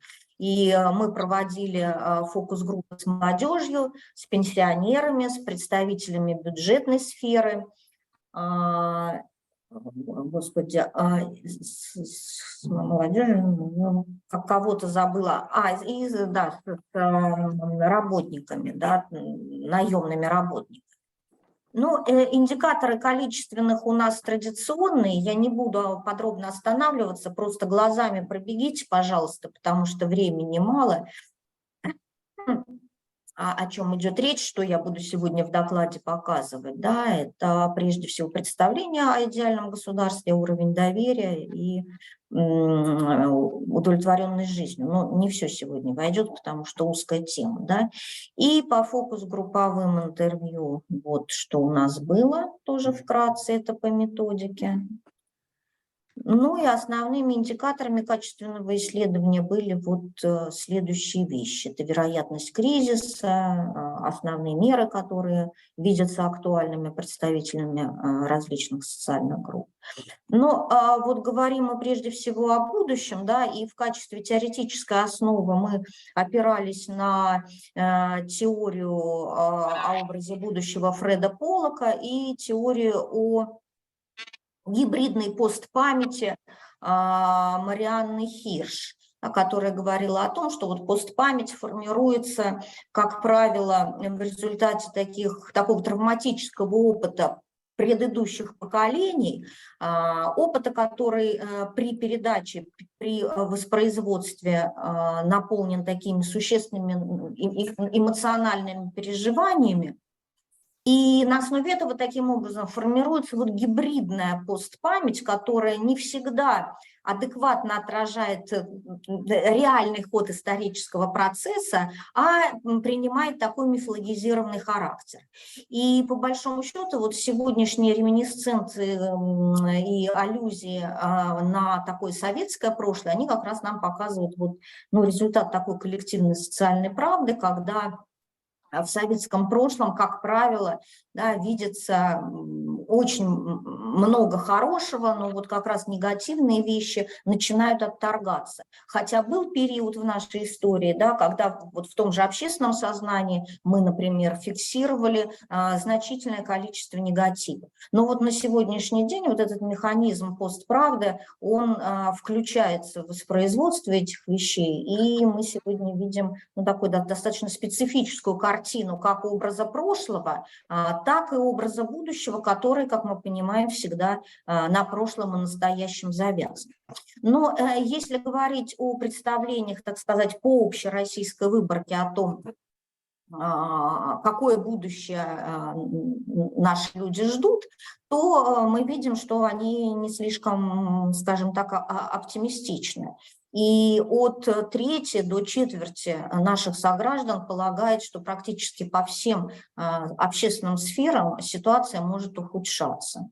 Но нас с вами интересует прежде всего межнациональные отношения и международное положение страны, ну, в соответствии с темой заявленного доклада. И здесь мы тоже видим, что процент негатива достаточно высок. Хотя радует, что вот по индикатору межнациональные отношения уровень оптимизма, ну, достаточный, по крайней мере, средний, если сравнивать с какими-то другими показателями. Ну, что касается наших экспертов, которых мы опрашивали, еще раз напомню вам, не в 2022 году, а в 2021, то их мнение разделилось, и примерно в такой же пропорции, как делится мнение в общероссийской выборке. И это очень интересно. То есть половина экспертов демонстрирует такой сдержанный пессимизм, да, предполагая, что Россию ждет не слишком радостное будущее. 3 эксперта из 13 демонстрируют явно выраженный алармизм, беспокоясь, что все пропало, все будет только хуже. Но в целом основная масса, конечно, экспертов, так же, как, кстати, основная масса представителей фокус-групп, полагает, что в ближайшей перспективе существенных изменений ни на международной арене, ни внутри страны не произойдет.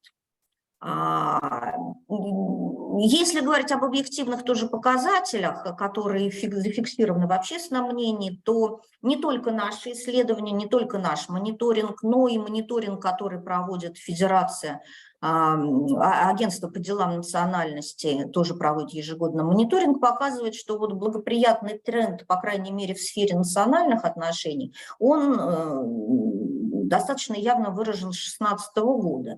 Но если посмотреть количественные данные, мы видим, что количество сограждан наших, которые положительно оценивают межнациональные отношения, достаточно высоко и растет с 2016 года и выше.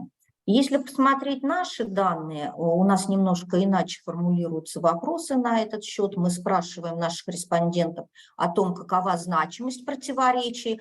Самых разных у нас там большой блок, там и между богатыми и бедными, и между молодыми и старыми, и между бюрократией и простым народом и так далее, и так далее. Но в том числе мы задаем вопрос, каковы конфликты между представителями различных национальностей и между верующими различных религий. Здесь вы тоже видите понижающую тенденцию, поскольку у меня тоже места не хватало на картинке. Я с 2008 года сделала. Да? То есть с 2008 года значимость этих противоречий с точки зрения экспертов росла, а потом мы видим такой понижающий тренд, достаточно явно выраженный. То есть интересно мне всегда сравнивать данные не только сравнивать данные нашего мониторинга с данными других, там, и ВЦИОМа, ФОМа. И в ряде случаев мы видим существенные расхождения, например, по политическим вопросам у нас с ВЦИОМом очень большие расхождения, а по этому индикатору у нас с тем же ВЦИОМом, например, расхождений практически никаких нет. И с ФАДном тоже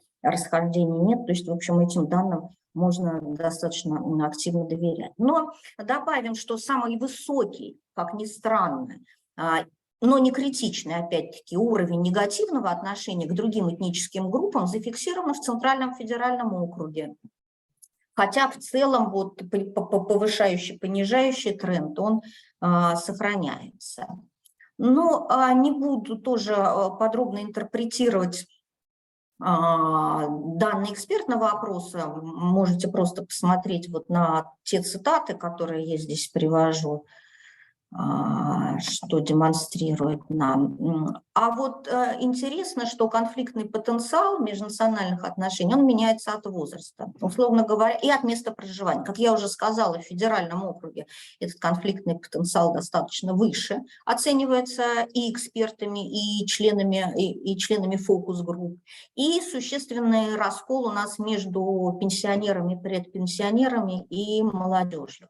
То есть молодежь действительно демонстрирует очень высокий, довольно высокий уровень толерантности, в отличие от старшего поколения. Вы можете посмотреть цитаты из фокус-группового интервью с пенсионерами, и достаточно такие жесткие и в некотором смысле такие фобийные какие-то установки пожилые люди демонстрируют. Здесь не только Москва. Первое интервью из Москвы, второе интервью, не помню, из какого-то региона. Да? Посмотрели. Достаточно, да? А молодежь, напротив, полагает, что межнациональные отношения будут стабилизироваться, более того, делают ставки на межнациональные браки, и вообще прогнозируют, так сказать, умиротворение в этой сфере. и больших проблем здесь не видят. Но, конечно, как правило, нас всегда интересует, когда мы говорим о геополитическом будущем России, это ее положение на международной арене, ну и, собственно, основания для ее суверенитета, как территориального, так и политического.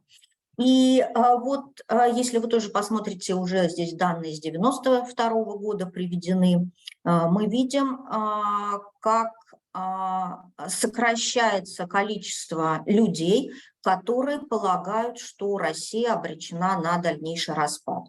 То есть если в 90-е годы доля людей, которые полагали, что Россия будет распадаться и разваливаться, составляла там порядка 18-15%, да, то вот уже с 2015 года, с 2014 года количество людей, таких пессимистично-алармистски настроенных, существенно сократилось до 5-6%. Ну и, конечно, вот такой пик условно позитивных оценок дал нам 2022 год, потому что мы проводили эту волну мониторинга в мае месяце, уже в разгар военной операции. Мы видим, что 44% полагает, что вокруг России начнется процесс объединения народов. Важно, что вот этот условный оптимизм или пессимизм относительно геополитического будущего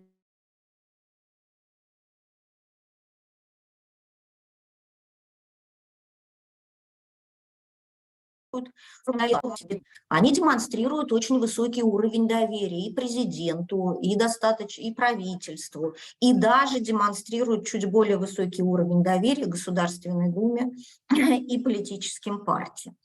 Что весьма интересно, хотя тоже можете обратить внимание, что эта ветвь власти всегда пользуется минимальным уровнем доверия. И напротив, те, кто считает, что Россия обречена на дальнейший распад, они не доверяют ни президенту, так сказать, ни правительству, ни другим властным институтам. Ну и, конечно, большинство и экспертов, и представителей фокус-групповых интервью, и бизнеса, бюджетной сферы, молодежи, пенсионеров считают, что, конечно, страна сохранит свою целостность и выделяют целый ряд таких факторов сохранения целостности России. Вот они на самой правой панели. Да, это историческое прошлое, и общая культура межнациональная, и политика государства, заметьте, которая связана с дальнейшей централизацией. То есть респонденты выделяют и социокультурные основания, и политические основания сохранения территориальной целостности. Ну и, конечно, есть люди, вот как вы помните, тот блок, который считает, что Россия будет прирастать территориями, но, заметим, среди экспертов их очень мало, в отличие от представителей других групп, то есть они достаточно скептично относятся к расширению территориальных оснований. Но, тем не менее, 2 эксперта из 13 об этом говорили, в частности, они рассматривали и вот этот украинский вектор российской политики, белорусский вектор российской политики. Но один эксперт, вот я здесь не привела его мнение, более того, даже высказывался о том, что в отдаленной перспективе он не сомневается в том, что и Прибалтика, в конце концов, снова, значит, будет к нам тянуться. Ну, хотя, конечно, у других такое будущее вызывает скепсис. Но в целом, вот по мнению экспертов, у нас превалирует позиция о том, что Россия тоже будет сохранять статус-кво, но есть и опасения в связи с тем, что Россия терять территории будет, и говорилось о целом ряде конфликтных зон.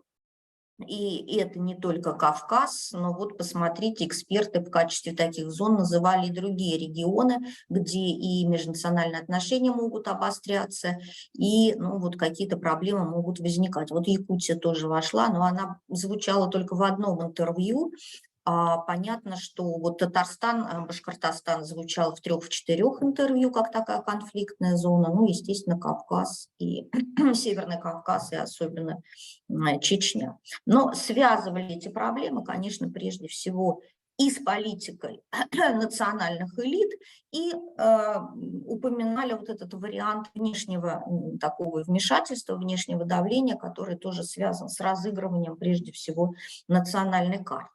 Но уж раз мы заговорили, да, о взаимоотношениях между регионами, то можно сказать, что вот такое сложившееся еще в советское время представление о оппозиции Москва и регионы сохраняется.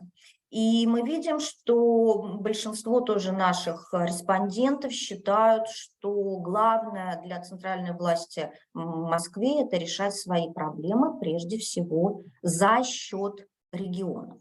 И вот, кстати, существенной динамики здесь нет по негативным мнениям, но есть небольшая хорошая динамика по позитиву, о том, что Центр проводит политику в интересах региона. По крайней мере, вот уже в последние годы, в 20-е, от 35 до 40%, простите, от 25 до 30% полагали, что вот, ну, политика более или менее адекватная и ведется в том числе в интересах региона. Но вот если мы посмотрим, как на этот вопрос отвечают жители разных регионов, то здесь различия будут, естественно, существенные. Мы видим, что жители регионов как раз-таки достаточно скептически оценивают политику центральной власти в отношении региона. Ну, что, собственно, диктует необходимость, наверное, в который раз пересмотреть и специфику нашего бюджетного федерализма, и особенности, собственно, региональной политики. Видно, да, тоже вот эта диаграмма, особо нет необходимости ее интерпретировать. Существенный, да, конечно, разрыв. Ну и посмотрим тоже, как жители Москвы и жители регионов оценивают как раз вот это самое геополитическое будущее России. Здесь, как ни странно, тоже больших расхождений нет. Единственный статистически достоверный разрыв, он связан с индикатором «Россия обречена на дальнейший распад». Вот жители Москвы, да, почти 1/5 часть москвичей полагает, что Россия будет так или иначе терять свои территории. В регионах так думают только 10%. Но это мне все напоминает известные романы Пелевина и Сорокина, как раз о большой Москве, которая останется, да, а Россия будет жить, так сказать, сама по себе.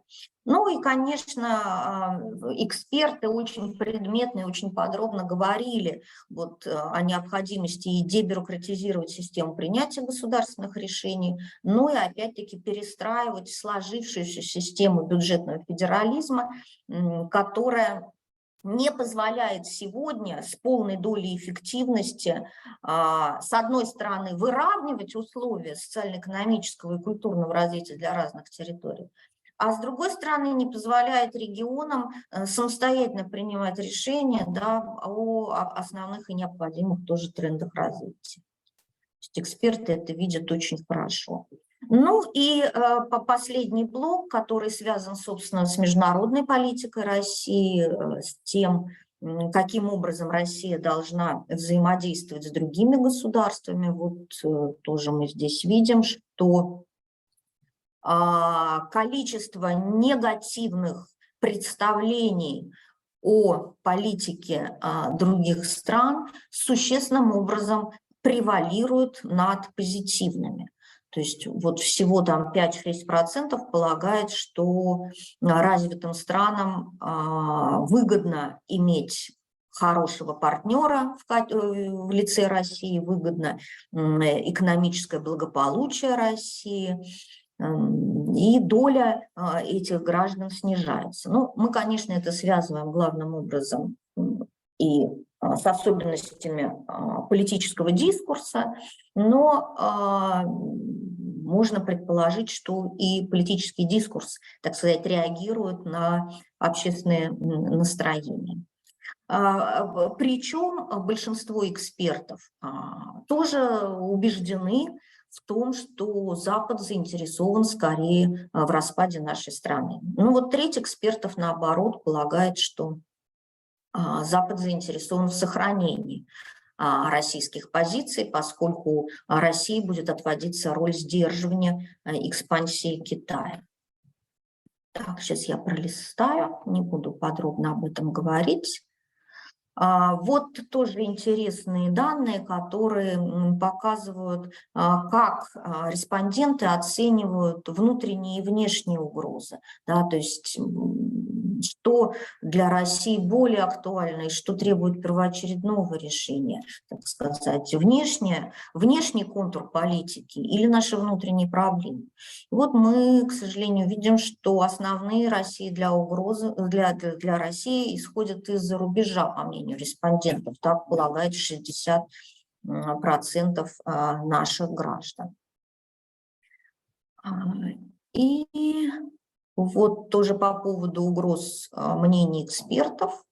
Они полагают, что основными угрозами, конечно, являются все-таки не внешние, а внутренние, в отличие от граждан страны. И в качестве таковых угроз называют главным образом экономическую деградацию окраинных территорий, неравномерное развитие территорий, амбиции региональных элит, националистические религиозные идеи и вот патологии нынешнего бюджетного федерализма. Что касается прожективных взглядов относительно того, как необходимо России выстраивать отношения с остальным миром, ну, наши граждане достаточно в этом смысле спокойны и полагают, что Россия должна, безусловно, развивать отношения с остальным миром, но достаточно высока доля тех, кто считает, что Россия должна сосредоточиться в большей степени на решении своих собственных внутренних проблем, преодолевая, опять-таки, вот те экономические проблемы, которые у нас имеют место быть. Ну и таким образом скажем, что возможные конфликты России с Западом кажутся достаточно вероятностными не только для общества, но и для экспертного сообщества.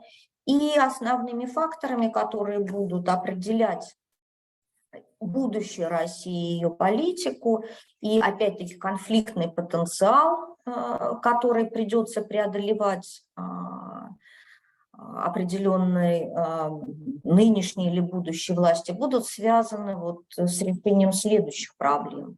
Это и экономическое неравенство, и разные темпы модернизации регионов, и неравный доступ к культурным ценностям, да, и существенная миграция, исход из некоторых регионов людей в крупные города, не обязательно даже, так сказать, в центр. Это проблемы изменения этнической структуры ряда территорий и необходимость сохранения самобытной культуры народов, которые проживают в России, да, что в общем, мы теряем, несмотря на множественные федеральные программы в этой области. Ну и, конечно, в качестве вот такой зоны раскола, зоны разрыва эксперты указывают на существенный межпоколенческий разрыв, который мы тоже фиксируем в рамках наших исследований, как качественных, так и количественных. И этот межпоколенческий разрыв касается прежде всего политической культуры, которая существенным образом стала различаться вот у представителей разных поколений. Ну, на этом я закончу на сегодня. Спасибо большое. И пока вы формулируете вопросы, можно я тоже скажу, может быть, поищу партнеров. Коллеги, мы вот этот мониторинг проводим, вы видите, с 1992 года. Да, то есть там очень интересный материал, мы его проводим по сходной методике. Конечно, некоторые вопросы немножко устаревают, но мы не хотим их менять, чтобы сохранить, да, вот этот мониторинговый характер. Но в каждой новой волне мониторинга у нас есть обязательно блок актуальной информации. И у нас в выборке нет Якутии и почти никогда не было. И если бы кто-то был заинтересован тоже посотрудничать с нами и принять участие в следующей волне, мы были бы очень рады. Вы бы нам сделали для нашего исследования там небольшой объем выборки, потому что нам не нужен большой, сами бы на нашем исследовании, если вам интересно, сделали бы себе тоже хорошую большую базу, которой могли бы пользоваться. Так что вот, может быть, если кому-то будет интересно, вы потом мне напишите, со мной свяжитесь. Спасибо большое. Наталья Михайловна, спасибо большое за доклад, за интересное предложение. Конечно, подумаем над этой информацией. Спасибо большое. Есть вопросы, коллеги? Есть вопрос у меня один небольшой. Первый. Можно, да? Да, говорите. Ага. Скажите, пожалуйста, по каким критериям вы подбирали экспертов? И сколько было этих критериев? У нас было в этом исследовании было 13 экспертов, 6 из Москвы, Московской области, 7 из регионов. Мы отбирали экспертов, которые имеют непосредственную связь с анализом и с преодолением того, что мы называли, так сказать, социокультурными угрозами. Ну, там у нас немножко была, понятно, другая цель исследования, вот не только была завязана на этом. У нас туда входили действующие депутаты регионального и федерального уровня, журналисты высокого ранга, которые освещают серьезные проблемы, и 3 экспертов из научного сообщества. Вот так. Ирина Ивановна не представилась, это была Ирина Ивановна, она доктор... Ой, еще забыла сказать, что то есть не только законодательная ветвь власти, но и исполнительная ветвь власти. У нас было и 2 таких чиновника, тоже высокого уровня. То есть, если можно еще раз, как звучал критерий преодоления освещение и работа с преодолением социокультурных и политических угроз. Понятно, спасибо. Ольга А я еще хотела спросить. Можно, да, спросить? Светлана Макаровна Баишева. Ага. И выключила микрофон. Хорошо. Очень интересные данные приводите, и методика расчудесная. Все видно, что очень высококвалифицированные специалисты подготовили. Так, я бы хотела узнать вопрос. В количестве скольки человек вы проводили исследователей? У вас сколько было? Количественное вы имеете в виду? Да. Ну, вот у нас всегда выборка стандартная, либо 1600, либо 1800 человек, общероссийская выборка. Нет, я не про это. Я поняла, у вас выборка за 1000, Естественно, да. Я имею в виду, сколько человек работало вот по этому гранту? У вас же гранты? У нас это не всегда грант. У нас иногда это идет грант, а иногда мы делаем своими силами. Нировскую работу. Да, я потому вот и обращаюсь, не уверена, что мы получим грант. И сейчас мне нужны тоже дополнительные партнеры в регионах. То есть, как правило, у нас есть еще коллектив, который с нами работает в регионах. Они обеспечивают региональную выборку.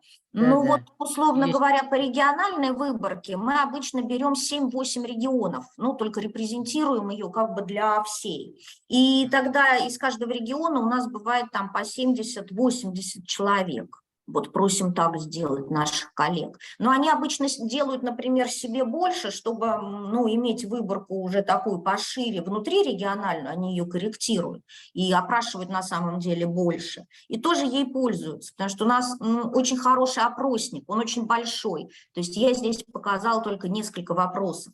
А там, такой уже работающий инструментарий очень хороший. Там есть и экономические вопросы. Видно, что инструментарий у вас комплексный, очень интересный, и позитивный, и... Да, а на Кавказе у нас есть свое подразделение. То есть вот юг России нам прикрывает тоже наш центр. У нас у ИСПИ есть свой Кавказский центр. Вот они делают как раз по югу России. А вот центральную часть, Сибирь и Дальний Восток, мы обычно договариваемся с коллегами. Вот Дальний Восток, конечно, вам нужно, тем более сейчас Россия повернулась к Азиатско-Тихоокеанскому региону, в том числе. На Дальний Восток хорошо смотрит. Вот. Конечно, когда у нас грант, мы все это делаем на возмездной основе. Но когда нет гранта, как-то договариваемся тоже по-другому. Вот. Наталья Михайловна, вот у меня еще один вопрос, пожалуйста. Вот в вашем докладе прозвучало, что есть такая группа людей, которые считают, что Россия обречена на распад, да? Вот помимо того, что какая-то часть из них и живет в Москве, да, есть ли еще какие-то социально-демографические характеристики данной категории населения? Есть, конечно, но прежде всего возрастные. И в этой связи, как ни странно, самые большие пессимисты – это вот пессимисты примерно мой возраст. Это где-то 45-летние, 60-летние. Вот это самые большие пессимисты. Но тоже, вот, понимаете, там разница не настолько велика, то есть она не превышает, условно говоря, там 6-7%. То есть если мы будем говорить о статистической достоверности, то есть мы можем это рассматривать как фактор, можем нет. Но вот разрыв между молодежью и старшим поколением тоже высчитывается достаточно серьезно. А к молодежи вы какую возрастную группу относитесь? До 40? Нет, мы молодежь продолжаем брать до 30. Но вот здесь я считала по 30. Там можно посчитать по 35, но оно все равно есть, сохраняется. Просто сейчас по госстату это 35 лет. А мы раньше считали все время по 30, как было, по старым стандартам, и так и оставляем. А чем вы объясняете пессимизм старшего поколения? Ну, я думаю, что как раз я думаю, историческим опытом. У нас было тоже по одной волне исследований такая гипотеза, она частично подтвердилась. То есть люди, которые пережили вот этот процесс распада, процесс дезинтеграции, вот этих центробежных этих тенденций, что мы имели в 90-х годах, то есть вот этот личный персональный исторический опыт, он, наверное, как-то вот отразился. Он очень ценный. Конечно.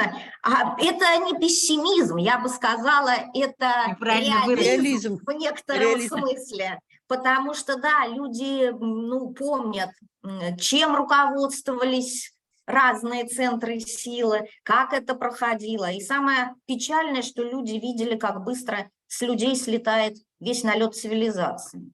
Так что это, конечно, травматический печальный опыт. Он не мог не отразиться. Давайте вернемся к программе.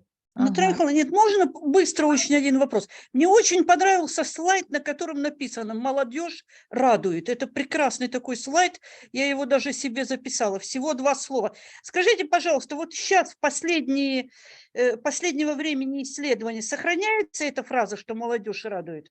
А это последний как раз. Вот молодежь радует, она нас порадовала по результатам фокус-групп. Но, конечно, нельзя это распространять полностью на всю выборку, но вот фокус-группа, мы тоже делали ее частично живьем, частично онлайн, чтобы привлечь молодежь из других регионов. И они, правда, все более толерантны, чем старшее поколение. Ну, потому что вот особенно разница видна именно в межнациональных отношениях и межрелигиозных.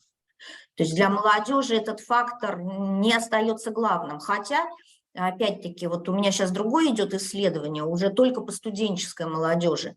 Национальная идентичность сохраняется, она достаточно высокая, но при высоком уровне вот этой этнической национальной идентичности у них нет неприятия другого, как это было раньше. Отлично. Спасибо. Спасибо большое, Наталья Михайловна, что вы нашли время рано утром присоединиться к конференции. Спасибо огромное. Надеемся на дальнейшее тоже сотрудничество. Интересно нам с Институтом социально-политических исследований. Приходите, приезжайте, будем рады. У нас сейчас в декабре как раз декабрьские слушания.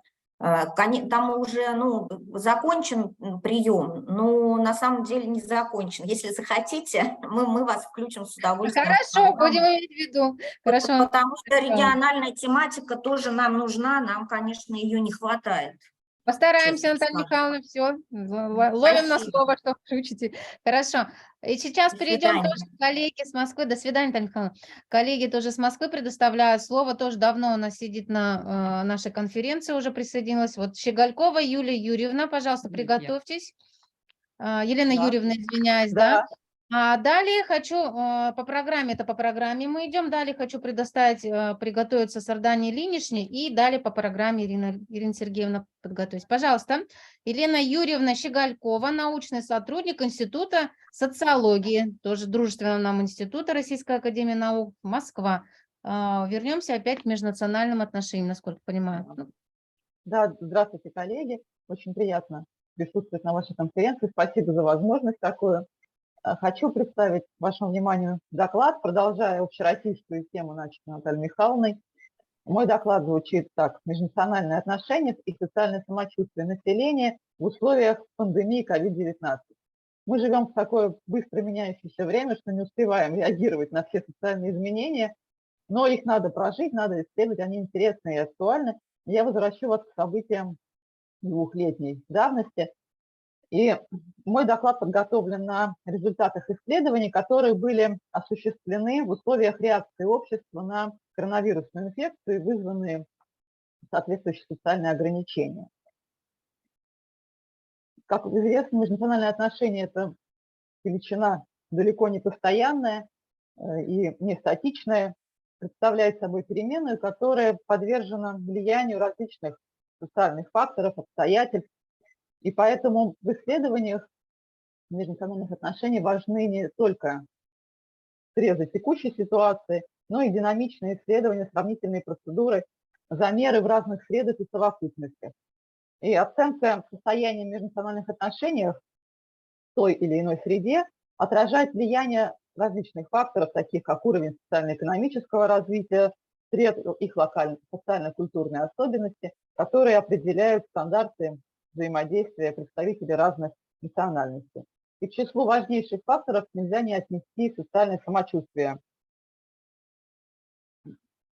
которое может трактоваться по-разному. Мы придерживаемся такой трактовки, что это интегральная характеристика, затрагивающая все сферы человеческой деятельности, которая маркирует комплексный показатель удовлетворенности человека жизнью в данном обществе и обобщенный индикатор реакции населения на социальные изменения. То есть, с одной стороны, социальное самочувствие оказывает такое дифференцирующее воздействие на характер оценок разных сторон существующей социальной ситуации, в том числе этносоциальной ситуации. А с другой, социальное самочувствие представителей отдельных этнических групп выступает составляющей самой этой этносоциальной ситуации в конкретном сообществе. Как сказала Наталья Михайловна, конечно, мониторинговые исследования вообще хороши, и в том числе мониторинговые исследования в межэтнических отношениях тоже очень показательны, очень любопытны, поскольку базируются на масштабных выборках. Именно такие исследования были доступны нам. Как уже было упомянуто, нам было в том числе доступно исследование, проведенное СОМом по заказу Федерального агентства по делам национальности в 2019 году, а также репрезентативный опрос Института социологии, проведенного в сентябре 2020 года, и результаты 29-й волны всероссийского опроса «Российский мониторинг экономического положения и здоровья населения», осуществленный в тот же период осени 2020 года. То есть мы имели возможность по сходной методике сопоставить данные до 2020 года и данные 2020 года, как раз в период разгара пандемии. Итак, итоги социологического мониторинга в ЦИОМ демонстрировали, как уже было сказано в предыдущем докладе, благоприятный вектор развития межнациональных отношений. То есть фиксировался уровень граждан, положительно оценивающих состояние межнациональных отношений, на уровне 80%. Это вполне, то есть это уровень, который повторяет распределение предыдущих лет до 16-18 года. И на фоне предыдущего докризисного периода межнациональные отношения по данным 2020 года также не вызывали тревожности и выглядели довольно оптимистично.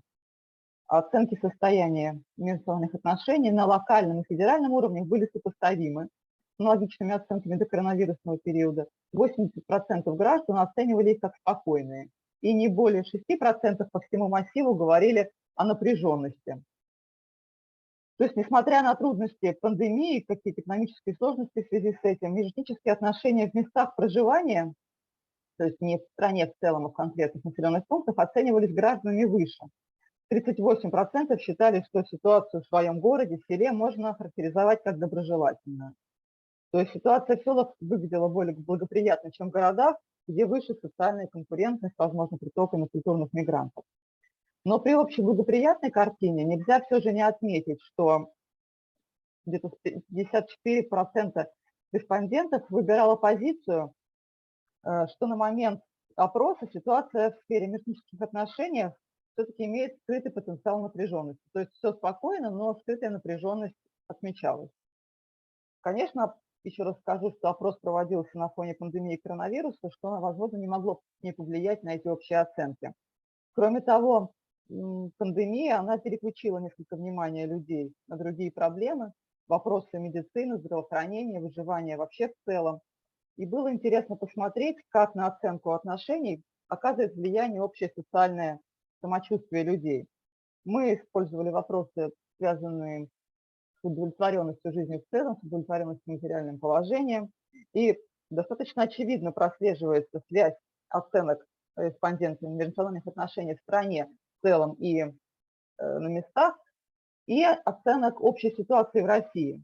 То есть чем критичнее уровень оценок ситуации в России в целом, тем реже респонденты характеризовали межнациональные отношения как доброжелательные и спокойные. А среди респондентов, которые отмечали, что в муниципальных образованиях в стране в целом ситуация довольно нормальная, спокойная, было на треть больше людей, которые и межнациональные отношения также оценивали доброжелательно. Чувство удовлетворенности своим материальным положением также является определяющим в ощущении комфортности межнационального климата в целом. То есть уровень удовлетворенности своим благосостоянием прямо пропорционально влияет на всю шкалу оценок межнациональных отношений. Чем ниже уровень материального обеспечения, тем реже встречаются доброжелательные оценки межнациональных отношений. И такие закономерности распространяются и как на характеристики отношений в стране в целом, так и в пунктах проживания, населенных пунктах проживания респондентов.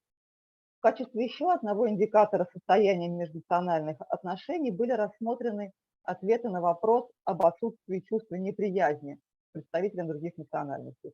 То есть это мы их называем межэтнические установки. Согласно еще недавно действующей государственной программе по реализации госнацполитики, этот индикатор должен был расти, начиная с 2017 года до 2025 года. То есть фиксировалось, что в 2017 году он составлял 62%, к 2025 году предполагалось, что он вырастет до 87% граждан, не испытывающих чувство неприязни к тем или иным представителям других национальностей. Наши опросы фиксировали, что в 2019 году, по данным ВЦИОМ, 87% россиян не испытывали таких негативных чувств. Каждый десятый, 11%, такие чувства испытывали. И в последние 3 доковидные года это соотношение было стабильным, оставалось на этом же уровне. По результатам российского мониторинга экономического положения и здоровья населения в 2020 году этот показатель несколько ухудшился и выглядел следующим образом. Открытая межнациональная напряженность, выражающаяся как раз в чувствах неприязни, недоверия, фиксировалась на уровне 18% граждан. Открыто испытывали такие чувства, признались в этом 3% опрошенных россиян. Одинаково среди русских и представителей других национальностей. А скрытых сигналов межэтнической напряженности свидетельствовали 15% респондентов, признавая, что скорее испытывают подобные чувства. То есть ресурс межнационального согласия поддерживается, преобладающей, конечно, частью опрошенных, 77% сказали, что для них характерно отсутствие такой враждебности. Причем эти чувства одинаково проявляются и у мужчин, и у женщин, и у людей с разным уровнем образования. Есть некоторые отличия, как это было отмечено выше, это возрастное отличие. Очевидное большинство молодых людей, 81%, у нас молодые люди были в возрасте 18-25 лет, не отягощены такими негативными межэтническими установками, но чуть выше, чем в среднем по массиву, ощущают неприязнь люди в возрасте 45-55 лет, больше 20%, то есть 5-я часть людей в этой возрастной группе. Безусловно, на межнациональные установки оказывают так же, как на оценки межнациональных отношений, оказывает влияние общее положение людей, их самооценка, их самочувствие. Также очевидно прослеживается связь при анализе связи оценки респондента того, как складывается его жизнь в целом и его материальное положение. То есть склонность к негативизму по отношению к представителям других национальностей по данным опросов и в 2019 и 2020 году, вообще тенденция это была всегда, чаще фиксировалась среди менее обеспеченных людей, чувствующих свою ущемленность, недовольных жизнью. В 2019 году таких людей было треть респондентов, которые оценивали свое материальное положение как очень плохое, они испытывали неприязнь и недоверие к людям других национальностей. То есть общие социально-политические и экономические условия в стране, ухудшение ситуации не способствует, конечно, росту позитивных установок у людей, которые и так себя чувствуют не очень хорошо. То есть среди предубежденных людей, людей с ухудшившимся материальным положением, это 43%. То есть чем ниже удовлетворенность собственным материальным положением, работой и жизнью в целом, тем чаще люди испытывают неприязнь, недоверие к окружающим людям, в том числе среди которых люди других национальностей.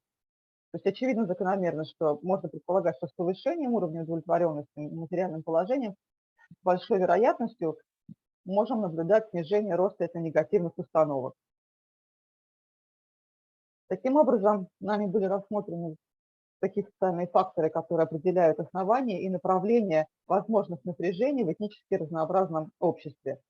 То есть негативные оценки межэтнических отношений связаны как с объективными, так и с субъективными факторами, которые осложняют восприятие межнационального климата как комфортного. То есть к ним можно отнести недовольство социально-экономическими условиями в стране в целом и в своем населенном пункте в муниципальных образованиях, социально-психологическую неудовлетворенность своим материальным положением, жизнью в целом. То есть люди, испытывая, как это может выражаться в реальности, люди, испытывая какую-то неудовлетворенность, недовольство, могут испытывать ограниченный доступ к благам, прежде всего к работе, которая обеспечивает достойную жизнь и те самые блага. Также очевидно, это сказала, взаимосвязь этнической предубежденности, субъективная оценка благосостояния и общим социальным самочувствием. То есть неудовлетворенность общей ситуации в стране и усугубление экономической ситуации может быть источником, возможно, этнически маркированных социальных напряжений. Вообще, в целом, коллегами всегда отмечалось, что баланс благоприятных и негативных межэтнических установок очень чувствительно всегда реагирует на любые социально-экономические изменения. Но все же есть как бы запас положительный, который мы фиксируем. Тот благоприятный тренд в оценке межнациональных отношений, безусловно, является потенциалом поддержания межнациональных отношений на уровне согласия. Все-таки большинство людей по нашим опросам готовы выстраивать отношения в русле согласия, мира. В частности, большая часть людей поддерживает такую установку, что люди заслуживают уважения и хорошего отношения независимо от их национальной принадлежности. Благодарю вас. Спасибо, очень интересный доклад у вас прозвучал. Я хотела бы сказать еще, что у нас было схожее исследование, проводили с Еленой Гавриловной, как раз потом опубликовали результаты в журнале «Мир России». Там мы тоже выявили взаимосвязь между межнациональными отношениями, их оценкой и социально-экономическим статусом наших респондентов. И как раз отношение к мигрантам наиболее негативное, вот мигрантам из зарубежных стран СНГ, было у людей с наиболее низким социально-экономическим статусом, то есть они оценивали свое положение как неблагоприятное. Кроме того, они также указывали на то, что у них отсутствует какой-то властный ресурс, они никак не могли повлиять на какие-то принимаемые управленческие решения в том пункте населенном, где они проживали. Собственно, вот эти все тренды у нас тоже были зафиксированы нашим исследованием. Но здесь еще хотелось бы сказать, что они еще, как мне кажется, конкурируют с мигрантами в одной, так сказать, нише, потому что претендуют, можно сказать, на те же самые рабочие места. Да, Поэтому тут вот взаимосвязь между социально-экономическим статусом и этническими какими-то установками, они реализуются в полной мере. Вот такой Спасибо. комментарий. Мгм. Спасибо. Спасибо большое. Спасибо, Елена Юрьевна, что присоединились. Благодарим. Спасибо. Надеюсь, останетесь или там по времени как. Не расстаюсь пока, да, можно. Так, а теперь Спасибо, очень давайте интересно. перейдем к докладу доктора исторических наук нашего института, главного научного сотрудника, заведующего отделом истории арктических исследований Сарданы Ильиничны-Бояковой. Пожалуйста, Сардана Ильинична. Так, добрый день, добрый вечер, уважаемые коллеги. Так, меня видно? Что-то я не вижу себя на экране. Да, Сардана Ильинична, хорошо слышно. Ага, хорошо, я попробую. А видно, нет? Хорошо. Видно, да. Попробую запустить презентацию свою. Давайте.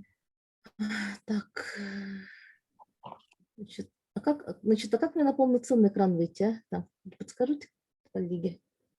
Так, пока слайдов будет, и там, по-моему, дальше. Пока слайдов он вверху, выше. Так, Вот. так, пока слайдов не вижу. Так, пока слайдов. Там, где главное, да. Вот где главное у вас. Я вижу, да, но у меня здесь... Так, новая демонстрация, пауза демонстрация, что-то не то идет, участники. Так, почему-то... Начать демонстрацию экрана должно быть. Я попробую, просто будет, я тогда так попробую. В принципе, Потому так что... нормально. Значит, просто несколько слов скажу, что потому что для нас, историков, имя Ивана Александровича Аргунова тоже носит некий такой сакральный статус, потому что я помню сама, когда вот в конце 80-х, начале 90-х годов начинала свою профессиональную деятельность, вот пришла в мир большой науки, вот его монографии, посвященные социальной сфере, они, конечно, имели огромное значение для всех, для нас это было просто как глоток чистой воды, потому что именно, наверное, с работ Ивана Александровича Аргунова, историка социологических работ, и начался процесс такой огромных методологических изменений и в целом процесс вот революционных изменений в нашей якутской историографии. Конечно, бесспорно огромное значение его работы. Не случайно, вот мы когда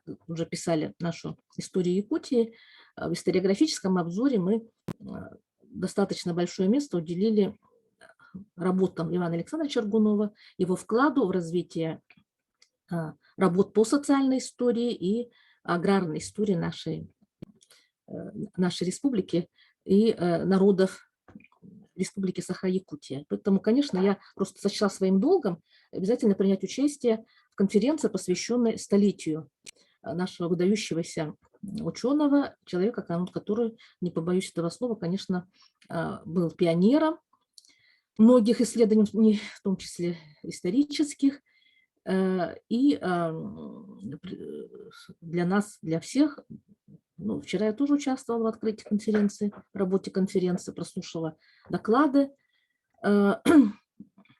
Значит, Анна Викторовна, конечно, Татьяна Ивановны о жизненном пути, вкладе. И вот здесь, бесспорно, конечно, я бы еще обязательно бы, наверное, отметила именно его вклад в развитие исторической науки.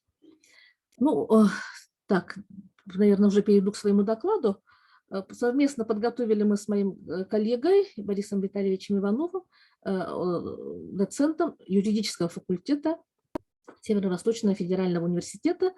Поэтому, что касается современных каких-то процессов, эта часть подготовлена Борисом Витальевичем, я все-таки решила этот статус исследовать с исторической точки зрения. И отмечу, что, как известно, за почти 4 столетия, минувших после вхождения Ленского края в состав российского государства, в Якутии сложилось постоянное русское население, которое традиционно принято относить к категории старожильческого. И уже к концу 17-го, начале 18 века на территории Якутии возникло 2 очага. Вот здесь вот лучше видно, да, комплексного проживания русских. Вот первый южный, вот здесь вот выделено, да, находился в таежной зоне и охватывал побережье Лены от поселка Витим, это граница с Иркутской области, до Якутской, поселение по реке Амга. Ну и также в конце XVIII века возникли поселения на реке Майи. Ну, к этой же зоне можно отнести поселение на реке Вилюй. А второй, или северный, арктический, вот он располагался, ну, если говорить по XVIII веку, конечно, здесь он был более шире в пространственном отношении, он располагался в низовьях рек Колымы, Индигирки, Яны, Лены и Оленька. Природно-ландшафтные особенности каждой зоны определили, конечно, различия хозяйственно-культурных типов и модели адаптации русских к экстремальной среде региона. Ну, если в южной части основой хозяйства русских осталось земледелие, то в арктической зоне у групп старожильческого населения постепенно сложилось комплексное промысловое хозяйство, основными составляющими которых стали рыболовство, песцовый промысел, добыча нерпы, охота на диких северных оленей и ленную дичь. Ну, позднее в качестве отхожего промысла, где-то с конца XVIII века, распространение получила добыча мамонтовой кости.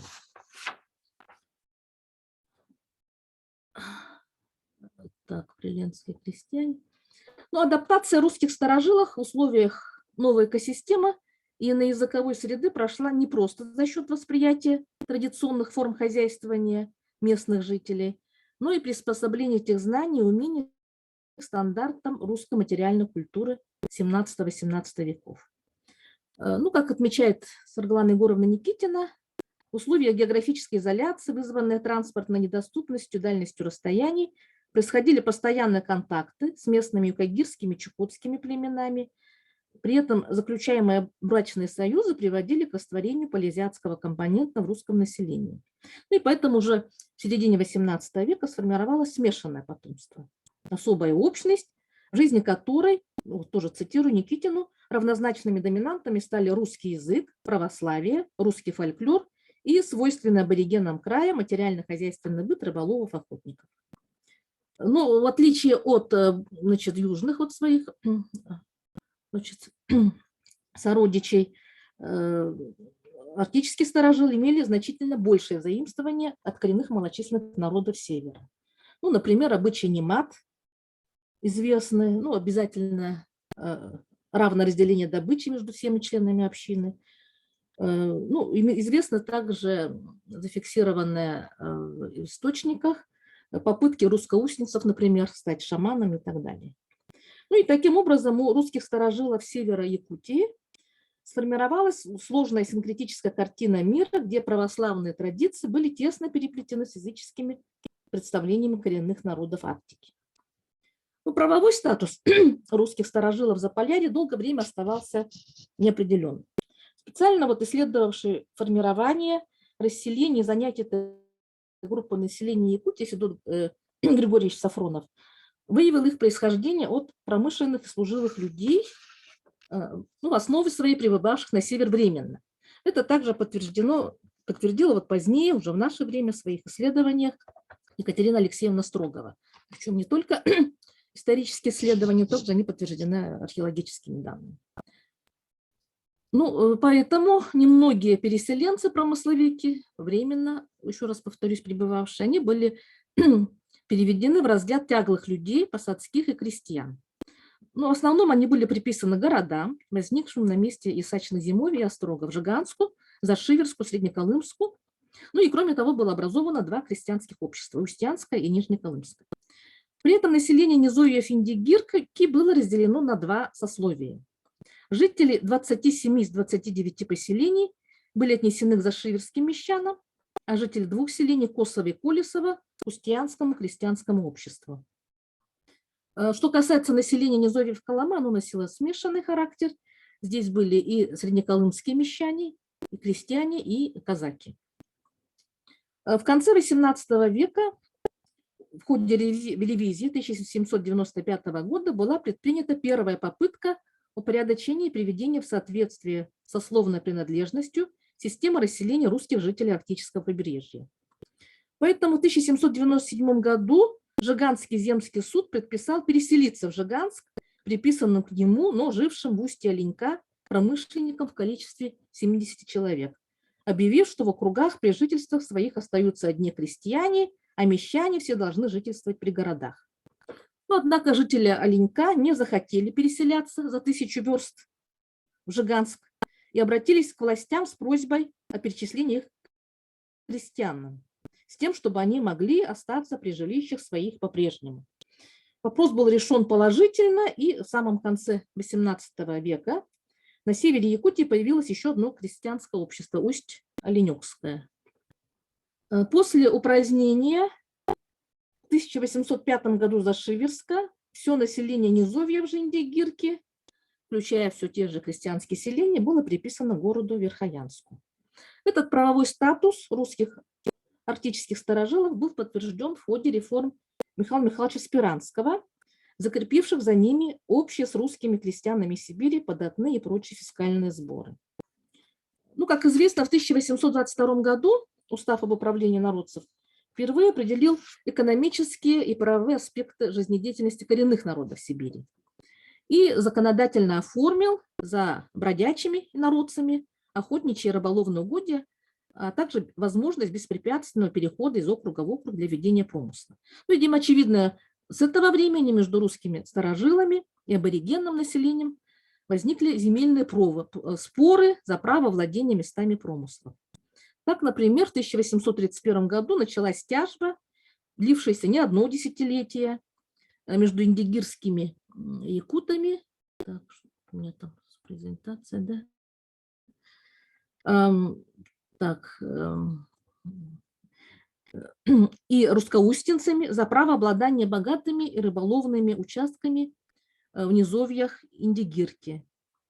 Ну и вот даже в попытках остаться на своих исконных землях, где, как они писали, постоянно жительство наших предков, русскоустинцы пытались перейти из мещанского сословия в крестьянское сословие, однако тогда они остались постоянными мещанами.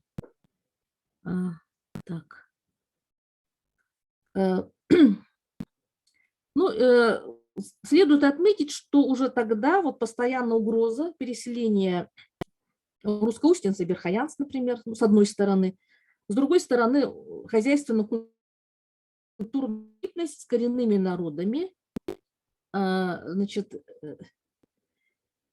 венами, юкагирами, чукчами, северными якутами, с другой стороны, привели к некоторому размыванию их этнической самоидентификации.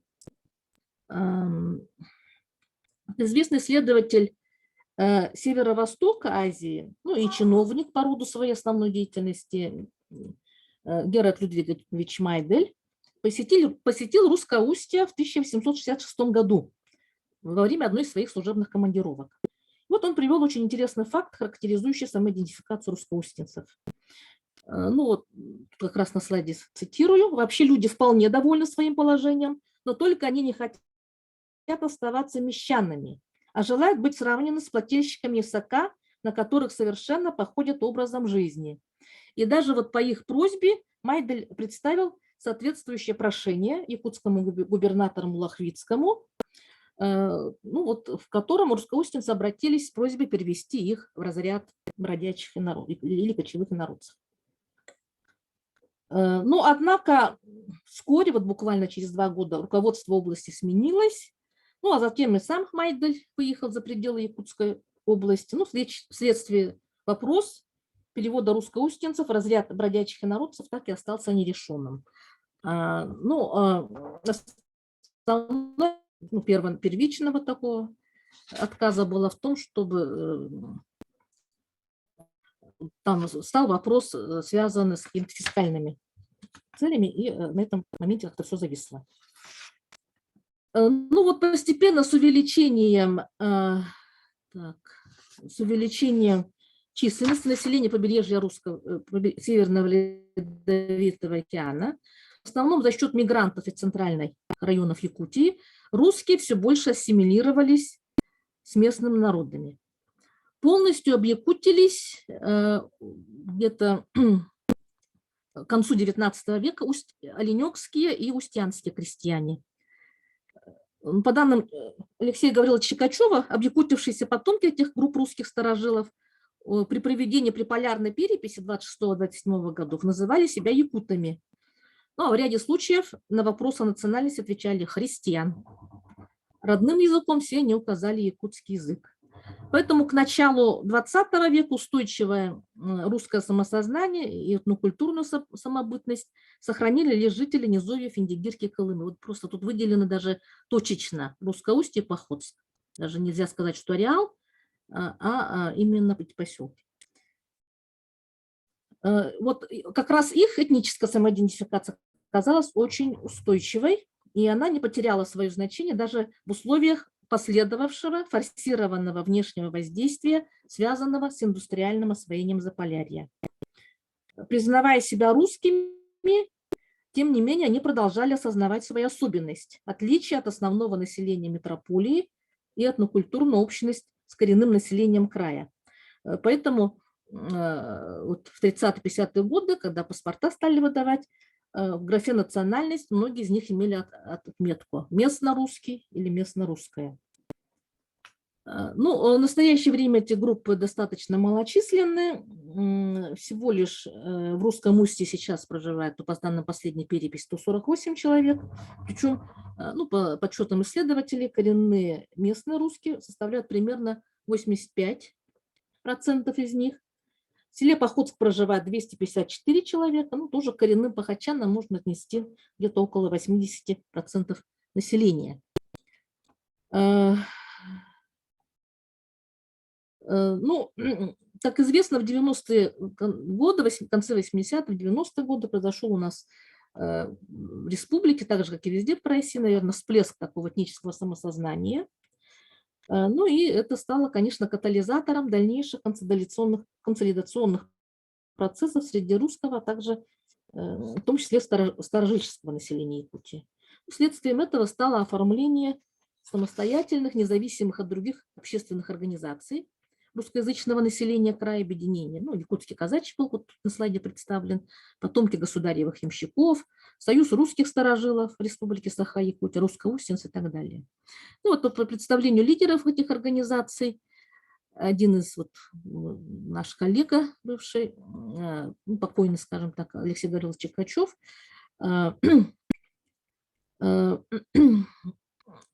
значит, законом Республики Саха-Якутия о перечне коренных малочисленных народов Севера и местностей территорий их компактного проживания в Республике Саха-Якутия от 11 апреля 2000 года в этот перечень, как ведущий традиционный образ жизни, были включены русские старожилы Арктики, русско-устьинцы, похотчане, с распространением на них полагающихся прав и льгот. Ну, я отмечу, что ранее в нашей Конституции Республики Саха-Якутия в статье 42 в принципе русские и другие старожилы уравнены в правах с коренными народами, и им гарантируется, вот прямо записано в Конституции, сохранение и возрождение. Однако позже приведение правотворчества субъектов в соответствии с федеральному законодательству на основании пункта 1 статьи 1 федерального закона обнаружила, что русские старожилы отсутствуют в перечне коренных малочисленных народов Севера, Сибири и Дальнего Востока Российской Федерации.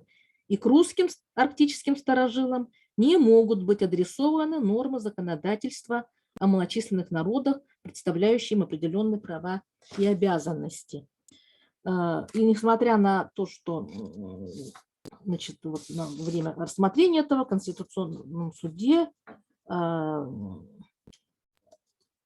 значит, присутствовали представители парламента Республики Саха-Якутия, Алексей Гаврилович Чикачев, пытались они отстоять интересы, тем не менее, в 2002 году русские старожилы из перечня коренных малочисленных народов Севера Якутии были исключены.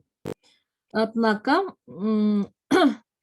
ну, надо отдать должное, вот наши депутаты, лидеры значит, общественных организаций, русских старожилов, значит, другие наши общественные деятели добились того, чтобы законом Республики Саха-Якутия от 15 апреля 2004 года о распространении положений